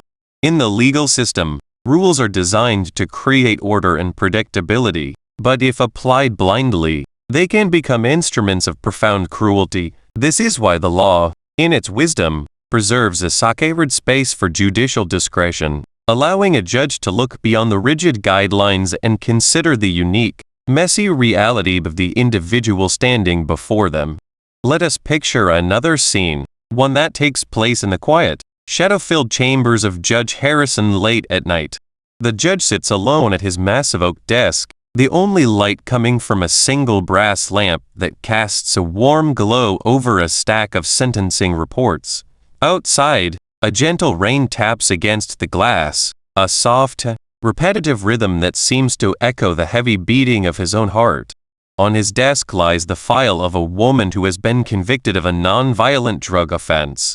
According to the strict, mandatory guidelines established by the legislature, he should sentence her to a decade behind bars, tearing her away from her 3 young children and ensuring that the cycle of poverty and despair continues for another generation. Yet, as he reads through her history, he sees a story of childhood abuse, of a desperate struggle with addiction, and of her recent, brave attempt to clean up her life before her arrest. The judge is torn between the comforting safety of the rules and the terrifying responsibility of mercy. He knows that if he follows the letter of the law, no one can criticize him. He will have simply done his duty. But he also knows that such a sentence would be an immoral failure, a sacrifice of a human soul on the altar of bureaucratic consistency. With a heavy sigh, he closes the file, closes his eyes, and decides to use the full measure of his discretionary power to order rehabilitation and probation instead of prison. In that quiet room, the judge chooses the path of courage, recognizing that true justice must always be tempered by the specific human context. Psychologically, the burden of discretion is one of the most demanding tasks any human being can face. It requires us to abandon the easy comfort of black and white thinking and step into the complex, gray areas of life. We crave rules because they relieve us of the anxiety of choice. If there is a rule for everything, we never have to feel the pain of deciding, nor do we have to bear the responsibility for the outcome. But when we refuse to exercise discretion, we surrender our humanity. We become mere cogs in a machine, indifferent to the suffering we inflict in the name of consistency. When we learn to embrace discretion, we acknowledge that every situation is unique, and that holding power over others, whether as a judge, a parent, a manager, or a partner, is a sacred trust that demands our full emotional and intellectual engagement. To cultivate this quality in your daily life, start by identifying areas where you have been overly rigid in your expectations of others. Perhaps you have a strict rule about punctuality, or a zero-tolerance policy for mistakes at work. The next time someone violates one of your boundaries, Do not react with automatic anger or enforcement. Instead, pause and actively choose to exercise discretion. Ask them, with genuine curiosity and warmth, what happened. Listen to their story, examine the context, and allow yourself to adjust your response based on the humanity of the person in front of you. In doing so, you will find that your relationships become deeper, more resilient, and far more meaningful. Our third key point is the transformative power of humanizing the defendant, a process that can move even the most hardened and cynical hearts. In the theater of the courtroom, prosecutors often attempt to dehumanize the accused, presenting them as monsters, statistics, or abstract threats to society. They do this because they know it is far easier to condemn a monster than it is to condemn a fellow human being. The defense, therefore, must engage in the holy work of restoration, stripping away the labels and revealing the vulnerable, complex soul beneath. Imagine a crowded, restless courtroom where a man named Marcus is on trial for a serious offense. The atmosphere is hostile, the air thick with prejudice and anger. The prosecutor has spent hours painting Marcus as a cold, calculating threat to the community. The jury sits with crossed arms and stony faces, their minds seemingly made up.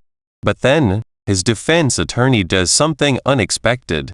She does not call a character witness to speak of his virtues. Instead, she brings forward a small, battered wooden box. Inside the box are dozens of letters, written in a child's messy handwriting, and a collection of dried, pressed flowers. With a soft, steady voice, the attorney begins to read the letters. They are from Marcus's young daughter, written during his months of pre-trial detention, detailing her school days, her fears of the dark, and her simple, unwavering love for her father, who, despite his own desperate struggles, had spent every Sunday teaching her how to press flowers and find beauty in the cracks of the city streets. The attorney holds up a pressed dandelion, its yellow petals faded but intact, preserved with loving care. She asks the jury to look at Marcus, not through the lens of his indictment, but through the eyes of the child who saw him as her protector and her gentle teacher. As she speaks, a profound shift occurs in the room. The stony faces of the jurors begin to soften. One woman wipes a tear from her cheek. A man shifts uncomfortably, his crossed arms falling open. The label of criminal is shattered, replaced by the complex, fragile reality of a father trying to survive in a broken world. The psychological mechanism at work here is deeply rooted in our biology. We are wired for empathy, but our brains are also highly susceptible to tribalism and categorization. When we categorize someone as an outsider, an enemy, or a lawbreaker, our mirror neurons quiet down, and we become temporarily blind to their pain. Storytelling and the presentation of vulnerability are the keys that unlock this empathetic block.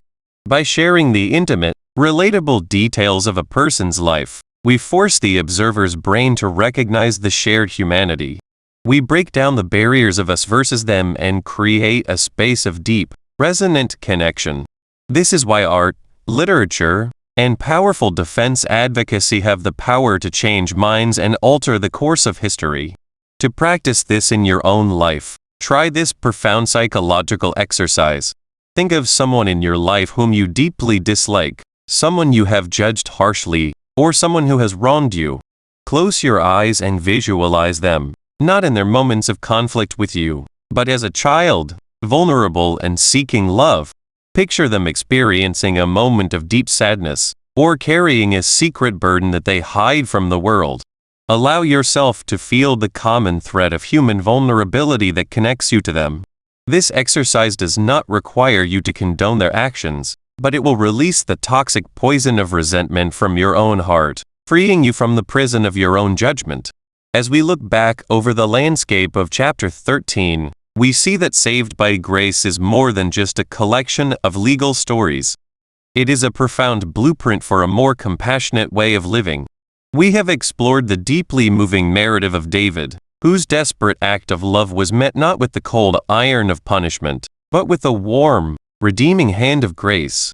We have examined the heavy, sacred burden of judicial discretion, understanding that true justice must always be tailored to the unique contours of the human soul. And we have witnessed the miraculous transformation that occurs when we actively choose to humanize those who have stumbled, breaking through the barriers of prejudice and judgment to find the shared vulnerability that binds us all together. Now, as the echoes of the courtroom fade and the heavy oak doors swing shut, we find ourselves standing at a quiet, contemplative crossroad. The lessons of mercy and grace we have gathered here are not meant to be left behind in these pages. They are meant to be carried forward, integrated into the very fabric of our daily lives, transforming how we see ourselves and how we treat those around us. In the next chapter, we will venture even deeper into the hidden chambers of the human heart, exploring the quiet, unsung triumphs of those who found the courage to speak truth to power when the silence was at its loudest. Let us walk forward into that soft, emerging light, holding the warmth of grace close to our hearts, ready for the discoveries that await us just beyond the horizon. Chapter 14. The Psychology of Jury Persuasion. Close your eyes for a moment and listen to the silence of the courtroom. It is a heavy, almost sacred quiet, broken only by the rhythmic, agonizingly slow ticking of the grand mahogany clock resting against the wood-paneled wall. Imagine the smell of aged paper, the sharp tang of floor wax, and the faint, unmistakable scent of human anxiety that hangs suspended in the warm, dusty air. Before you sits the jury box. 12 empty chairs, soon to be filled by 12 ordinary citizens, snatched from the comfort of their bakeries, their accounting desks, and their quiet living rooms. These are not legal scholars. They are human beings with mortgages to pay, aching joints, and private heartbreaks. And yet, in their hands, they hold the terrifying, godlike power of life and death, of freedom and ruin. How do you touch the soul of such a collective mind? How do you pierce the armor of their skepticism, their exhaustion, and their deeply ingrained prejudices? This is not merely a question for the courtroom. It is the fundamental question of the human condition. We are all, in some way, standing before a jury of our peers every single day of our lives, begging to be understood, seeking to bridge the vast, lonely chasm that separates one human mind from another. In the quiet wisdom of Ephraim Tutt, the legendary advocate with his rumpled top hat and his eyes that seem to have seen both the deepest depravities and the highest nobility of the human spirit, we find a masterclass in this delicate dance of persuasion. Tutt understood that a trial is never won during the closing argument. It is won or lost in the silent, imperceptible moments of jury selection, where the invisible threads of human bias are first spun. Let us watch him now, in your mind's eye, as he sits at the defense table, his long, spindly fingers gently tracing the edge of a yellow legal pad. A prospective juror is called forward. His name is Henry Miller, a retired stonemason with calloused hands and a stern, unyielding set to his jaw. The prosecution sees only an honest, law-abiding citizen who will likely favor order and punishment. But Tutt looks closer. He observes the way Miller carefully dusts off his trousers before sitting down, the precise, almost obsessive way he aligns his spectacles on his nose, and the faint, defensive crossing of his arms. Tutt sees a man who has built his entire life on the fragile illusion of control, a man who fears chaos because he has spent a lifetime fighting against it with his own two hands. In his mind, Tutt asks himself, how does this man react to a defendant who has succumbed to the chaotic, messy, unpredictable impulses of passion or desperation? To select this man is to invite a judge of cold stone. To reject him is to recognize that we cannot force empathy where there is only a fortress of self-protection. This brings us to a profound psychological truth about human bias. We do not see the world as it is. We see the world as we are. Every individual who enters our lives carries an invisible ledger of past hurts, inherited prejudices, and silent defense mechanisms. When we try to persuade someone, we are not speaking to a blank slate.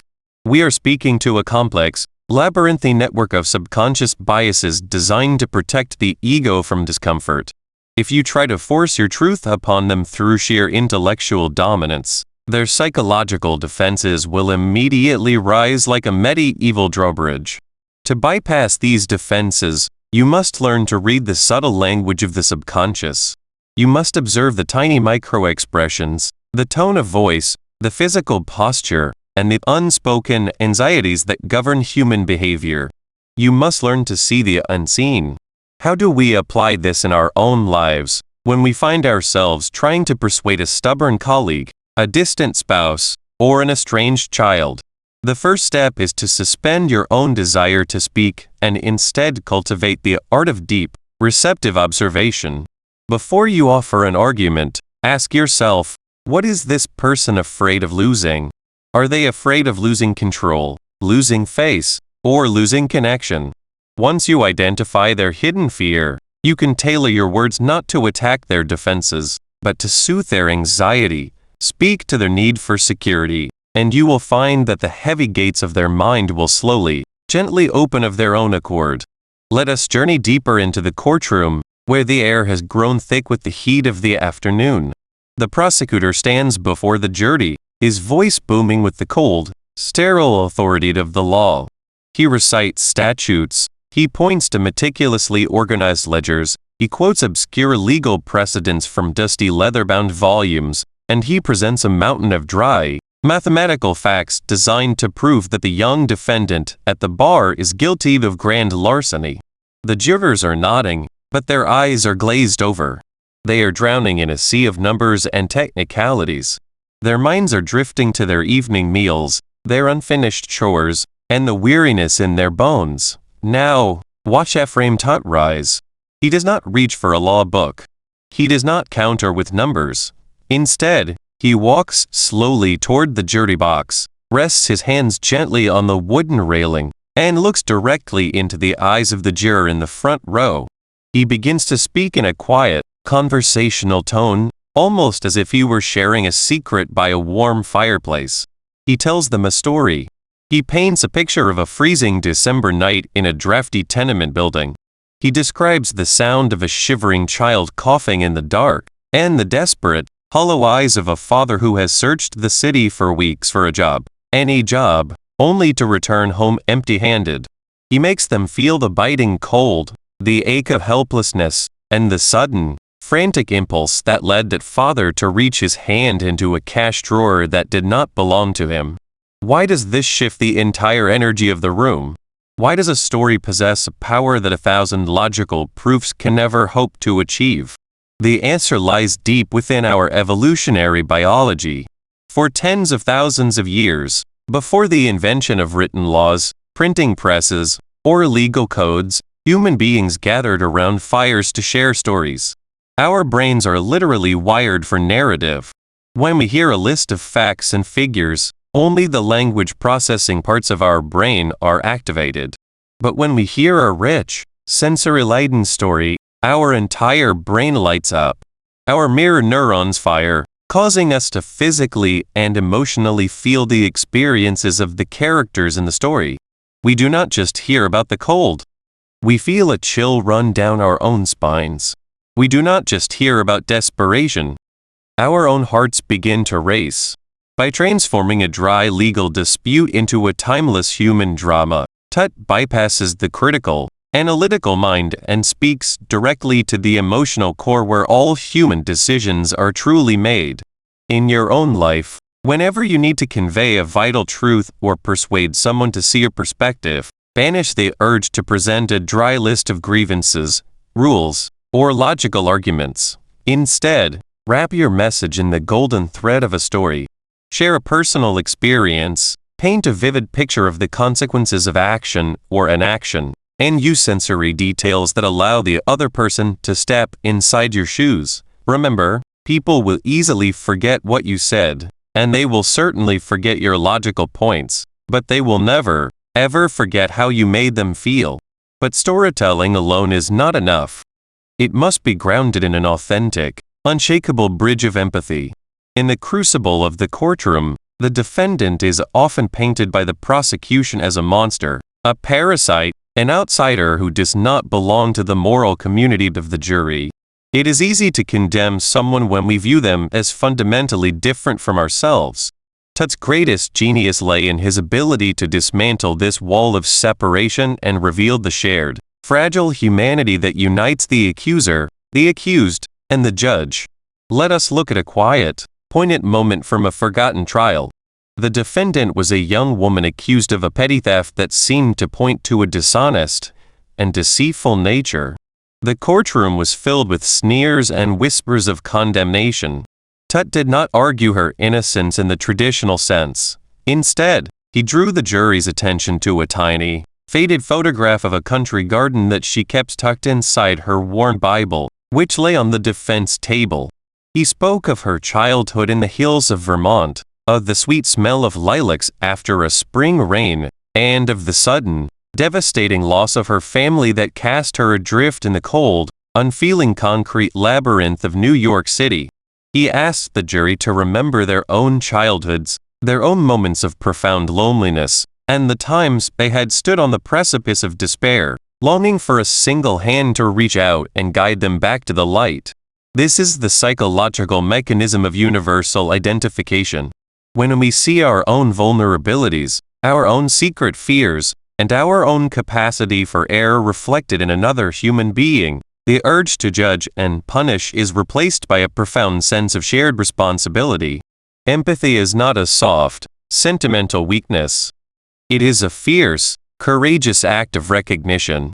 It requires us to look past the surface presentation of anger, defensiveness, or mistakes, and to see the hurting child that resides within every troubled adult. To build these bridges of empathy in your daily interactions, you must practice the discipline of radical curiosity.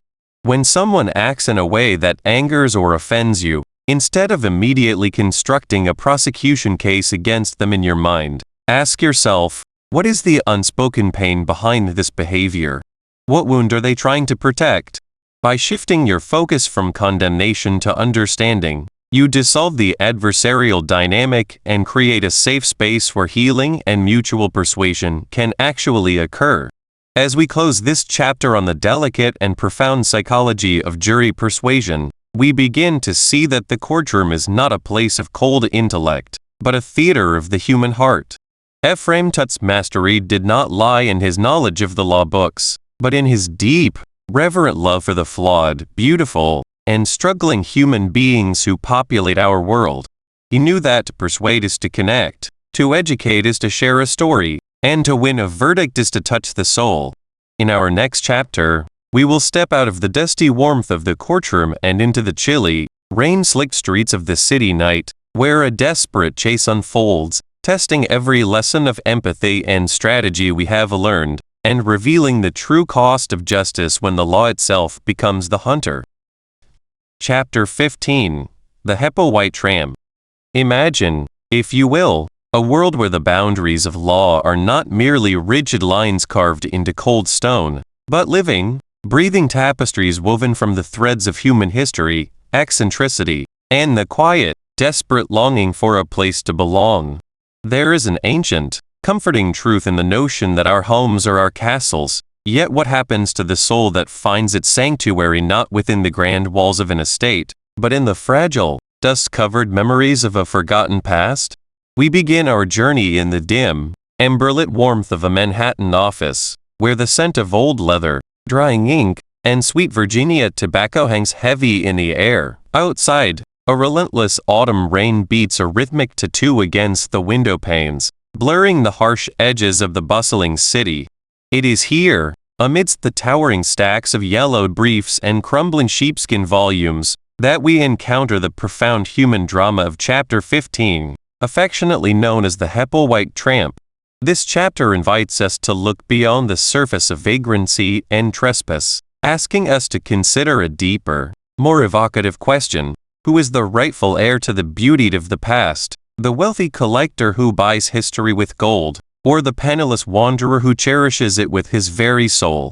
To understand the heart of this narrative, we must first deconstruct the delicate, almost miraculous tapestry of property and inheritance that defines the case of the Hepplewhite Tramp. In this story, we are introduced to a man who, by all societal standards, has nothing. He is a trespasser, a vagrant, a shadow moving through a world of concrete and steel, yet he possesses an unbreakable, almost spiritual connection to a magnificent, antique apple-white chair situated within a grand, restricted estate. To the wealthy owner of the property, the tramp is a nuisance, a stain upon the immaculate canvas of his wealth, a criminal violating the sacred boundaries of private ownership. But to Ephraim Tutt, the brilliant, long-haired champion of the forgotten, this case is not about simple trespass. It is a battleground where the rigid letter of modern law clashes with the ancient, poetic justice of common law and historical eccentricity. Tutt, with his characteristic blend of whimsy and deep legal erudition, recognizes that the law is not a monolithic wall, but a labyrinth containing hidden passages of mercy and unexpected rights of way. Let us step into a cinematic moment of this struggle. Picture a grand, silent library in an upstate manor, where the moonlight streams through tall, leaded windows, casting long, silvery shadows across the polished parquet floor. In the center of the room stands the apple-white chair, an exquisite masterpiece of delicate mahogany, its shield-back carving whispering of a bygone era of elegance and grace. A window creaks open, and a figure slips inside. This is our tramp, but he does not come to steal, nor does he come to destroy. He approaches the chair with a reverence that borders on the holy. He brushes a dirt-stained finger over the smooth wood, his eyes filling with tears as he gently sits down, closing his eyes, and letting out a sigh that seems to carry the weight of a lifetime of exile. To him, this chair is not a luxury. It is a monument to a time when he was loved, a physical anchor to his lost identity. Now, contrast this quiet, sacred moment with the sudden, harsh glare of a flashlight, the rough grip of a watchman, and the cold, unyielding metal of handcuffs. The world sees a thief in the night, but the universe sees a weary child returning to the only home he has ever known. Why does this dynamic resonate so deeply within our subconscious minds? Psychologically, we all harbor a profound, unspoken fear of displacement. We fear that one day, the structures we have built to define our lives, our status, our security, will be stripped away, leaving us exposed and naked to the cold judgments of society. The apple-white tramp represents that vulnerable, discarded part of ourselves, the part that yearns for beauty and belonging but feels unworthy of possessing it. When we watch the world punish this man for seeking comfort in the remnants of the past, we feel a collective shudder in our souls. We realize how easily the systems we create to protect our property can become cages that imprison our humanity. Yet, when Ephraim Tutt steps into the fray, a shift occurs within us.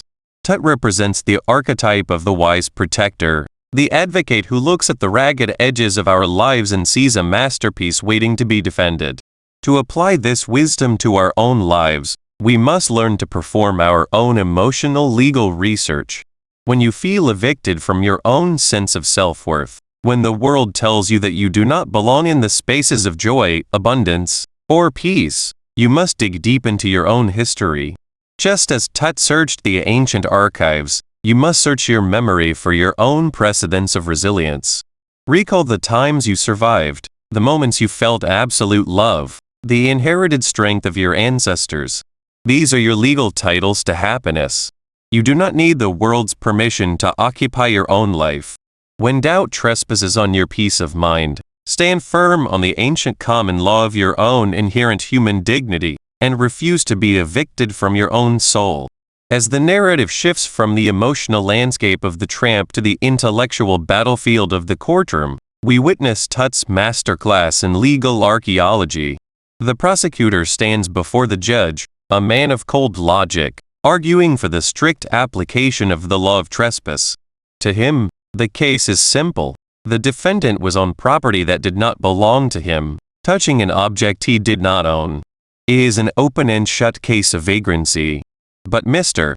Tutt rises. He is tall, spare frame draped in his old-fashioned frock coat, his eyes shining with a mischievous, yet deeply serious light. He does not deny the physical facts. Instead, he bypasses the modern statutes entirely, reaching back through the centuries to invoke obscure doctrines of feudal land tenure, ancient easements, and the peculiar testamentary conditions of the estate's original founder. Imagine the atmosphere in that courtroom as Tut begins to speak. The air, previously thick with boredom and bureaucratic indifference, suddenly crackles with anticipation. Tut produces a crumbling, yellow document, its wax seal cracked with age. He explains that the land upon which the estate stands was originally granted under a colonial charter that contained a specific, unbreakable covenant, a perpetual right of sanctuary and rest for any weary traveler who should seek shelter there, a covenant tied directly to the very soil and the historic artifacts upon it. Tut argues that the Hepplewhite chair was not merely a piece of furniture, but a legally designated instrument of hospitality, chartered by an eccentric ancestor who willed that it must always remain accessible to the public. Through hours of painstaking research in the dustiest corners of the law library, Tut has transformed a historical quirk into an impenetrable shield of defense. This brilliant strategy reveals a profound psychological truth. Our greatest defenses often lie hidden in the things the world has forgotten or discarded. In our own lives, we are often quick to throw away our old stories, our eccentricities, and our seemingly useless past experiences. We try to present a polished, modern facade to the world, believing that conformity is our best protection. But the defense of the Hepplewhite tramp teaches us that our unique history, no matter how dusty or unconventional, is where our true power resides. Your quirks, your unusual path, the very things that make you an outsider in a standardized society, are the very tools that can set you free. How do we practically implement this in our daily struggles? When you face an adversary, whether it is a difficult boss, a personal crisis, or an internal voice of self-criticism, do not fight them on their terms. Do not try to match their cold logic or their rigid rules. Instead, change the jurisdiction of the argument. Go deeper. Bring forward your unique history, your unconventional perspective, and your personal values.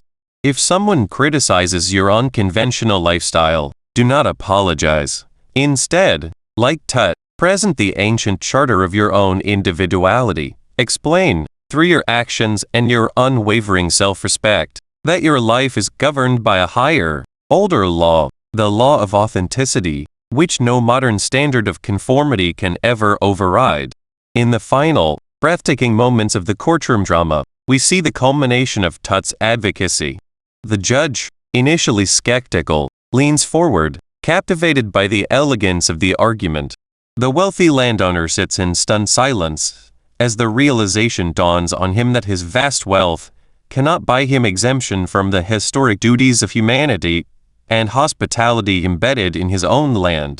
The jury, moved not just by the legal brilliance but by the profound emotional weight of Tut's words, realizes that to convict this tramp would be to convict the very spirit of mercy itself.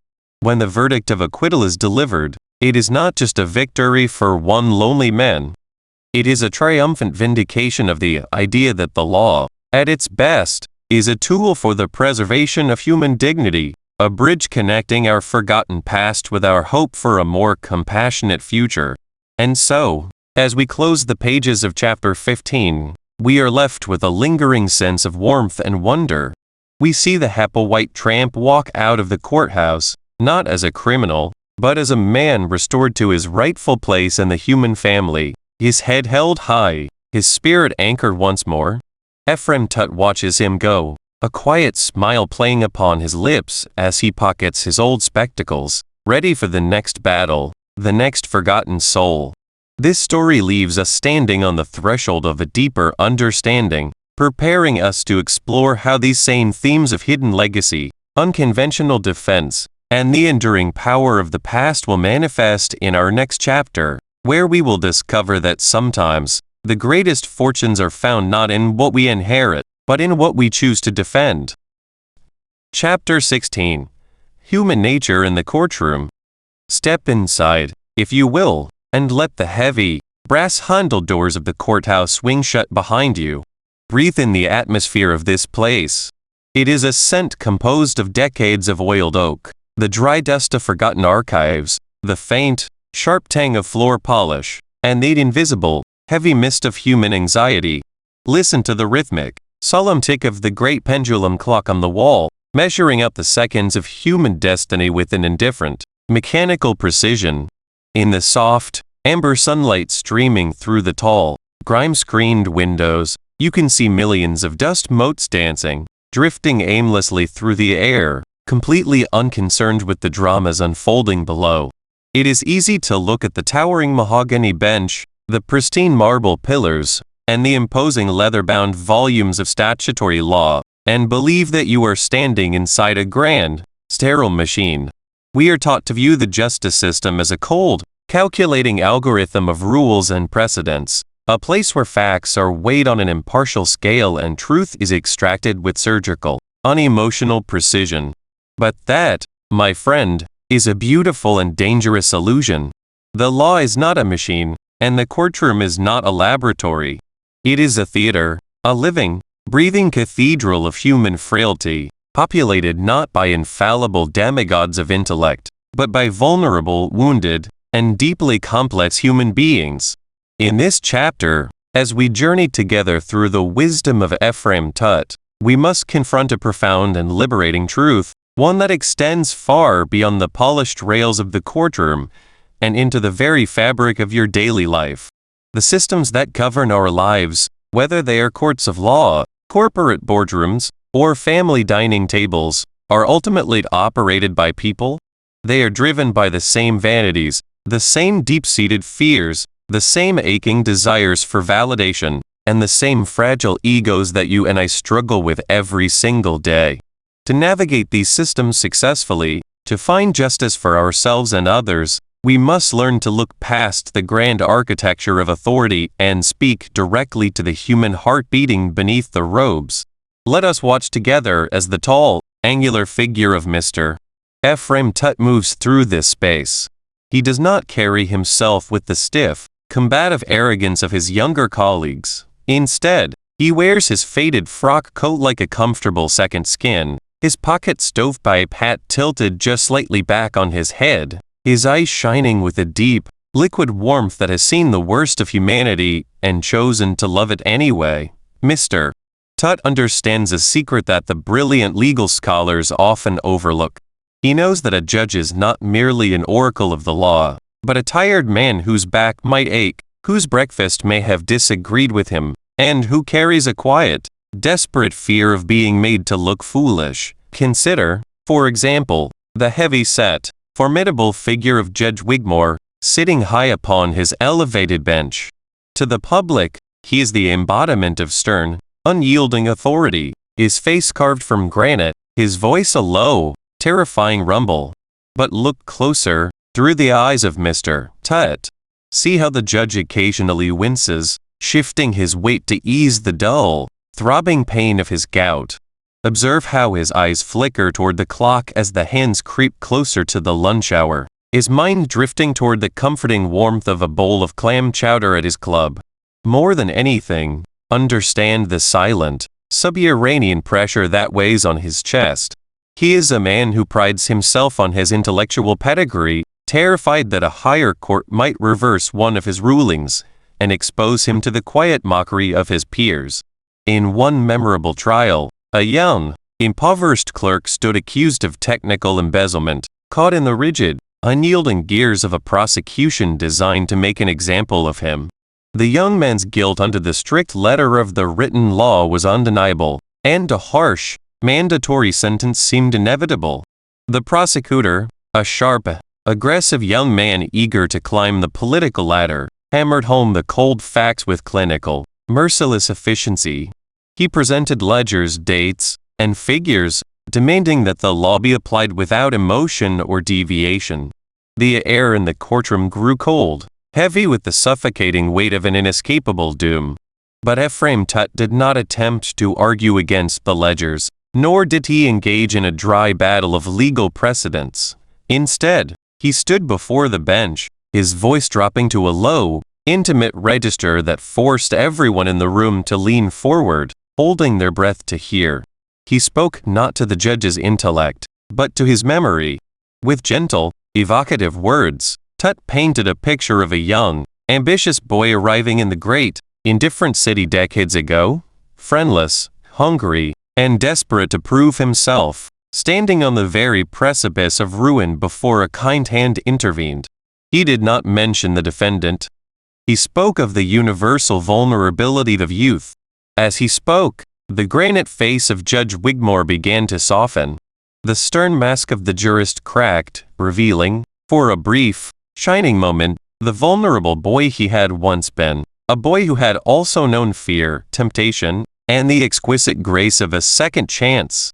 The judge's vanity, his need to appear tough and unyielding, dissolved into a deeper, more profound desire to be remembered as a wise and merciful father figure. He found a loophole, a tiny, overlooked technicality in the indictment, and dismissed the case, not because the law demanded it, but because his awakened humanity required it. This dynamic, this beautiful, messy interplay of ego and emotion, is not unique to the courtroom. It is the silent, invisible current that shapes every conflict in your life. When you face an adversary, a difficult superior, or even a loved one locked in defensive anger, your instinct may be to fight them with logic, to pelt them with facts, and prove your point with intellectual superiority. But this approach only forces them to retreat deeper behind their battlements, hardening their ego against your assault. To find a resolution, you must learn to identify the emotional driver behind their resistance. Is it vanity? Is it a fear of losing control, or a desperate need to feel respected and significant? When you speak to that underlying need, when you offer them a path that preserves their dignity and quietens their fear, the walls of opposition will crumble of their own accord. Let us turn our gaze now to the prosecutor's table, where we find another classic archetype of human nature, the ambitious adversary. Here sits a man driven not by malice, but by the intoxicating scent of success and the terrifying fear of failure. He has tied his entire self-worth to his win-loss record, viewing every trial as a gladiatorial arena where his intellect must triumph at all costs. To him, the defendant is not a human being with a family and a story, but a stepping stone toward a higher political office or a partnership in a prestigious firm. He is hypervigilant, aggressive, and easily provoked, because any threat to his case is a direct threat to his fragile, inflated identity. Mr. Tut understood this character perfectly. He knew that the best way to disarm an aggressive, ambitious opponent is not to meet their force with force, but to allow their own momentum to carry them over the cliff. In a case involving a disputed property boundary, the opposing counsel was a brilliant, arrogant young attorney who sought to humiliate Tut in open court. He presented a mountain of complex, confusing survey maps and expert testimonies, speaking with a rapid-fire grandiosity designed to dazzle the jury and paint Tut as an old, outdated relic of a bygone era. Instead of fighting back with equal aggression, Tut became quiet, slow, and seemingly confused. He played the part of the simple, country lawyer, asking gentle, almost naive questions that fed the young attorney's vanity.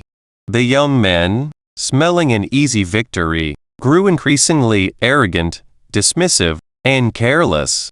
He began to show off, speaking louder, making bolder assertions, and ignoring the subtle warnings in the witness's testimony. Tut patiently allowed him to spin his web of pride higher and higher, until the young lawyer, completely blinded by his own ego, introduced a piece of evidence that he had not fully vetted, a document that ultimately proved Tut's client had held undisputed possession of the land for 40 years. By appealing to the young man's desire to dominate, Tut led him into a trap of his own making, securing justice not through a display of superior force, but through a deep, quiet understanding of the blindness of human pride. When you find yourself facing an aggressive, domineering presence in your own life, remember this lesson. Do not let their anger spark your own. Do not try to shout over them or match their hostility. Recognize that their aggression is almost always a mask for a deep, trembling insecurity. If you can remain calm, centered, and observant, you will see the cracks in their armor. Let them speak, let them reveal their hand, and allow their own ego to guide them to their natural limit. In doing so, you preserve your energy, protect your peace of mind, and allow the truth to emerge naturally, without the destructive fire of conflict. We must also look at the witness stand, that lonely, exposed wooden box where ordinary citizens are subjected to the harsh, bright spotlight of public scrutiny. It is here that we see the rawest displays of human vulnerability. When a person takes the stand, they are often terrified of looking foolish, of admitting they do not know something, or of having their personal lives laid bare before a room full of strangers. To protect themselves, they will often cling to an exaggeration, rewrite their memories to make themselves look heroic, or defend a lie with fierce, irrational desperation. Think of the witness who insists, with absolute certainty, that they saw the defendant at a specific location at a specific time, despite the darkness of the night. They are not necessarily malicious. They simply cannot bear the thought of admitting that their eyes are failing, or that they made a mistake in their initial statement to the police. To admit error is to feel small, incompetent, and invisible. Ephraim Tutt never attacked these witnesses with the harsh, accusing finger of the classic cross-examiner. He did not try to brand them as liars or tear down their character. Instead, he treated them with a gentle, courtly respect that disarmed their defenses. He would guide them down a path of quiet reflection, asking them about their daily lives, their hobbies, and their families, making them feel valued, safe, and heard. Once the witness felt secure, their need to defend their exaggerated testimony would slowly evaporate. Tutt would then gently suggest alternative explanations, allowing the witness to gracefully correct their statement without losing face, presenting the truth not as a humiliating confession, but as a natural, understandable correction of an honest mistake. This, my friend, is the ultimate secret of human nature. We all want to be seen, we all want to be respected, and we all want to feel that our lives matter. When we look at the world around us, with all its complex systems, its conflicts, and its seeming injustices, we must never lose sight of the individuals who inhabit it. The person who cuts you off in traffic, the boss who demands too much, the partner who retreats into silence, they are all carrying their own silent burdens, fighting their own invisible battles, and reacting from their own deep wells of fear and hope. As we bring this chapter to a close, take a deep, quiet breath. Let the image of the old, dusty courtroom fade, but carry its profound lesson in your heart. You are not a powerless cog in a giant, mechanical world. You are a gifted observer of the human soul, equipped with the power of empathy, patience, and understanding.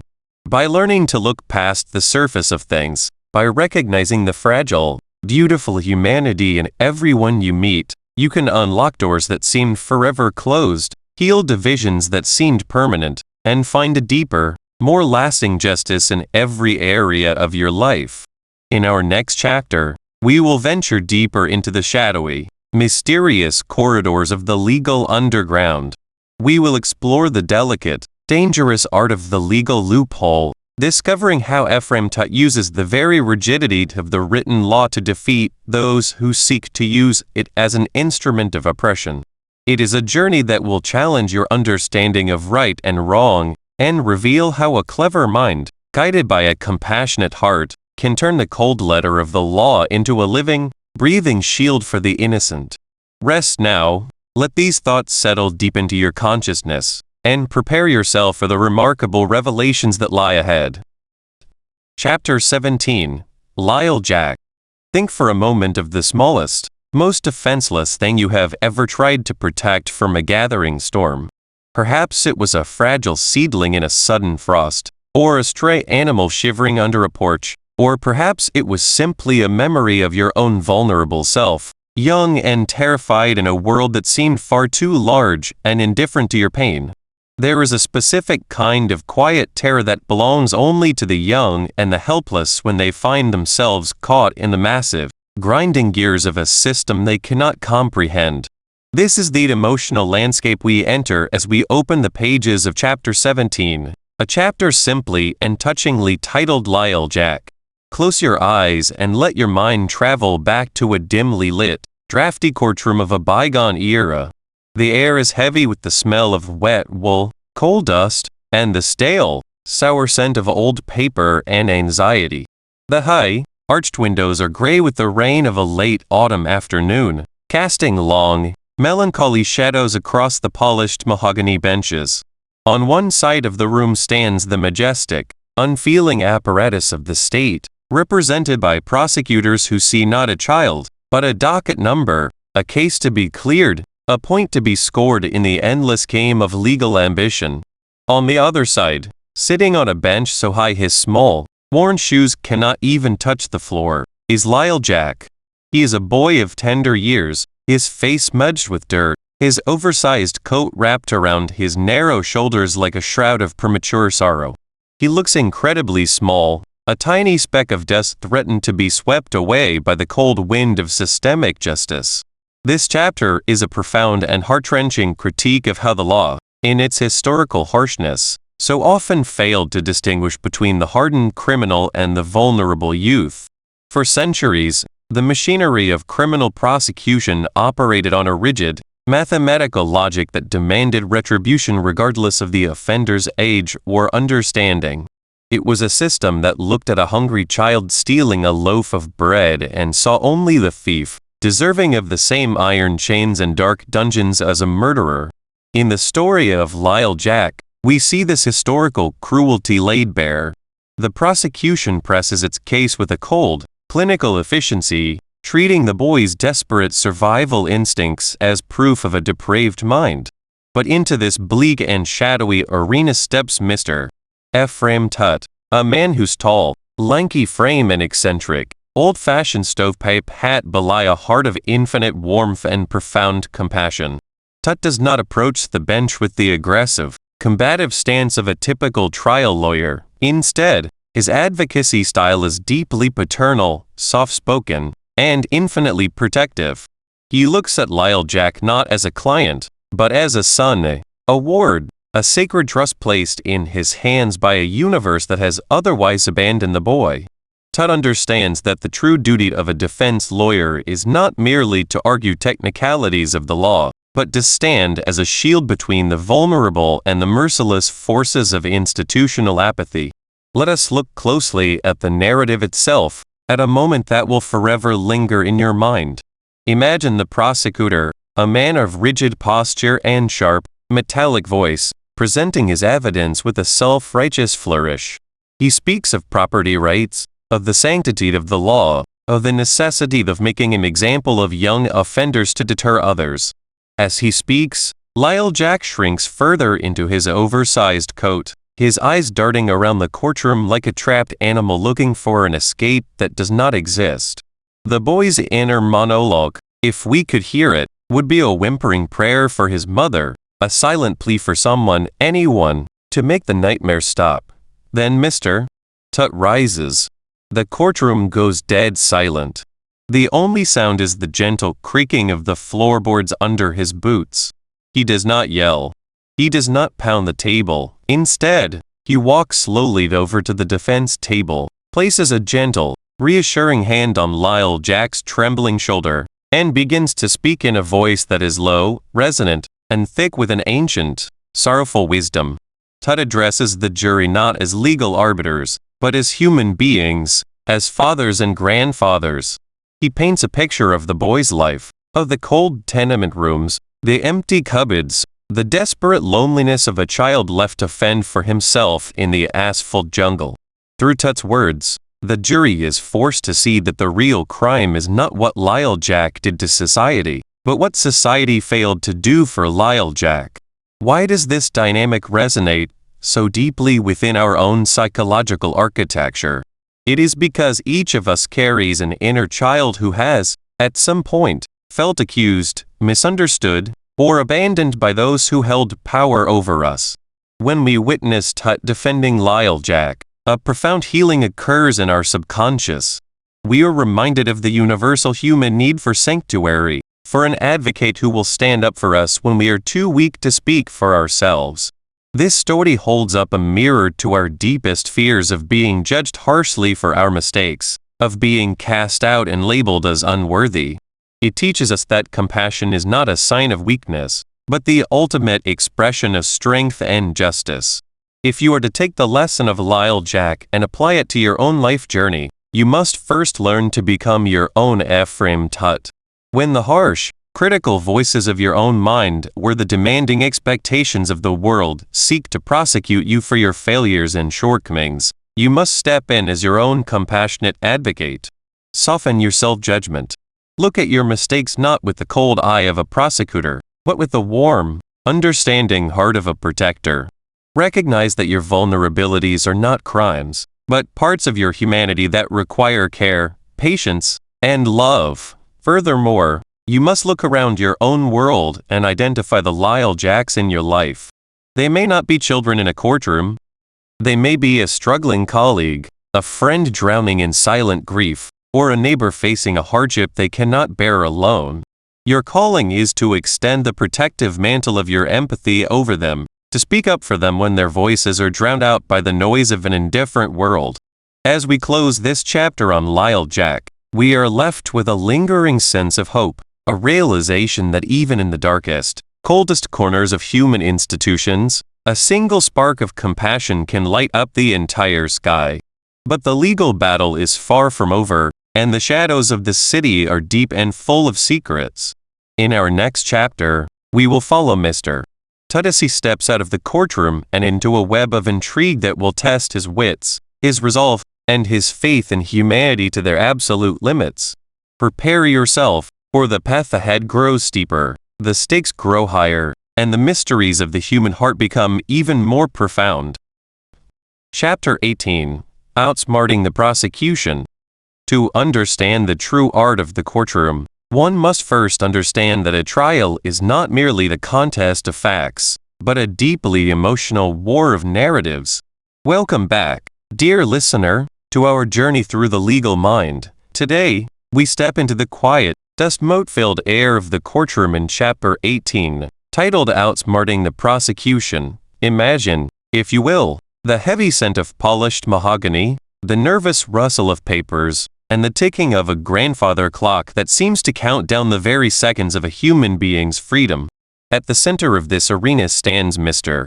Ephraim Tut. He's tall, spare frame draped in a slightly rumpled frock coat, his keen eye sparkling with a mixture of mischief and profound compassion.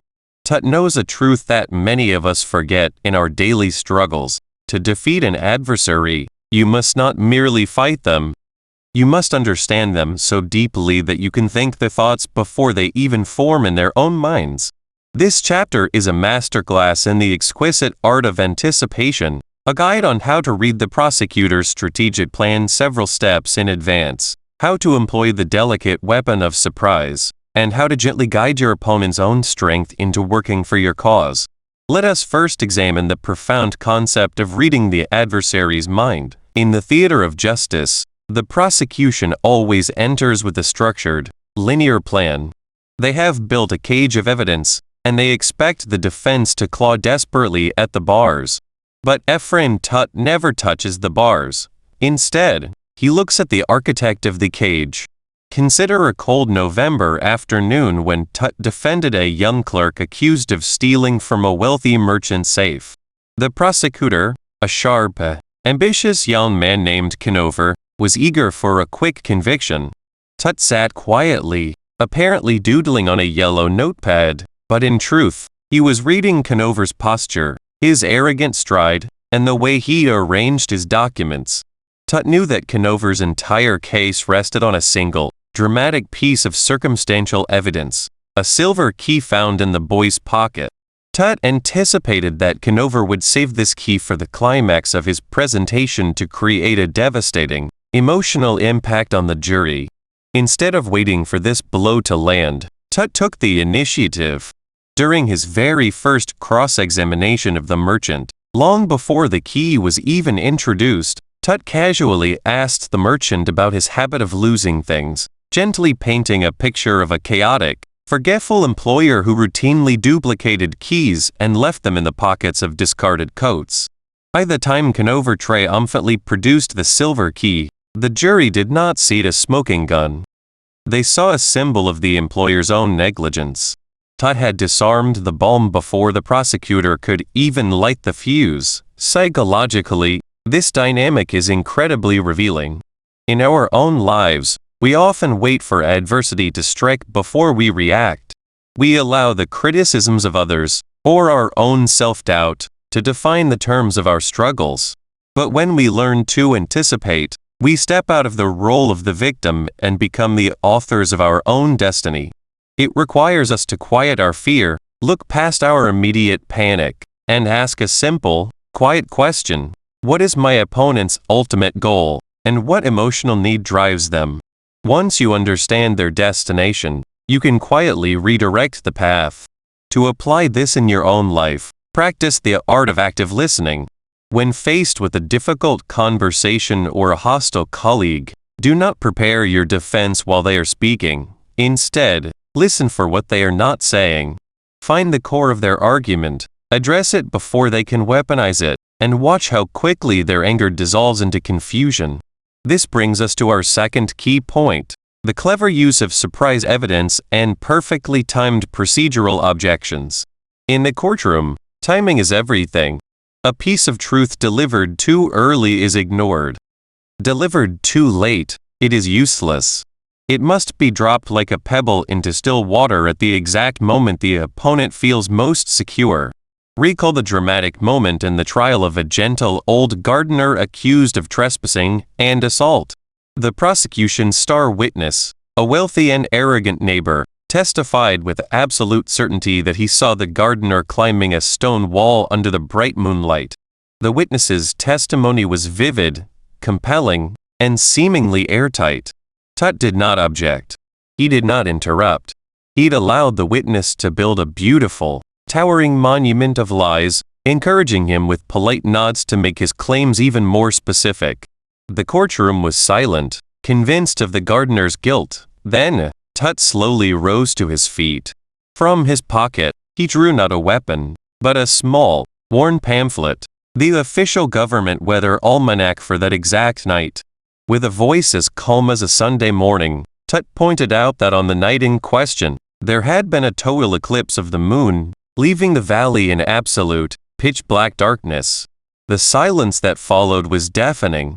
The witness's face turned pale, and the prosecution's case crumbled into dust. The psychology behind this tactic is profound. It speaks to the power of restraint. When we are accused or threatened, our natural instinct is to scream our innocence immediately. We want to throw all our evidence onto the table at once. But true strength lies in containment. By holding your best evidence until the peak of the adversary's confidence, you create a psychological shockwave that shatters their credibility. In your daily life, when you are unjustly accused or faced with a difficult situation, do not rush to defend yourself with frantic explanations. Gather your facts quietly. Let the other side state their case fully, exhausting their arguments. Only when they have finished, and the room is quiet, should you present your calm, undeniable truth. The contrast between the loud assertions and your quiet reality will do the work for you. Finally, we must look at the most beautiful and poetic strategy in Ephraim Tut's arsenal, turning the state's own witnesses into defense assets. This is the ultimate form of intellectual and emotional aikido, where you do not resist the opponent's force, but rather invite it in and redirect it to serve the truth. In a memorable case involving an elderly woman accused of disturbing the peace during a public protest, the prosecution called a stern, opposing police officer to the stand. The officer was prepared for a hostile cross-examination.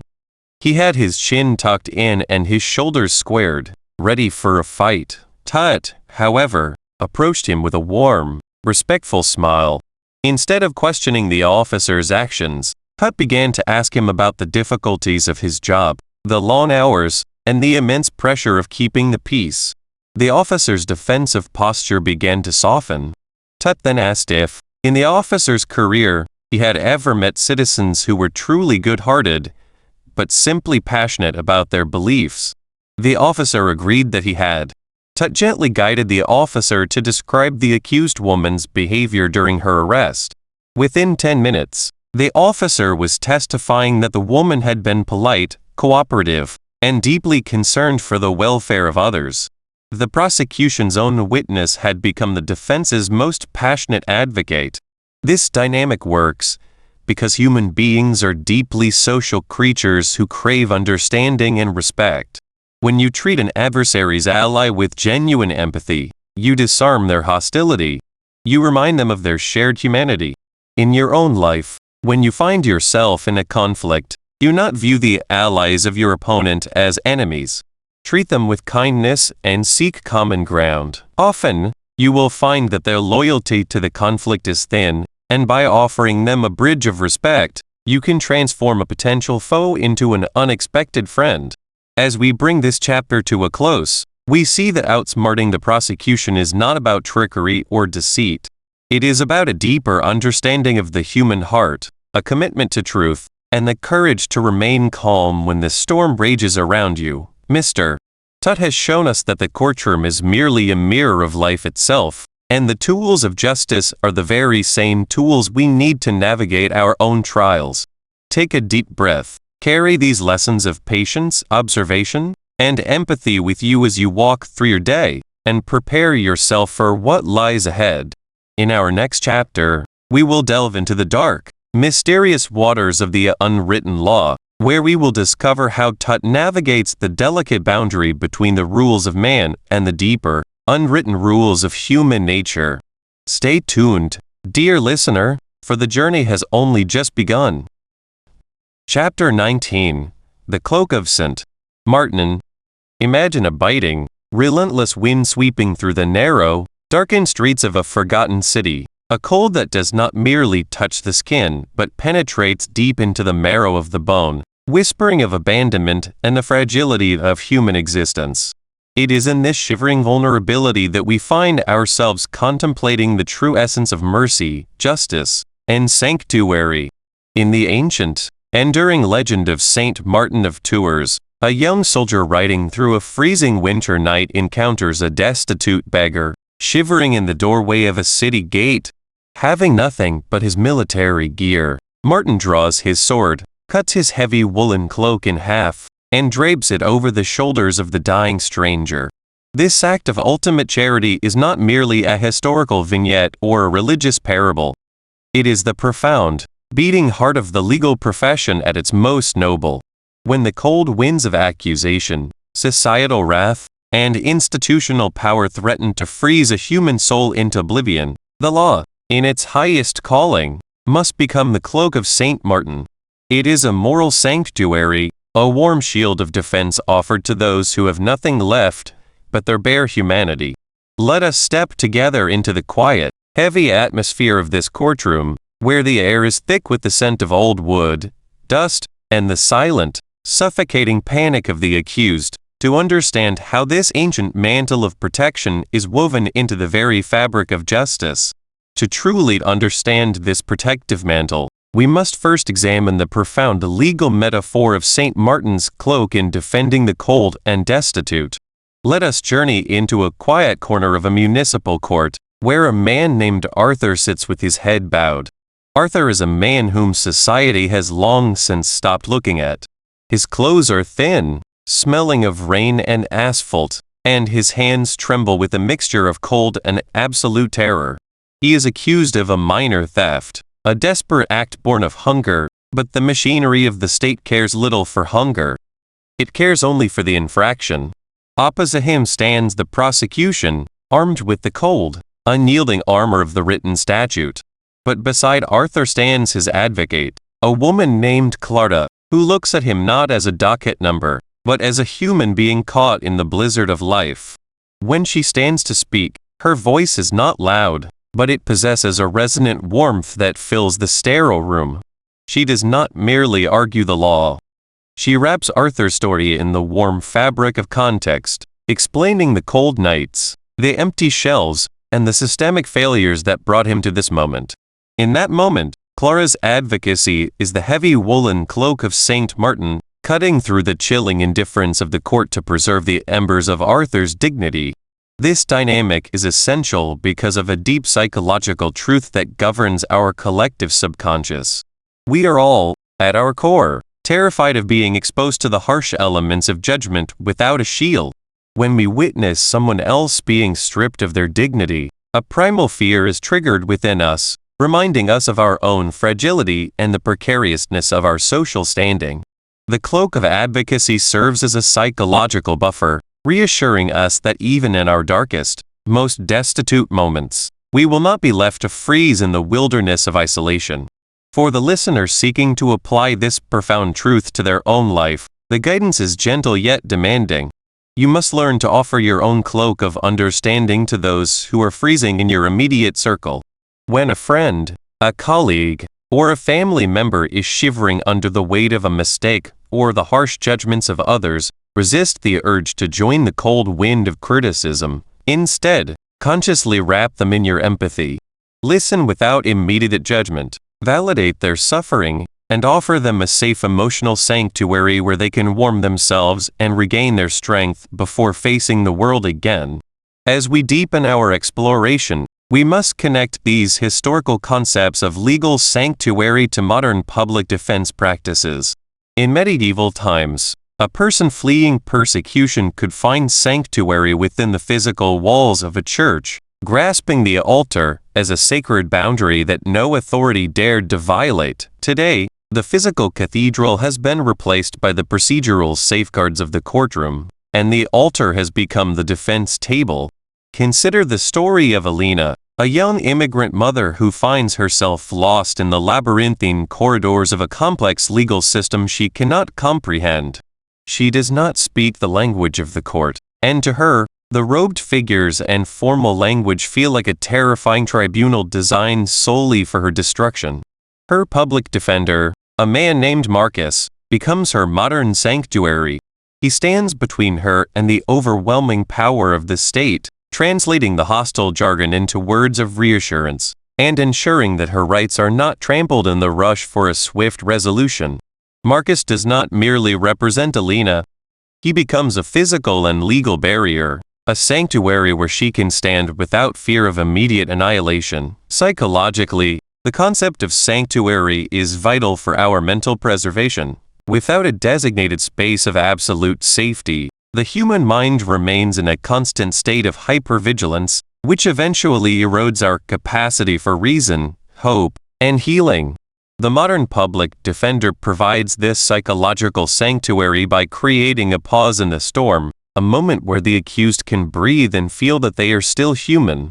To practice this in your daily life, you must establish clear, unyielding boundaries that protect your own inner sanctuary. Identify the toxic influences, the relentless demands, and the critical voices that freeze your spirit, and build a protective wall around your peace. Just as a defense attorney fiercely guards the rights of the accused, you must fiercely guard your own mental and emotional well-being, refusing to let the chaos of the external world invade the quiet sanctuary of your mind.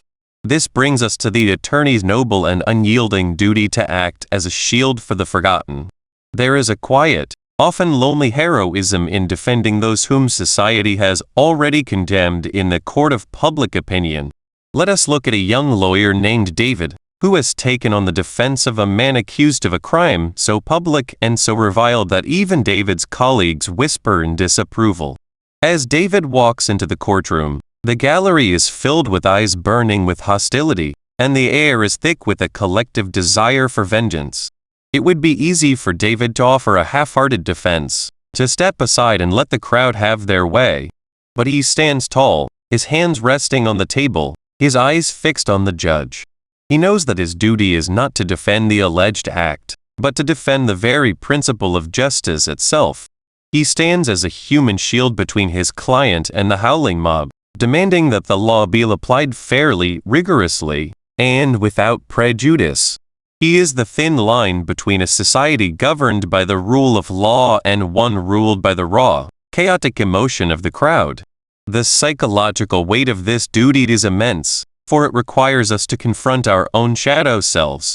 When we condemn another person completely, we are often projecting our own hidden fears and unacknowledged capacity for darkness onto them. The attorney who acts as a shield forces us to look past our anger and recognize the complex, often broken humanity of the accused. For the listener, the application of this principle is a call to courageous self-advocacy and advocacy for others. When you witness injustice, unfair gossip, or the marginalization of a quiet voice in your workplace or community, you must find the courage to stand as their shield. Speak up when it is uncomfortable to do so. Use your privilege to protect those who have none. And remember that the true measure of a society's character is found in how it treats its most vulnerable and unpopular members. As we bring this chapter to a close, let us carry with us the enduring warmth of St. Martin's cloak. We have seen how the law, at its most profound, is not a weapon of destruction, but a sanctuary of mercy and a shield of protection for the cold and the forgotten. We have learned that to defend another is to preserve our own humanity, and that by creating sanctuaries of empathy in our daily lives, we can heal the deep, shivering wounds of our world. But as we step out of the warm light of this sanctuary, we must prepare ourselves for a darker, more complex truth. For what happens when the cloak is torn, and the very institutions designed to protect us become the instruments of our undoing? Join me in the next chapter, as we step into the shadow of the law and explore the chilling realities of institutional betrayal, where the shield becomes the sword, and the journey for true justice demands an even greater, more perilous courage. Chapter 20. The Legacy of Mr. Tutt's Advocacy. The amber glow of a fading gas lamp flickers against the cracked leather of countless law books, casting long, dancing shadows across a room that smells of old paper, dried ink, and the faint, sweet aroma of cherry wood smoke. If you close your eyes, you can almost hear the rhythmic, comforting scrape of a steel-nibbed pen moving across parchment, guided by a hand that never trembled in the face of tyranny. This is the sanctuary of Ephraim Tutt, the legendary advocate whose tall stovepipe hat and gentle, knowing smile became a beacon of hope for the forgotten, the downtrodden, and the misunderstood. As we reach this profound milestone in our journey, we must pause to look beyond the clever courtroom maneuvers and the dramatic, 11th-hour revelations. We must ask ourselves a deeper, more intimate question. What is the true legacy of Mr. Tutt's advocacy? And how does his phantom presence continue to guide our hands as we navigate the often cold, mechanical landscapes of our modern lives? Arthur Train did not merely write entertaining stories about a quirky lawyer. He crafted a secular gospel of mercy, a blueprint for how a single soul, armed with nothing but intellect, a sense of humor, and an uncompromising moral compass, can stand against the crushing weight of an indifferent system. To understand this legacy, we must first examine how Ephraim Tutt permanently reshaped the way humanity views the concept of justice. Before Tutt walked into the fictional courtrooms of New York, the popular imagination often viewed the law either as a sterile, terrifying machine, or as a playground for greedy sophists who sold their silver tongues to the highest bidder. Tutt changed all of that by showing us that the law is not a monument carved in unyielding stone, but a living, breathing instrument that can be played with artistry, warmth, and profound human empathy. He reminded us that the letter of the law is entirely dead without the animating spirit of justice to give it breath. Let us journey back in our minds to a cold, wet November afternoon in a crowded courtroom. Imagine a young, terrified boy standing at the bar, accused of a minor theft that carries a disproportionately harsh prison sentence. The prosecutor, a man of rigid ambition, presents the facts with clinical, chilling precision, treating the boy not as a human being with a story, but as a mere statistic to be processed and discarded. The air in the room is heavy with despair, and the boy's mother sits in the back row, her hands rough from scrubbing floors, weeping silently into a threadbare shawl. The judge seems bored, ready to sign the warrant that will ruin a young life forever. And then, a tall, angular figure rises from the defense table. Ephraim Tut does not begin by shouting or quoting dry statutes.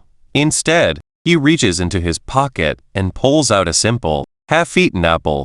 He looks at the jury, his eyes sparkling with a mixture of sorrow and gentle mischief, and begins to speak of his own youth, of orchard raids, of the hunger of growing boys, and of the forgotten capacity for mercy that resides in every human breast. By the time he finishes, the sterile courtroom has been transformed into a temple of shared humanity. The jury does not seat a criminal. They see their own children, their own past mistakes, and their own capacity for forgiveness. This is the magic of Tut's advocacy. He did not defeat his opponents by crushing them with superior force, but by disarming them with their own neglected capacity for love. This dynamic speaks to a profound psychological truth that governs our subconscious minds to this very day. We all harbor a deep, unspoken dread of being invisible. We fear that if we are ever caught in the gears of life, whether it be a corporate bureaucracy, a medical crisis, or a social misunderstanding, no one will look past the surface of our mistakes to see the vulnerable human being underneath. Ephraim Tut acts as an archetype of the protector we all secretly long for, the wise father figure who steps between us and the cold wind of judgment. When we read of his triumphs, we are not just enjoying a clever plot twist. We are experiencing a deep, therapeutic release of our own anxieties. How, then, do we apply this soothing mentor's hand to our own modern lives? The next time you find yourself in a conflict, whether it is a disagreement with a colleague, a struggle with a family member, or even an internal battle with your own self-doubt, resist the urge to meet rigidity with rigidity.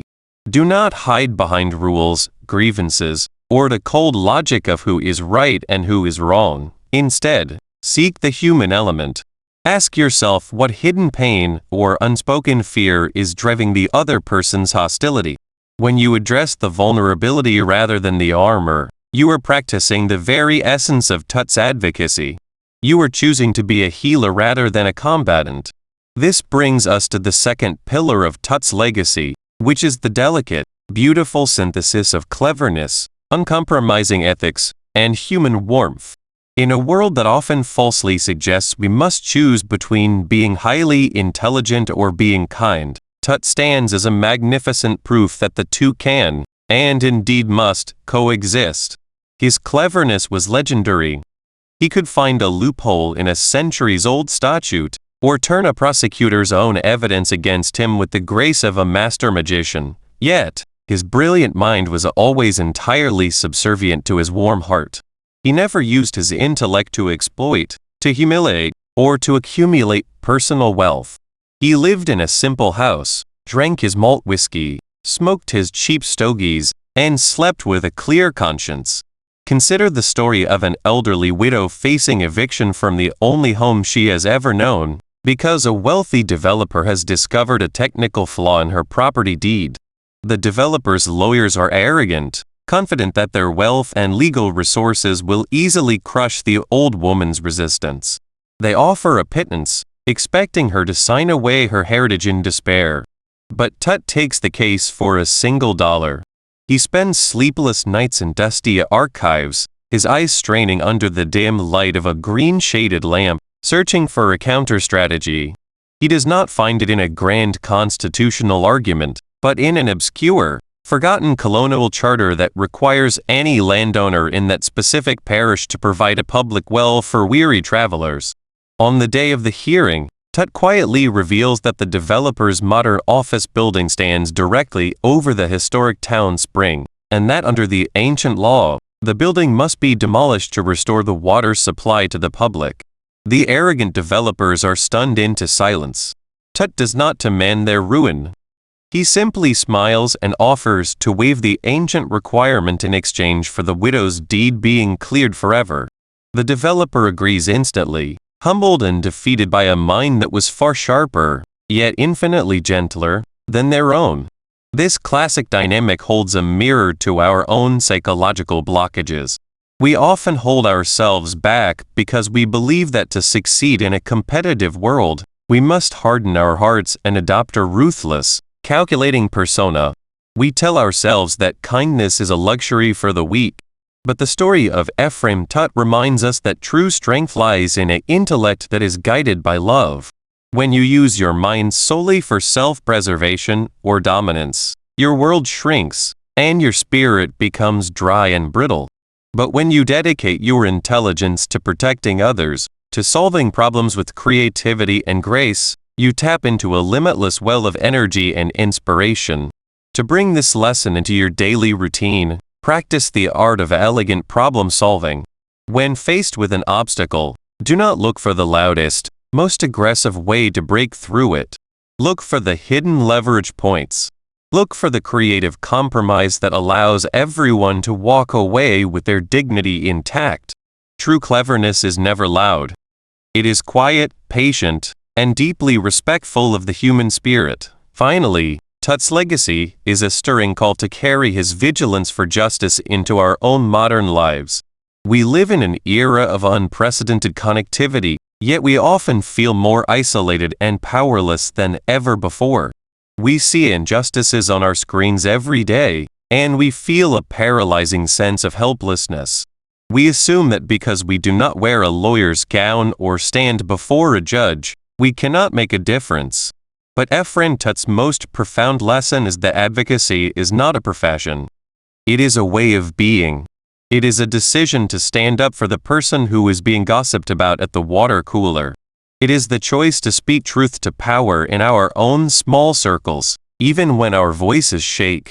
Imagine a busy modern office where a quiet, hardworking employee is constantly scapegoated by a charismatic, but manipulative supervisor. The other employees see it happening, but they look away, fearing for their own job security. The silence in that office is as suffocating as the dust in a neglected courtroom. But then, one person decides to speak up. They do not launch a dramatic, angry crusade. Instead, they begin to document the quiet successes of their colleague, presenting the undeniable facts with calm, respectful clarity to the higher management. They stand by their colleague's side in meetings, offering a steady, reassuring presence. That single act of quiet courage breaks the spell of fear. It is the spirit of Ephraim Tutt, alive and well in a modern cubicle. The psychological impact of such courage is profound. When we witness or practice even the smallest act of moral courage, it acts as an antidote to the collective cynicism that threatens to numb our hearts. It restores our belief in the fundamental goodness of humanity. It reminds us that we are not helpless leaves blown about by the winds of fate, but active participants in the creation of a more just and loving world. As we look back over the long, colorful tapestry of Mr. Tutt's adventures, we see that his true monument is not built of bronze or stone. It is built in the hearts of those who refuse to let the world grow cold. It is found in every act of quiet generosity, every clever defense of the vulnerable, and every moment we choose mercy over judgment. The old lawyer may have stepped out of the courtroom, his tall hat tucked under his arm as he walked off into the quiet, misty twilight of history, but his spirit remains here with us, whispering that the fight for justice is never truly over, and that the most beautiful victories are those won with a clever mind and a warm, compassionate heart. And now, as the echo of his footsteps fades into the quiet evening air, we find ourselves standing at the edge of a new horizon. The courtroom doors have closed, but the great, open world awaits us with its own challenges, its own mysteries, and its own deep needs for advocacy and understanding. Let us carry the warmth of Ephraim Tutt's fireplace in our hearts as we prepare to step into the next chapter of our journey, where we will explore the delicate art of self-advocacy and learn how to find our own powerful, authentic voice in an increasingly loud and complex world. The 7-Day Action Plan. Thinking like a master advocate.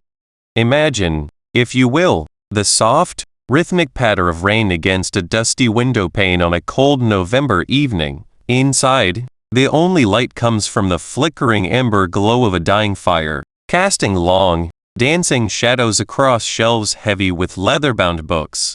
There is a scent in the air, a comforting mixture of old paper, cedar wood, and the faint, sweet trace of pipe tobacco. This is the sanctuary of Ephraim Tut, the legendary champion of the forgotten, a man who understood that the law was not merely a cold machine of statutes and penalties, but a living, breathing tapestry of human struggles, fears, and hopes. You are sitting across from him, feeling the heavy warmth of his presence, the quiet assurance of a mentor who has seen the very worst of humanity and somehow emerged with his kindness entirely intact. In this quiet space, away from the deafening noise of the modern world, we begin a journey of transformation. We are here to dismantle the defensive armor you have worn for so long, the armor of reaction, anger, and anxiety, and replace it with something infinitely more powerful. We are here to learn how to think, feel, and act like a master advocate. This chapter is your sanctuary, a practical 7-day roadmap designed to translate the timeless strategic wisdom of Ephraim Tut into your daily life, transforming your personal and professional conflicts from exhausting battlefields into opportunities for profound resolution and deep human connection. To understand this journey, we must first confront a painful truth about our modern existence.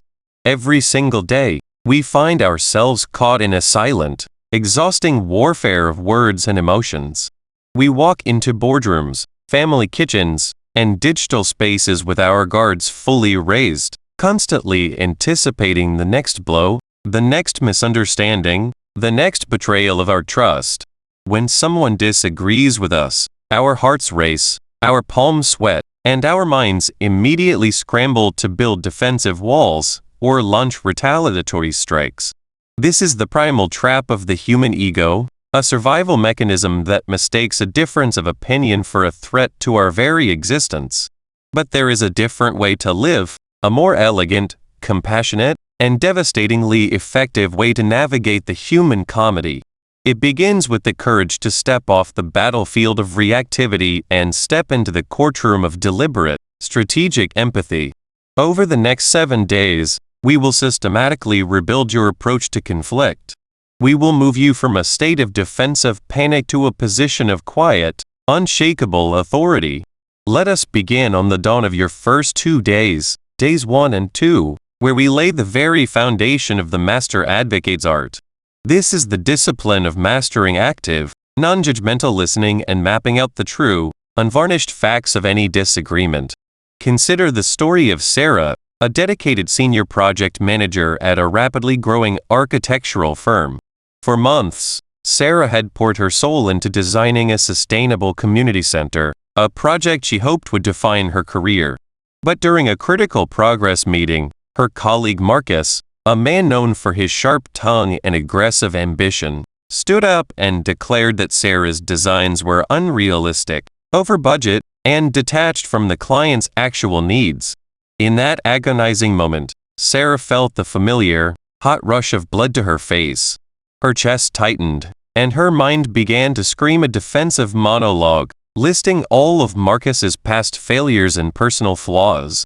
Her instinct was to interrupt him, to humiliate him in front of the executives, to fight fire with fire.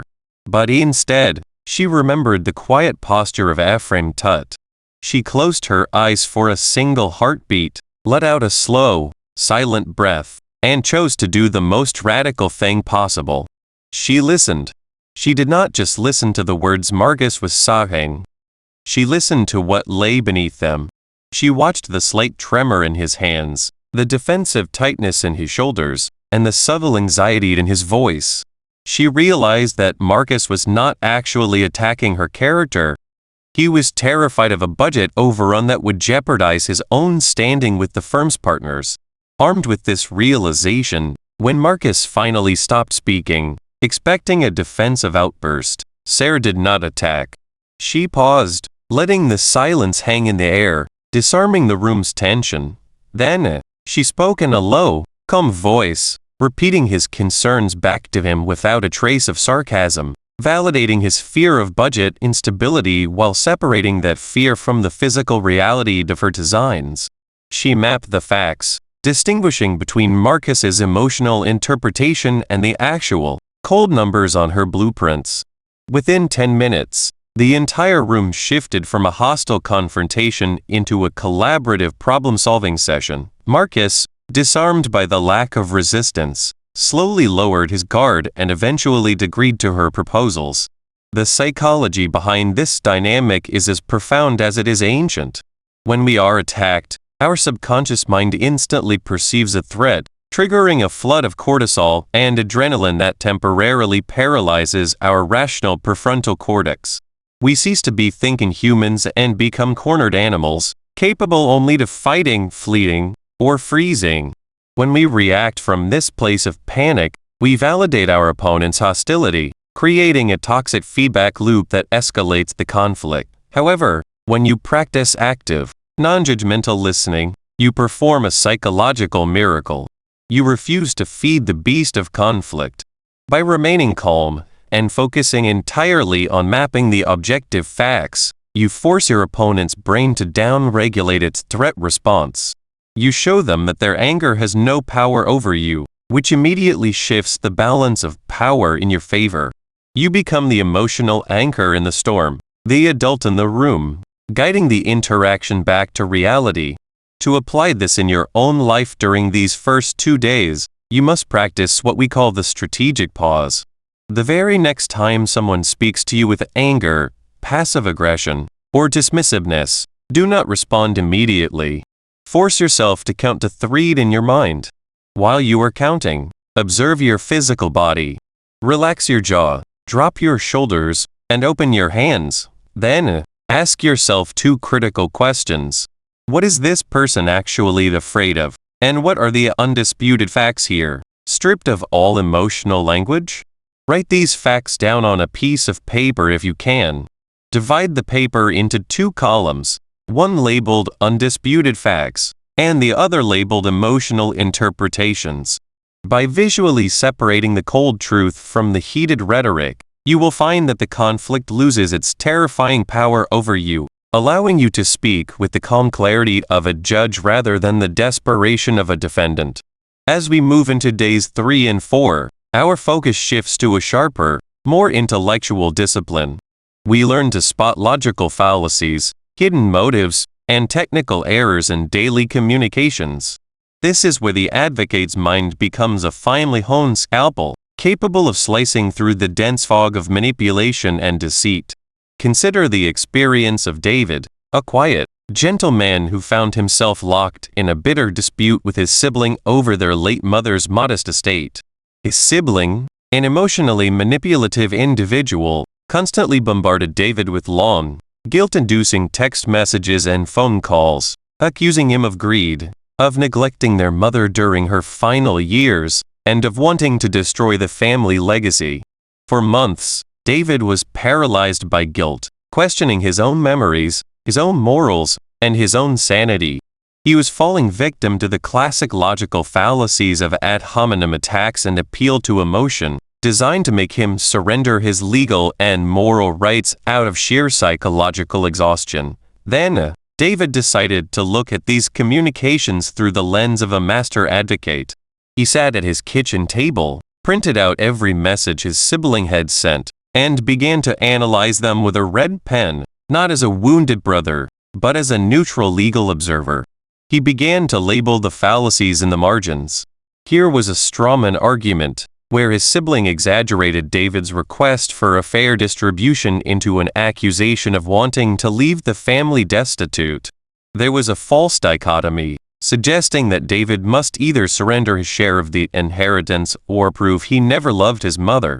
He identified the technical errors in their claims about their mother's medical expenses. As David worked, a profound realization washed over him. The guilt that had weighed so heavily on his chest for months began to evaporate.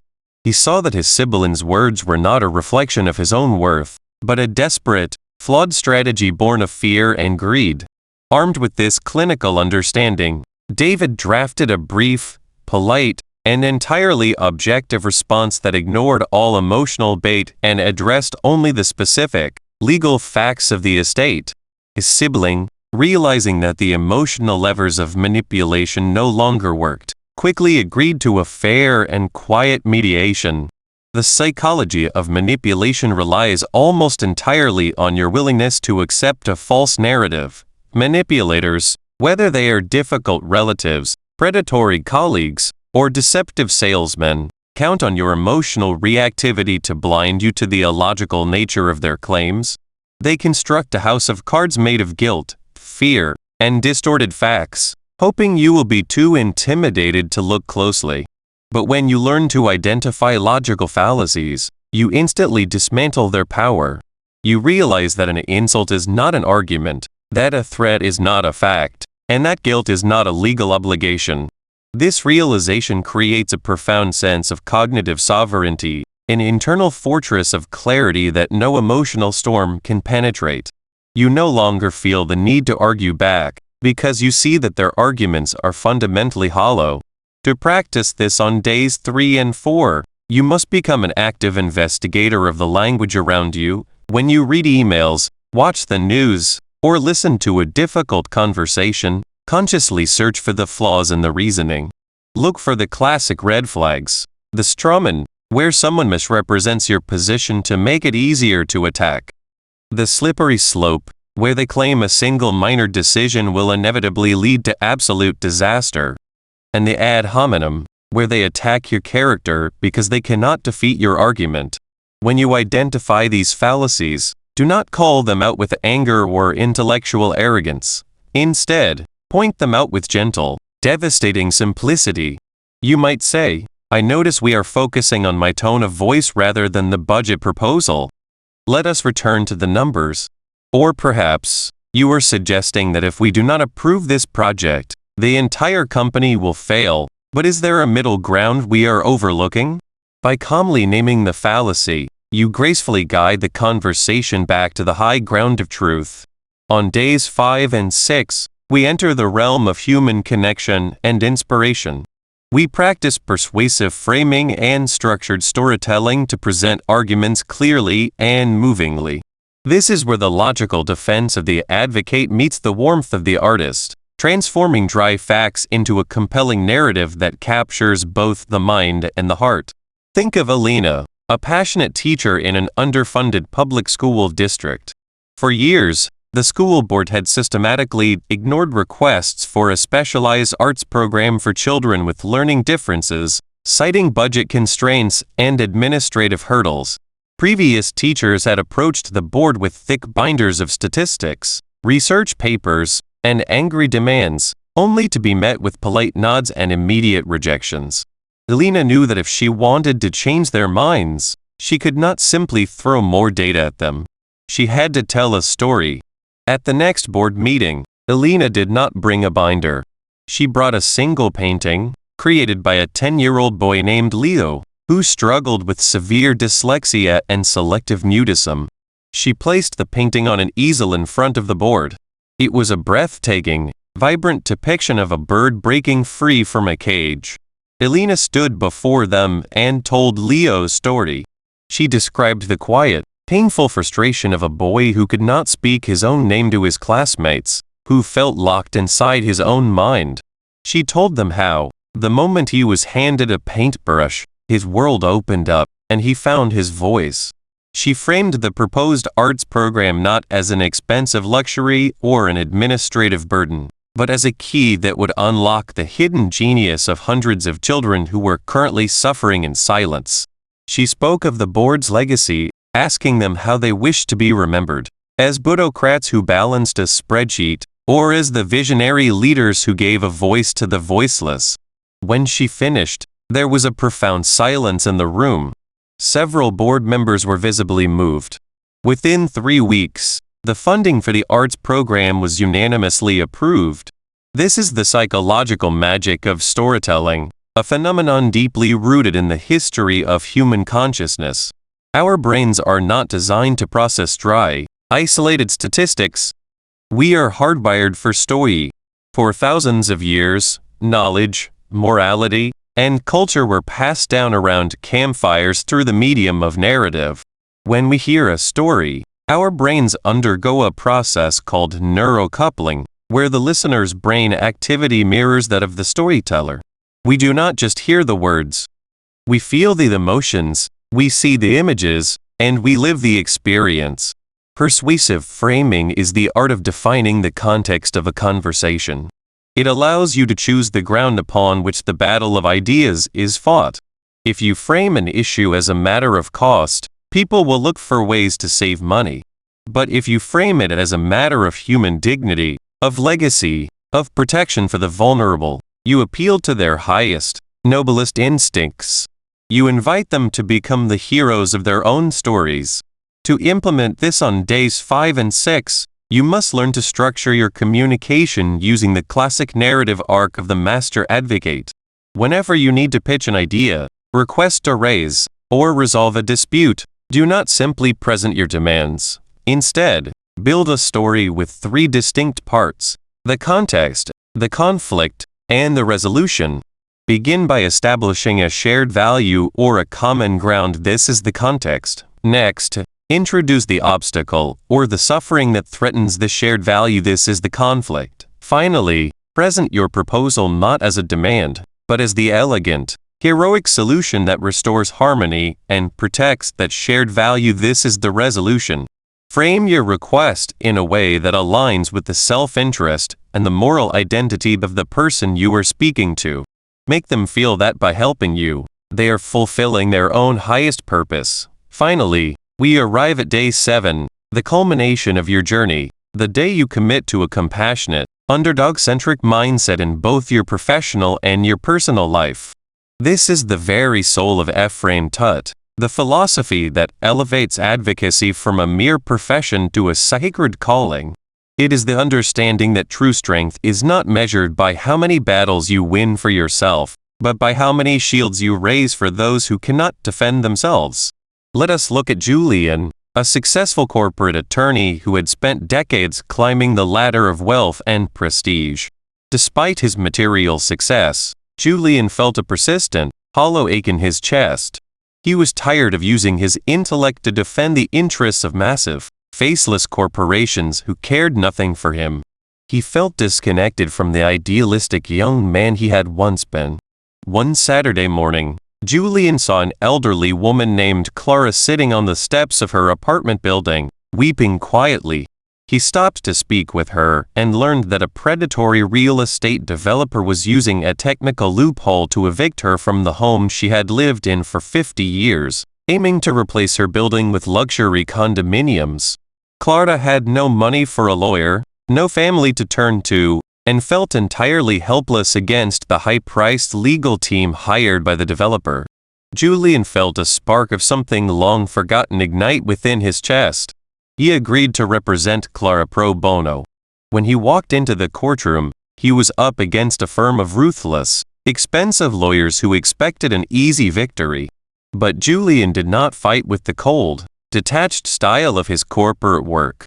He fought with the fierce, protective passion of a man who had found his true purpose. He dissected the developers' lease agreements, exposed their unethical tactics, and painted a vivid picture of the human tragedy they were willing to cause for a slight increase in profit. He won the case, securing Clara's right to remain in her home for the rest of her life.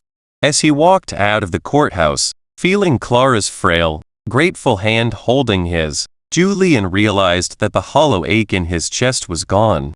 He had found his voice by becoming the voice for another. The psychological impact of adopting an underdog-centric mindset is nothing short of revolutionary for your own mental well-being. When we focus entirely on our own advancement, our own security, and our own fears, our world becomes incredibly small and suffocating. We become hypersensitive to every perceived slight, every minor setback, and every threat to our status. This self-absorption is a breeding ground for anxiety and depression. But the moment you turn your focus outward, when you actively look for ways to protect and elevate those who have less power, less privilege, or less capability than you, your psychological landscape changes. You experience what psychologists call the helper's high, a release of oxytocin and dopamine that reduces stress, increases longevity, and fosters a deep, abiding sense of inner peace. By defending the underdog, you find that you also rescue yourself from the prison of your own insecurities. You discover a quiet, unshakable confidence that comes from knowing your life is of true service to the world. To live this mindset on day 7 and every day thereafter, make a conscious, daily commitment to seek out the quiet, the overlooked, and the vulnerable in your environment. Look around your workplace, your community, and your family. Who is the person being talked over in the meeting? Who is the colleague struggling under an unfair workload with no one to help them? Who is the neighbor suffering in silent isolation? Step into those spaces. Use your voice, your influence, and your strategic wisdom to stand beside them. You do not need to be a lawyer to do this. You simply need the courage to say, "I hear what you are saying, and I think we need to listen." You need the compassion to share your strength with someone who is currently weak.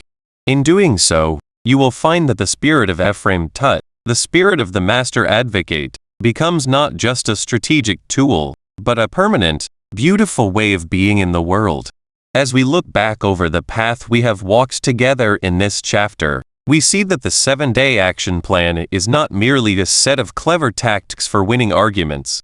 It is a profound, life-altering philosophy of human engagement. We began by learning the quiet discipline of active listening and mapping the truth of our conflicts on days 1 and 2. We developed the intellectual sharpness to cut through manipulation and fallacies on days 3 and 4. We mastered the beautiful, healing art of persuasive framing and storytelling on days 5 and 6. And finally, on day 7, we anchored all of this strategic power in the fertile soil of compassion, committing ourselves to defend the underdogs of our world. You are no longer the reactive, anxious person who began this chapter. You are stepping into the world with a calm mind, an open heart, and a voice that carries the quiet weight of truth and justice.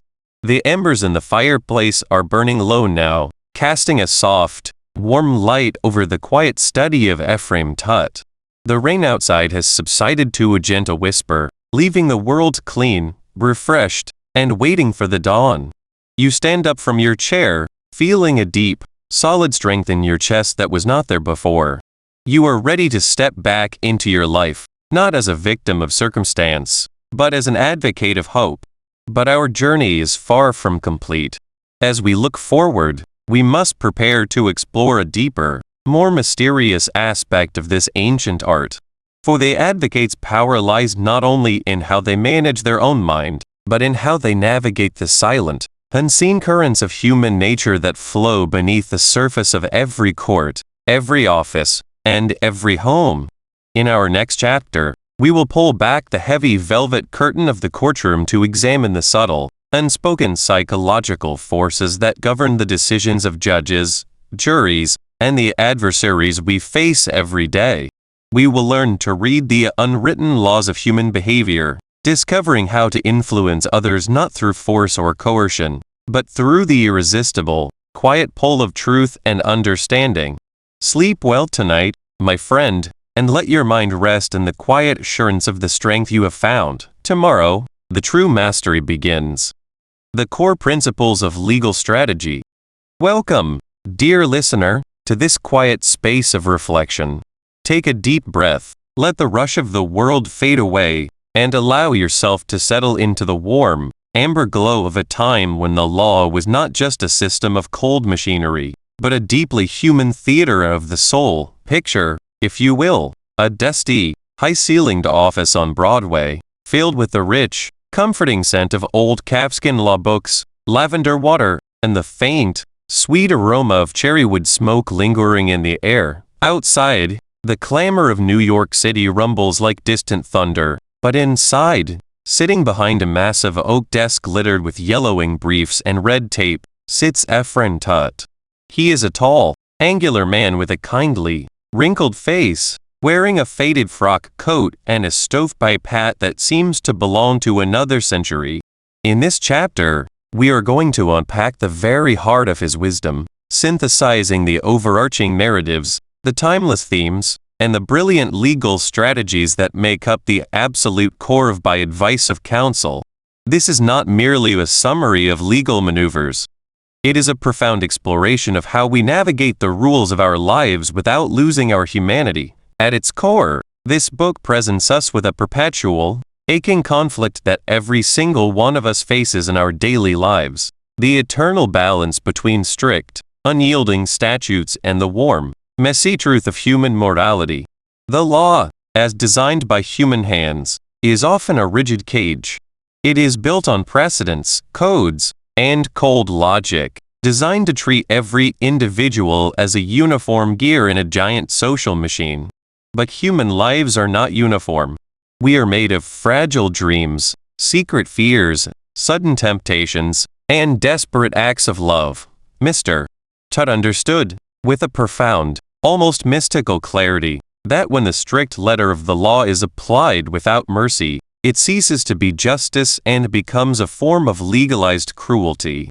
He saw himself not as a mere technician of the courts, but as a keeper of the human spark, always searching for the cracks in the armor of the state where mercy could slip through.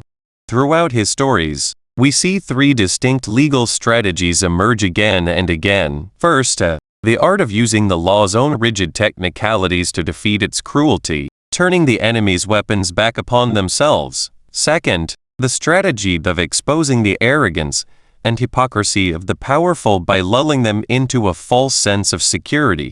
And third, the ultimate appeal to the common, everyday decency of the jury, bypassing the legal jargon to speak directly to the shared human experience. Underpinning all of these is the most potent weapon in any advocate's arsenal: radical, unwavering empathy. Let us journey together into the first great principle, the delicate, often agonizing balance between the written law and the unwritten code of human morality. To truly understand this, let us step into the quiet, tense atmosphere of a courtroom preserved in the amber of memory. Imagine a young clerk named William, standing before the bar of justice. He is pale, his knuckles white as he grips the wooden railing, his eyes wide with a terror that goes down to his very bones. William has committed a crime. There is no denying it. He altered a financial ledger, a clear and undeniable violation of the penal code. To the prosecutor, a man with a heart like a ledger sheet itself, this is a simple open and shut case of grand larceny. The prosecutor demands the maximum penalty, speaking of deterrence, public order, and the sacred sanctity of property. But what the prosecutor's files do not show, and what the strict letter of the law does not care about, is the small, damp basement apartment where William's younger sister lay dying of a fever, needing medicine that the clerk's meager wages could never afford. William did not steal for greed. He stole for life. As Mr. Tutt stands to defend him, he does not argue that the law was not broken. Instead, he painted a picture so vivid, so dripping with human sorrow, that the cold walls of the courtroom seemed to dissolve. He brought the scent of that damp basement, the sound of the girl's labored breathing, and the agony of a brother's love into the consciousness of every person in that room. He found a tiny, ancient statutory exemption, a forgotten legal loophole regarding the precise definition of intent under duress, and used it to shatter the prosecution's case. It was a masterclass in using the rigid rules to carve out a space for grace. Psychologically, this dynamic touches a deep, sensitive nerve within our own subconscious. We all live under rules. We have the rules of our workplaces, the expectations of our families, and the unspoken social contracts that govern our neighborhoods. Often, we find ourselves trapped in situations where doing the technically correct thing feels deeply, morally wrong, or where we are judged harshly by others who do not know the full story of our struggles. We crave the safety of rules, yet we dread their coldness when we are the ones who stumble. This conflict creates an inner state of chronic anxiety, a feeling that we are constantly walking a tightrope between being a good person and being a successful person according to society's cold standards. When we watch Mr. Tutt champion the human spirit over the cold statute, it releases a profound sense of relief within us. It reassures us that our moral intuition, our sense of love, compassion, and fairness, is ultimately more real and more valuable than any rigid code of conduct. To apply this soothing truth in your own life, You must begin to practice what we might call compassionate discernment. When you find yourself facing a rigid rule or a harsh judgment, whether from an employer, a family member, or even your own critical inner voice, do not simply bow your head in defeat. Pause it, take a slow, deep breath, and ask yourself, what is the human truth here? What is the story behind this mistake? Step back and look at the situation through the lens of motive and circumstance. When you must communicate your position, do not argue with cold logic alone.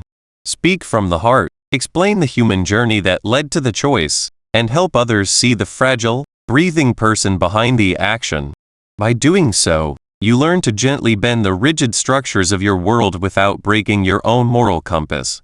Now, let us turn our minds to the second core principle, the specific, brilliant strategies that Mr. Tut deployed with such exquisite skill. The first of these is the strategy of the righteous loophole. Mr. Tut knew that the law is a vast, tangled jungle of words, written by fallible human beings over hundreds of years. Within that jungle, there are always hidden paths, forgotten contradictions, and technical errors. While the malicious use loopholes to escape justice, Tut used them to rescue the innocent from legalistic traps. Consider the second strategy, the art of gentle undoing. When facing arrogant, powerful witnesses who sought to crush his clients, Tut never met them with anger or loud accusations. Instead, he would assume the persona of a simple, bumbling old country lawyer. He would ask seemingly trivial, harmless questions, nodding appreciatively at the witnesses' clever answers, slowly drawing them out, making them feel completely safe and supreme. And then, when the witness was fully relaxed and puffed up with pride, Tut would gently place the final, devastating question, exposing their greed, prejudice, or dishonesty for all to see. It was a strategy of yielding to conquer, a beautiful demonstration of intellectual judo. Let us illustrate this with a cinematic memory of a trial that took place on a sweltering July afternoon.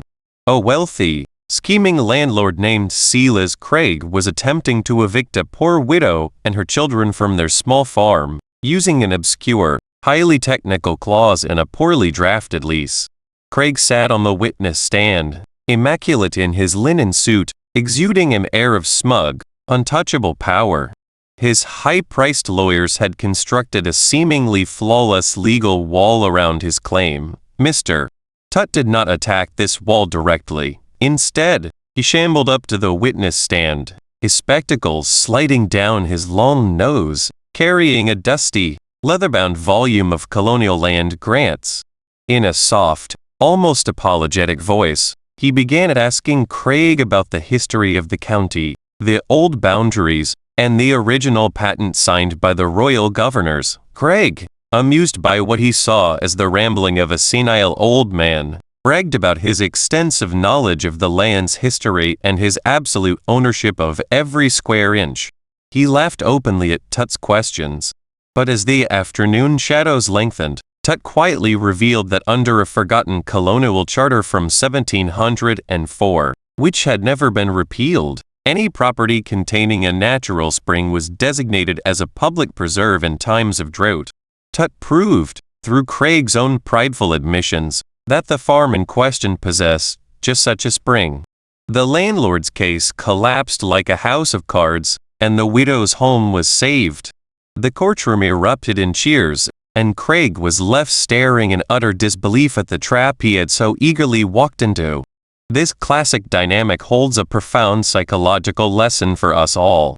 In our modern lives, we often feel overwhelmed by systems, institutions, or individuals that seem far more powerful, wealthy, and secure than we are.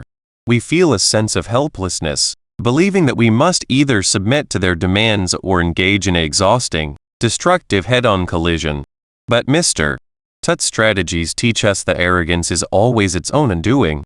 When someone operates from a place of greed, pride, or rigid control, they blind themselves to their own vulnerabilities. They build their structures on cold intellect and power, forgetting the shifting sands of human nature and ethical reality. To apply this to your own life, when you face a daunting challenge, a difficult negotiation, or a hostile personality, do not react with immediate defensiveness or aggressive force. Instead, adopt the strategy of quiet observation. Listen deeply. Let the other party speak. Let them reveal their motivations, their fears, and their blind spots. Do not show your hand too early. Look for the unorthodox path, the creative solution that lies outside the standard way of thinking. Remember that patience, humility, and lateral thinking will always triumph over brute force. By remaining calm and receptive, you can find the elegant, quiet lever that will shift the heaviest burden in your life. This brings us to the third, and perhaps most beautiful, principle of all, empathy as the ultimate weapon of the advocate. In a world that often equates strength with hardness, Mr. Tut's greatest secret was his soft heart. He understood that you cannot truly defend a human being unless you are willing to feel their pain, to climb down into the dark well of their suffering, and to stand beside them in their brokenness. He did not look at his clients as files, or as sources of income, or even as cases to be won. He looked at them as his brothers and sisters, worthy of dignity, respect, and unconditional love. This deep empathy allowed him to see truths that other lawyers completely missed, because he was listening with his heart as well as his intellect. Let us dwell on a story that illustrates the quiet power of this empathy. A man named Joe, a hardened, silent laborer accused of a serious assault, sat in a dark cell in the Tombs prison. He had refused to speak to any lawyer, his heart filled with a bitter, burning hatred for a system that had always exploited him. He was resigned to his fate, expecting nothing but condemnation. When Mr. Tut entered his cell, he did not bring out a notepad or start asking sharp, professional questions. He did not demand answers. Instead, he sat down on the hard cot, pulled 2 common cherry wood pipes from his pocket, filled them with sweet tobacco, and offered one to the prisoner. They sat in silence for a long time, the blue smoke curling up toward the barred window. Tut did not speak of the law, or the trial, or the evidence. He spoke of the simple things of life, of the smell of the earth after rain, of the hard work of a man's hands, and of the heavy burdens a heart can carry in silence. Slowly, the icy armor around Joe's soul began to melt. Tears welled up in the hard man's eyes. He began to talk, not just about the night of the fight, but about his life, his struggles, and the profound provocation that had driven him to defend his honor. Because Tut was willing to sit in the dark with him as a friend, he uncovered the vital piece of evidence that eventually set Joe free. Empathy was not a weakness. It was the key that unlocked the truth. The psychology of this is incredibly profound. We live in a society that is deeply disconnected, where we are constantly encouraged to protect ourselves, to build thick walls around our hearts, and to view others with suspicion or judgment. We fear that if we show vulnerability or empathy, we will be taken advantage of or hurt. But this self-protective hardness actually isolates us and prevents us from resolving the conflicts that plague our relationships, our families, and our workplaces. When we refuse to empathize, we stop listening, and when we stop listening, we lose the ability to influence or heal. True power lies in the willingness to connect, to understand the fears and desires of those around us, even those we disagree with. To bring this practice into your daily life, commit to the art of deep, generous listening.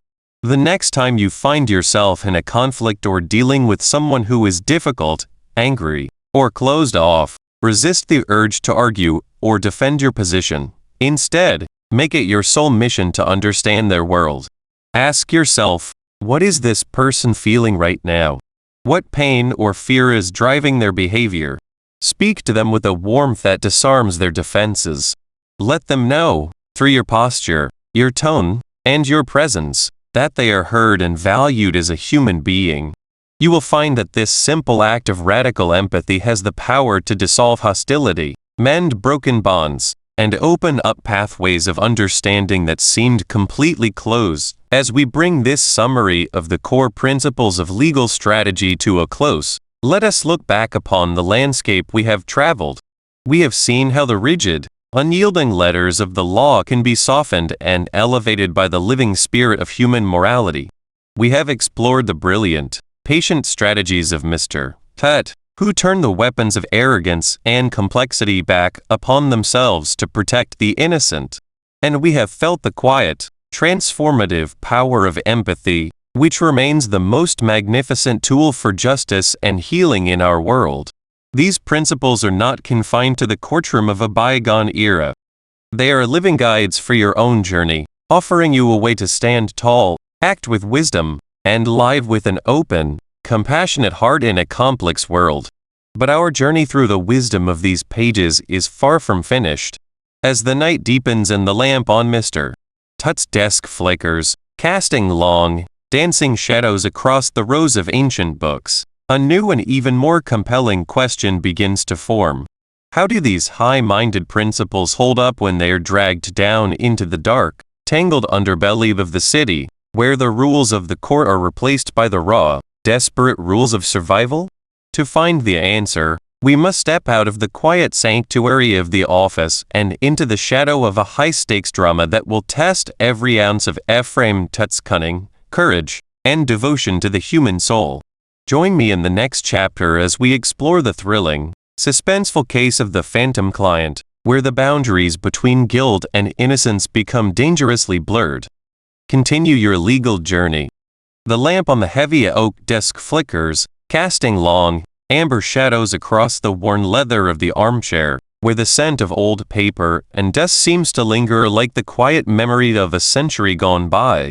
We have come to the end of a long, winding road, you and I.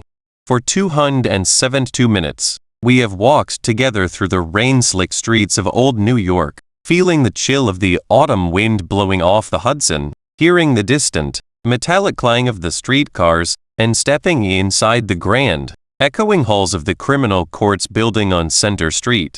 We have sat in the back row of dim courtrooms, watching the sunlight cut through high, grime-streaked windows to illuminate the dust motes dancing in the air, while the destiny of human lives hung on a single word, a sudden revelation, or the quiet, sharp brilliance of an old man in a tall silk hat. To study the law through the eyes of Arthur Train, and specifically through the gentle, mischievous, and profoundly compassionate exploits of Ephraim Tut, is to realize that the courtroom is not merely a temple of rules and dry statutes, but a theater of the human soul.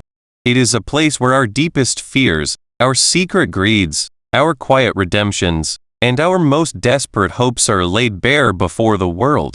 And now, as the final echoes of the gavel fade into the quiet of this room, we find ourselves at a threshold. The journey through the book is complete, but your personal legal and intellectual journey is only just beginning. Think back for a moment to the very beginning of this path, to the first time you met the partnership of Tut and Tut.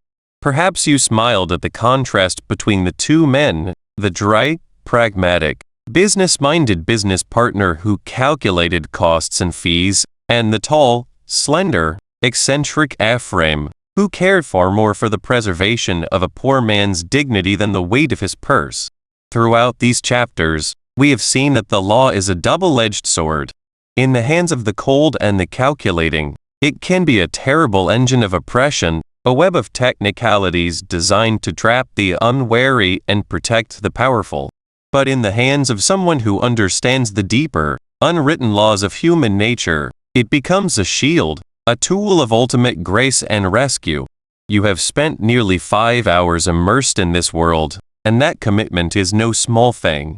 In a modern society that constantly demands your attention in fragmented, fleeting bursts, you have chosen to slow down. You have chosen to sit with these characters, to contemplate their moral dilemmas, and to feel the weight of their struggles. For this, you deserve a moment of profound gratitude. You have not simply consumed an audiobook. You have engaged in an act of deep, meditative empathy. Let us explore what it truly means to have completed this 272-minute journey. It is easy to think of time as a currency we spend and never recover, but when you invest time in literature of this depth, you are not spending it. You are planting seeds in the fertile soil of your own mind.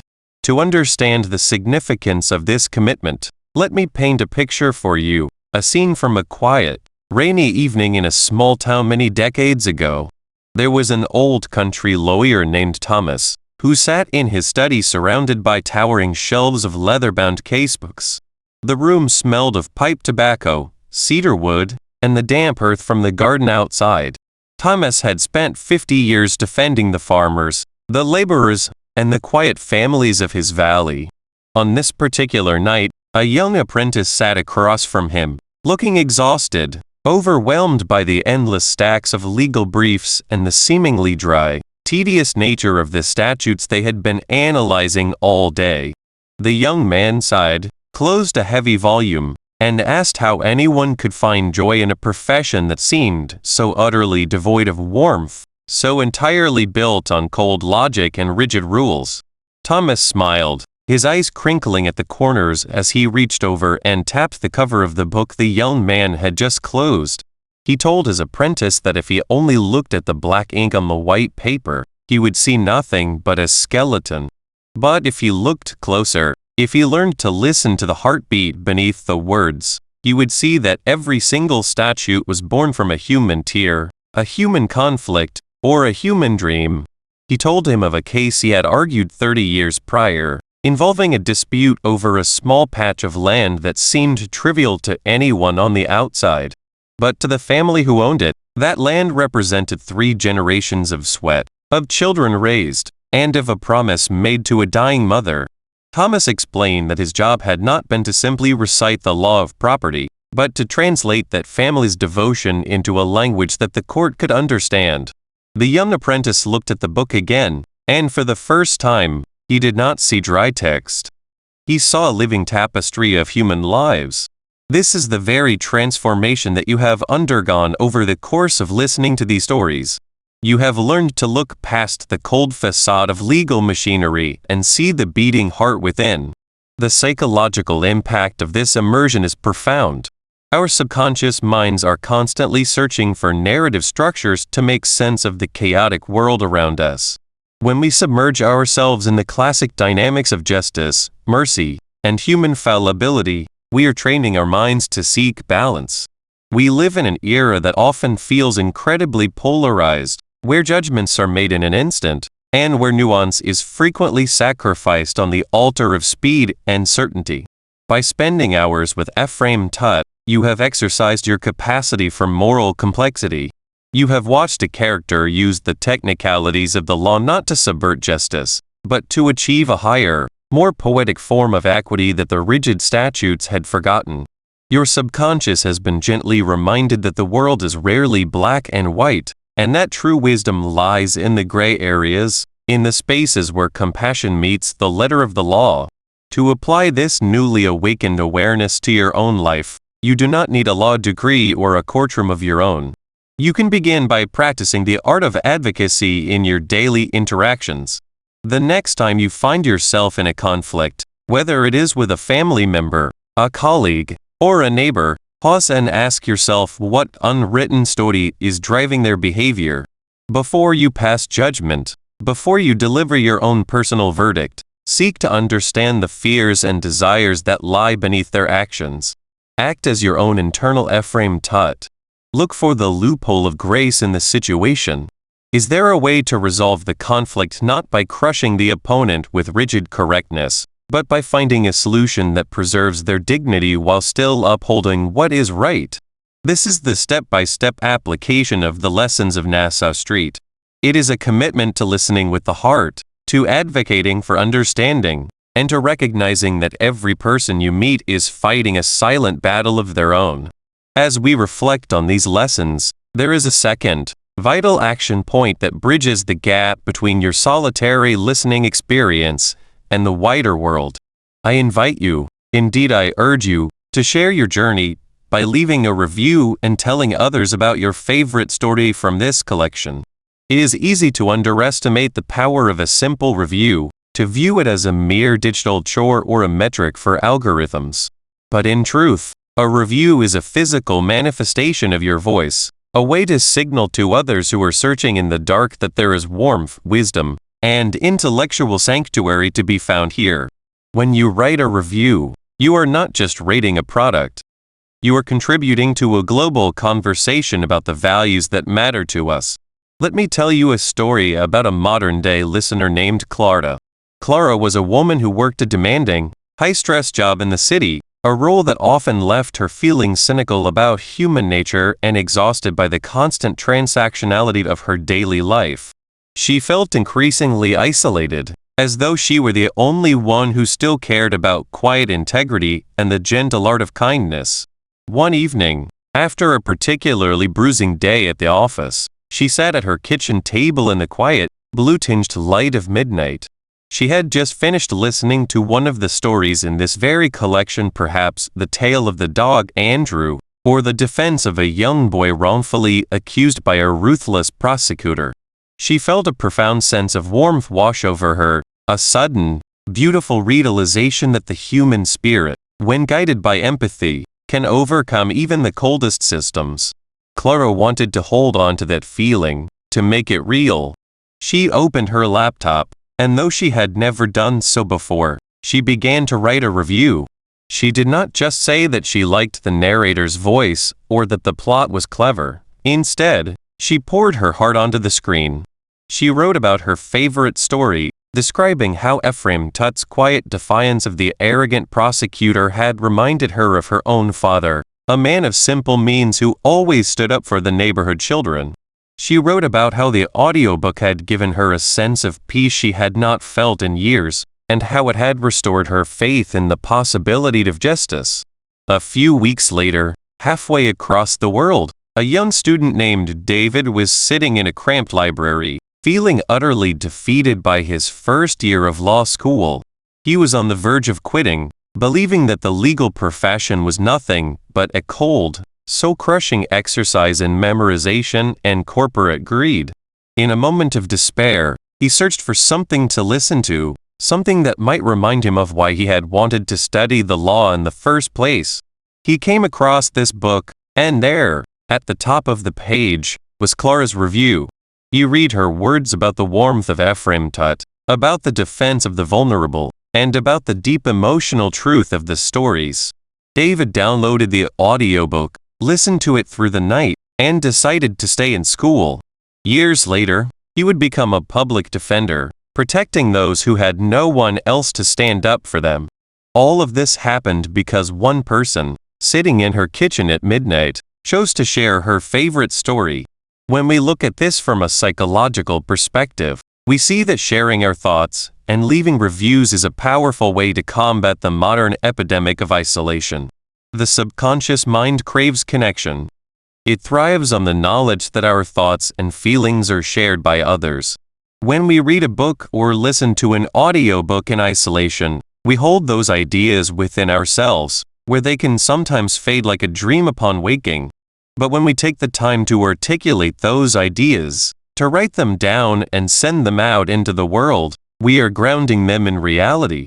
We are asserting that our experience of the story mattered, and in doing so, we invite others to join us in that space. It is an act of vulnerability that builds a bridge across the digital void, turning a solitary activity into a communal celebration of literature and philosophy. If you are wondering how to take this step, let me guide your hand with some simple, practical advice.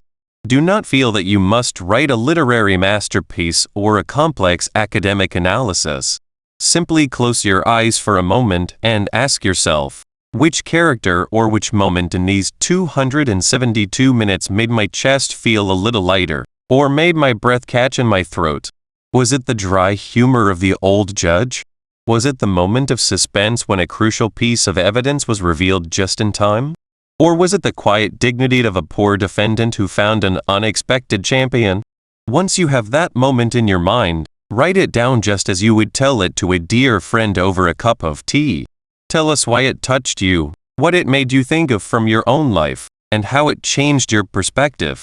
By doing so, you are not only helping other listeners find this treasure, but you are also crystallizing the lessons of the book within your own heart, making them a permanent part of your intellectual armor. Now, let us turn our eyes toward the horizon and consider the third call to action, the invitation to continue your exploration of legal history, historical defenses, and the art of advocacy. The stories of Arthur Train, while delightfully entertaining and beautifully crafted, are not mere works of pure fiction.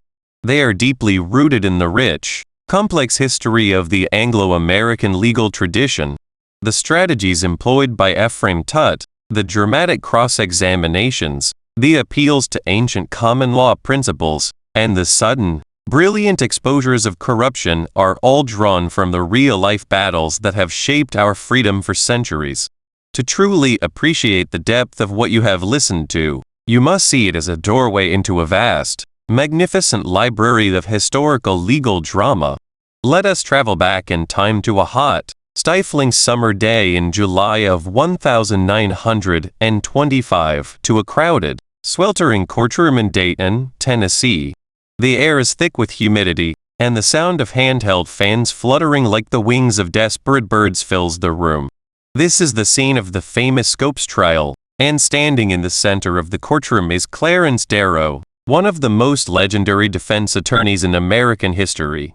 Darrow, with his rumpled linen suit, his suspenders, and his unruly hair, looks every bit the real-life inspiration for characters like Ephraim Tutt. He is fighting a battle that is not just about a local statute, but about the very freedom of the human mind to think, to question, and to learn.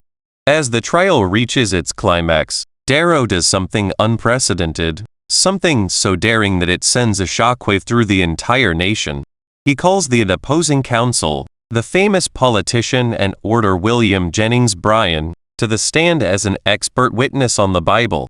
The crowd gasps. The judge's gavel bangs in vain as the room erupts into a murmur of disbelief.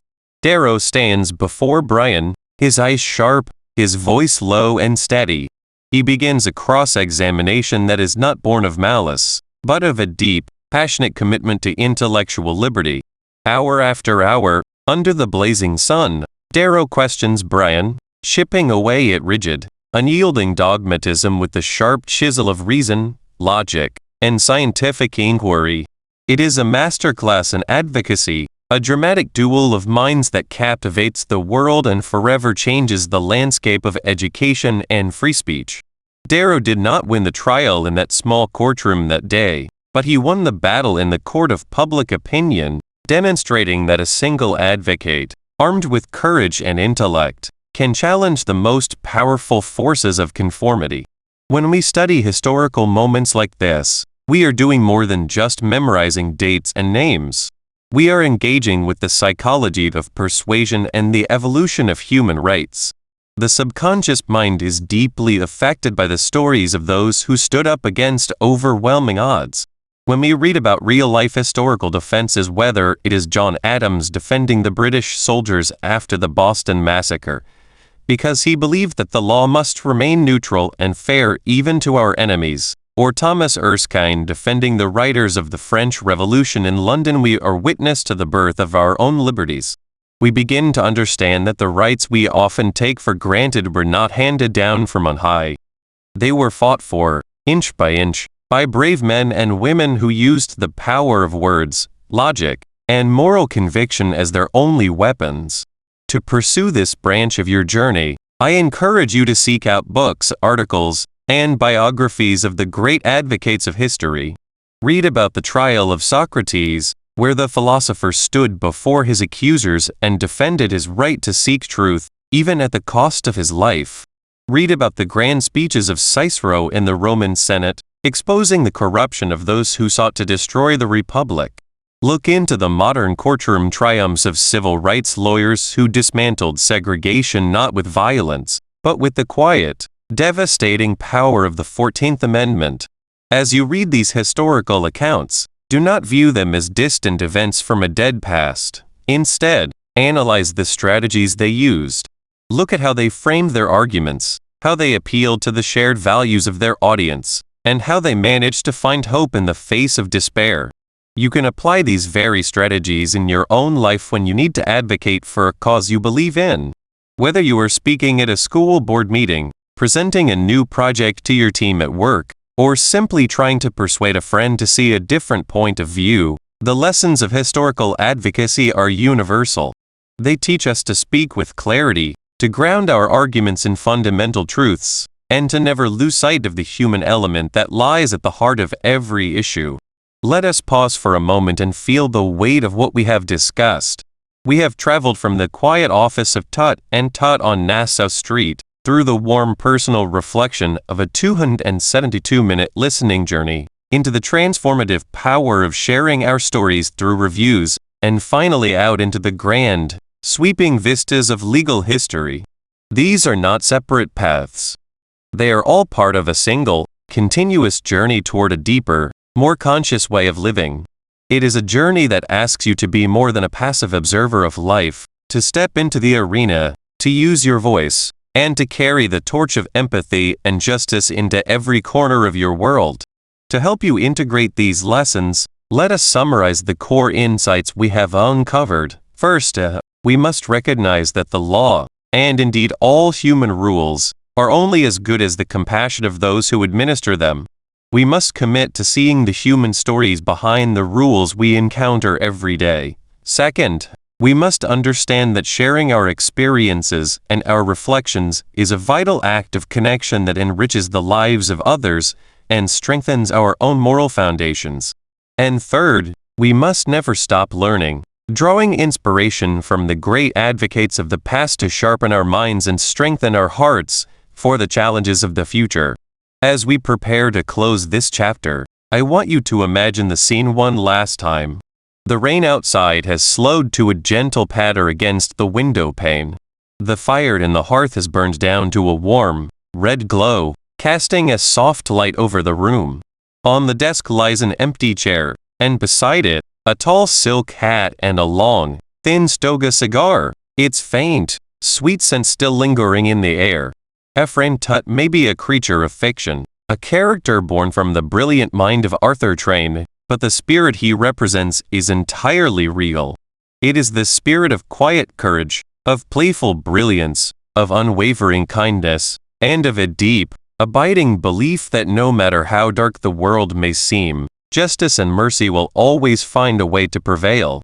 As you step away from this audiobook and back into the rhythm of your daily life, carry that spirit with you. Let it be the quiet voice that guides your decisions, the shield that protects your integrity, and the light that warms your heart. The journey of the book is over, but your legal journey, your intellectual quest, your search for truth and empathy continues.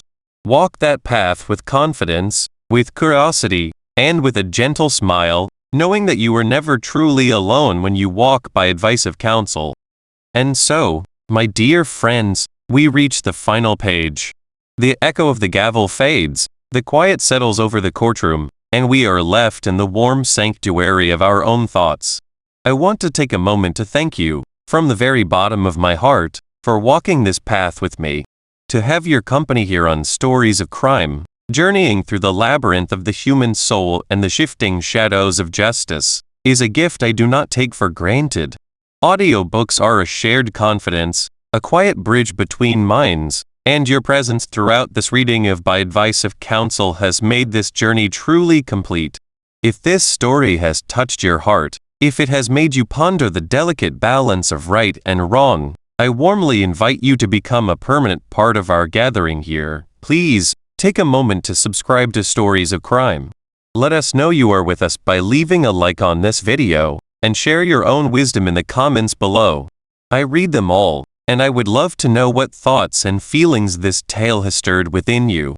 If you know another soul who would find solace, intrigue, or a bit of comfort in these words, please share this video with them. Together, we can keep these timeless masterpieces alive for all who need them. As we part ways today, let us carry the enduring wisdom of By Advice of Counsel into our own lives. We have seen through these pages that while the law may be rigid and cold, true justice is alive, breathing, and deeply human. It reminds us that behind every judgment, every mistake, and every conflict, there is a fragile human heart seeking understanding. In a world that is so often quick to condemn, let us choose instead to look closer, to to listen longer, and to guide one another with compassion. May you walk forward into your own life with a sharp mind, but an even softer heart, offering others the same grace and wise counsel we all so desperately need. Until our next story begins, keep searching for the truth, sleep well, and thank you for listening.